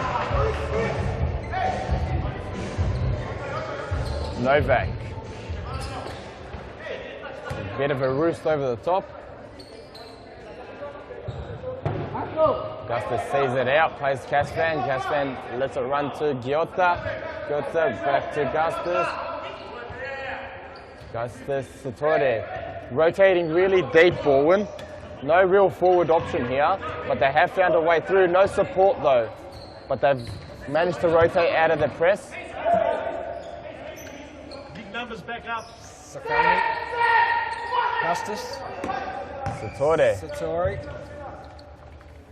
And Vaughan currently resting its key players, Ben Cardinale and Jacovici. Here comes. Whoa! There, we're going to see a yellow card there for sure. For sure. And a big coat hanger. Let's have a look at the replay of that. Andre Caro not happy about it. That was silliness. And referee Evan Robota's getting into a chat with the crowd. Not sure why. Does not need to worry about the crowd whatsoever. Just keep your eyes on the game, referee. Casvan, that was ridiculous. Match review panel should probably have a look at that because he had no eyes for the ball. I think there was no contact. I think the MRP only gets involved in more serious matters than that, Grant. I think I've mentioned it before that if you are going one-on-one with the keeper, if you are going one-on-one with the keeper, you must be prepared to take a hit because they will not pull out. So, you see that one just bounces out. I don't think Andre Caro has a right to complain there. As you say, he didn't get collected, he didn't get hit, but the intention was definitely there. Oh, the intention was there, and as I said, the keepers are always going to play the ball or the man. Baldwin starting to regain a little bit of their shape now. And Satori looking to come off. And Jacovici getting ready to come back playing on. with fire. It was a foul for sure. So that's 3 fouls to Baldwin, 2 to Pascoe Vale. There's 11 minutes and 50 seconds remaining. Pascoe Vale currently leading 4-2. And the next goal, vital. And now Casvan again goes for Caro. I believe Caro is playing for that one. Got all ball. Casvan. Capillaro almost put one to the back of the net, and no, you're right, Casvan was perfectly fine there. Look at this, Capillaro almost on the head. Enzo's going to have a shot. Casvan makes a great save.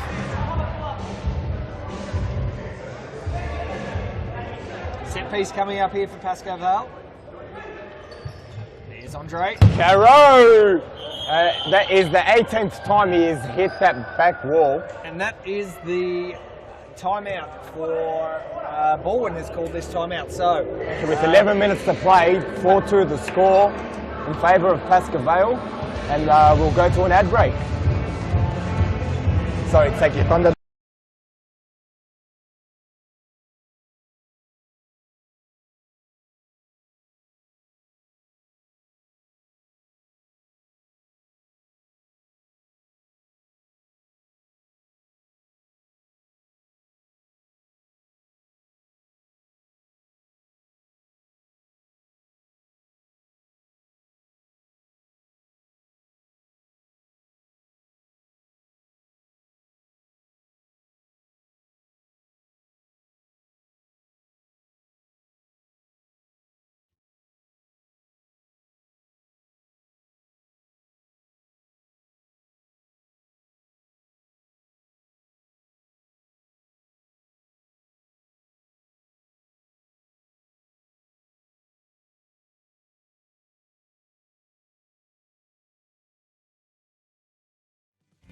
For more information, visit futsaloz.com.au. Welcome back to Futsal Oz, Thomastown, SFV night, doubleheader, Pascoe Vale versus Baldwin, 4-2 the score. Casvan off his line. He's been aggressive tonight, Casvan. Steve Casvan. Wears his heart on his sleeve. One of the stars of the Baldwin team during the Series Futsal Australia tournament. Jacovici, the interception. And Baldwin in desperate need of a goal if they want anything from this game. Jacovici. Now I must say, Stephen Gustus has not missed a beat as Felipe Blake quick off his line. Ball still in play. Stephen Gustus has not missed a beat. He looks absolutely in form, fine touch in his comeback game, and has done himself no harm in his first game back. Here he is now as I jinx him. No, he's done well to hold on to the ball. Great turn there. And Burns rubber down the line, and Quintana able to win back possession. Jacovici now. Zakone round Enzo. Enzo real quick, but Zacconi's too classy on the ball, does not lose possession. Trying to play through the middle now, Baldwin. And Davide Jokovici just waltzes his way down the line. You're giving him space and tries to go And himself. earns a foul. And that was quite hilarious to watch. Jokovici barely moved the muscle, yet earned himself so much space. It's the kind of player he is. So what do you do from here? Does Jokovici You have a definitely shot? lay it off to Zacconi, which he does, and Zacconi blocked by Caro. 9 minutes to go. Pascoe Vale 4, Baldwin 2. It's all to play for. A win here for Pascoe Vale keeps them at the top. A win here for Baldwin puts them in the top 3. Great turn by Augustus, very strong turn and saved by Felipe Blay.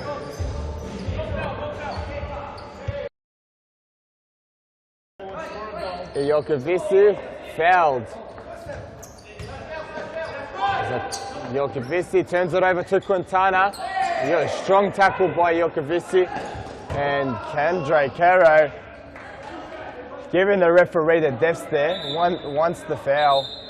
Now he's saying to the referee, why would you put your whistle to your mouth and not blow it? But the referee only has a split second to make a decision, and I think it's just a reflex, and it's something that players just need to get used to. Don't stop until you hear that whistle blow. Andre Caro trying to con the referee now. Jokovici to Augustus, great layoff, and Zacconi just lets it run. Enzo, All he has to very do- fast. He's lightning quick this He man. he is the beach soccer player, the international beach soccer player, and you must be extremely fit, and your legs will be working non-stop on that beach sand. Here he is now. He's going to have a shot. Oi. And we're going to hear the rooster. I think these roosters have been let loose everywhere inside this stadium. And Yeah, Enzo would find running around on this blue Futsal Oz floor an absolute dream compared to running around on the sand. As Cardinale, if he can get it. whoa! Zacconi, disappointing, just went sprayed it wide. Time is running out for Baldwin. 7 minutes of play to go. They need to score a goal to get back in the game. Oh, Quintana tries to find Restich to no avail. Zacconi. It's 4-on-3 situation here. They should make the most of it. Baldwin and then it's it's off the Zacconi post. off the post. Cardinale to sweep up. The mess. Can we get a replay on that one? Zacconi almost pulling one back. You see here there was a 4-on-3 situation. Zacconi pulls a toe poke off the post. And Baldwin cannot buy a goal at the moment. Goalless in his second half. And Enzo! that's a double for him tonight, and that could be the sealer for Pascoe Vale. Still lots of time to go. Six minutes. Here's the that- replay. there It's it is. Quintana. He got The Enzo first got the shot first blocked. shot blocked. He's taken it out of Zacconi's legs and shoots past Casvan, who was a little asleep. And it's 5-2. The champions are on top. And they're the ones that just break your back when you've been working so hard, had all the opportunities. Baptiste. You have just hit the post and the other team comes up the other end and scores a goal like that. And now it is 3 goals the difference. Pascoe Vale in front, and it seems like they will hold on to that top of the ladder position. And yeah, have a look now. On comes the 5th man for Baldwin in the yellow. It's Michele Jota, who is playing the 5th man. So 5 minutes 30 remaining. And Pascoe Vale now with no goalkeeper in the box and no mistakes. Oh, and that was an opportunity there for Baldwin, not using his 5th man tactic to their advantage. And trying to force it to the back post. Joel clears it long.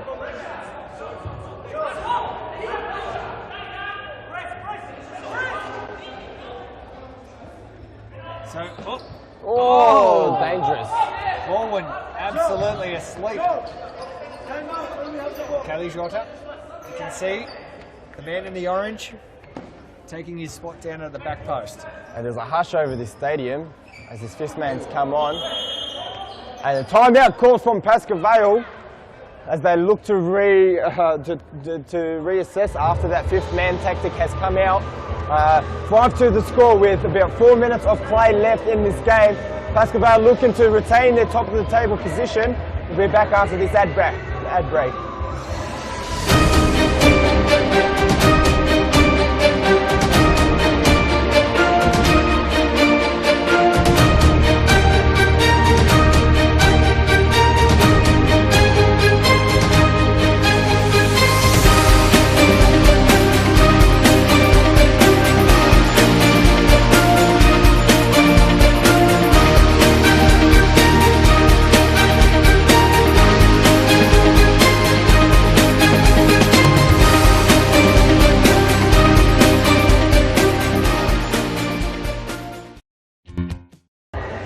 So we're back at the Thomastown Futsal Stadium and there is only 4 minutes and 30 seconds remaining.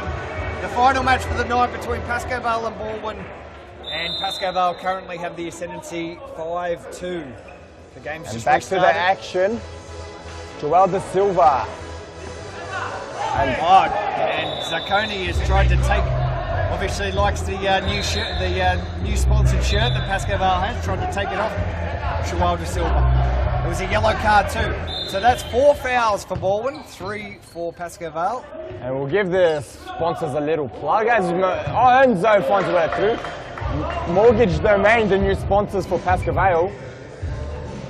Joel De Silva just puts it over the top of Caspan. Along with their main sponsors, Laser Solutions on the front. So they've got 2 main sponsors by the looks of it now, Pascoe Vale. Caro, Enzo, probably the player of the match really, or Philippe Blake. There goes. the fifth man back on the pitch. You see him run past your face on the... De Silva's the player of the match. He's played very well. Pascoe Vale have all... Cardinali, Fitzroy, Jakovici. Oh, terrible turnover. And this will be the game. No. It's gone wide. Enzo, that is very dangerous play here from Pascoe Vale. And Cardinali not utilising the fifth man, and very dangerous. Playing with fire here, Baldwin. But they need to risk it all with 3 minutes to go, and they are 3 goals down. They're not using this fifth man to its full extent. There it is. That should be a shot to the back post now. No, need to utilise that. Very well structured, Pascoe Vale. And that's Andre Caro. He doesn't miss those. And that is game, set and match, ladies and gentlemen. Andre Caro has put the sealer on this. Let's look at the replay. It was pretty simple. No goalkeeper in the box, and if Andre Caro's given us an inch, he'll take every bit of it. You need to be 110% when playing fifth man, otherwise the other team will punish you, and it can win you games or it can absolutely destroy you. And a respectable scoreline has now blown out to a 6-2 lead in favour of Pascoe Vale. Jokovici. Silence over the crowd too. Yeah, I think they realise the game is over and it's just a matter of when. And Enzo controls that well, and player says it calmly past the last defender, Enzo Cornet. That's 7-2, and I'm afraid to say, Baldwin, that is the game. And I think they have pulled the plug on the fifth man tactic. No, they haven't. Steve Casavan is now playing the fifth man. Steve Casavan. Uh-oh. Someone... Oh, Jakovici asking for no fifth man. So, not sure with each other. Davide Jokovici just wants to hold it. Says no more. Shaking his head. He's given up. Cardinali just holds it up. Fitzroy. Oh, we could end up copping about 3 or 4 here if they're playing with no confidence. It's through Cardinale. And Satori needs to burn down the line. They broke the line. They need to attack the goal there. We enter the last minute and 30 seconds. Andre Caro will blast one from distance and deflected for a corner. And Pascoe Vale will remain on top of the table after this, Grant. And so Brunswick, I think, will move from 5th up to 3rd, I think. That's Their just, victory earlier this evening. that is correct. They jumped both Borland and Fitzroy, putting them in prime spot for that SFA position as Enzo looks to break through. Pascoe Vale comes out trying to create something. Cardinale, Jokovic just doesn't want to concede any more goals. And you can't blame him. Every last point will count, especially with that ladder so tight between those 3rd, 4th and 5th place seats. Zacconi just has a deflection. There's 30 seconds to go. Pascoe Vale has won this and they've won it well. And I just want to go back to what I was saying before. Hume could have been on top of the ladder, a game clear as Andre Caro will attempt another one. A game clear had their players not committed to another tournament during the same time. So it's a big opportunity lost. You're playing the top league in Australia and you had an opportunity to go first and you have just absolutely given that away. So Tori there with a big strike. 6 seconds to go, ladies and gentlemen, as our referee begins his moonwalk right on out of the stadium.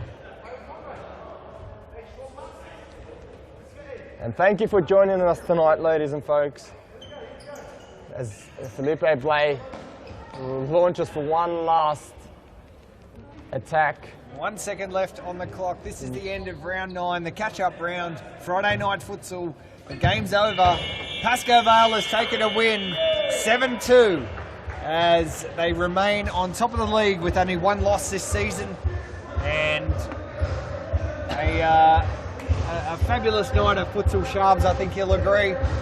Thank you very much for joining us here. Thanks for having me. Not a problem at all. We'll be back here at the Thomastown Futsal Stadium Look forward to it. on Sunday for 4 more games of serious futsal action. The last games at serious futsal level for the 2016 season. We can't wait. A couple of big games coming up as well. Stay tuned to seriousfutsal.com for all the latest news, information, games, results, stats, anything else we can think of to stick on there. So thanks again. Thanks guys. for joining us, and we'll see you on Sunday. Don't miss it.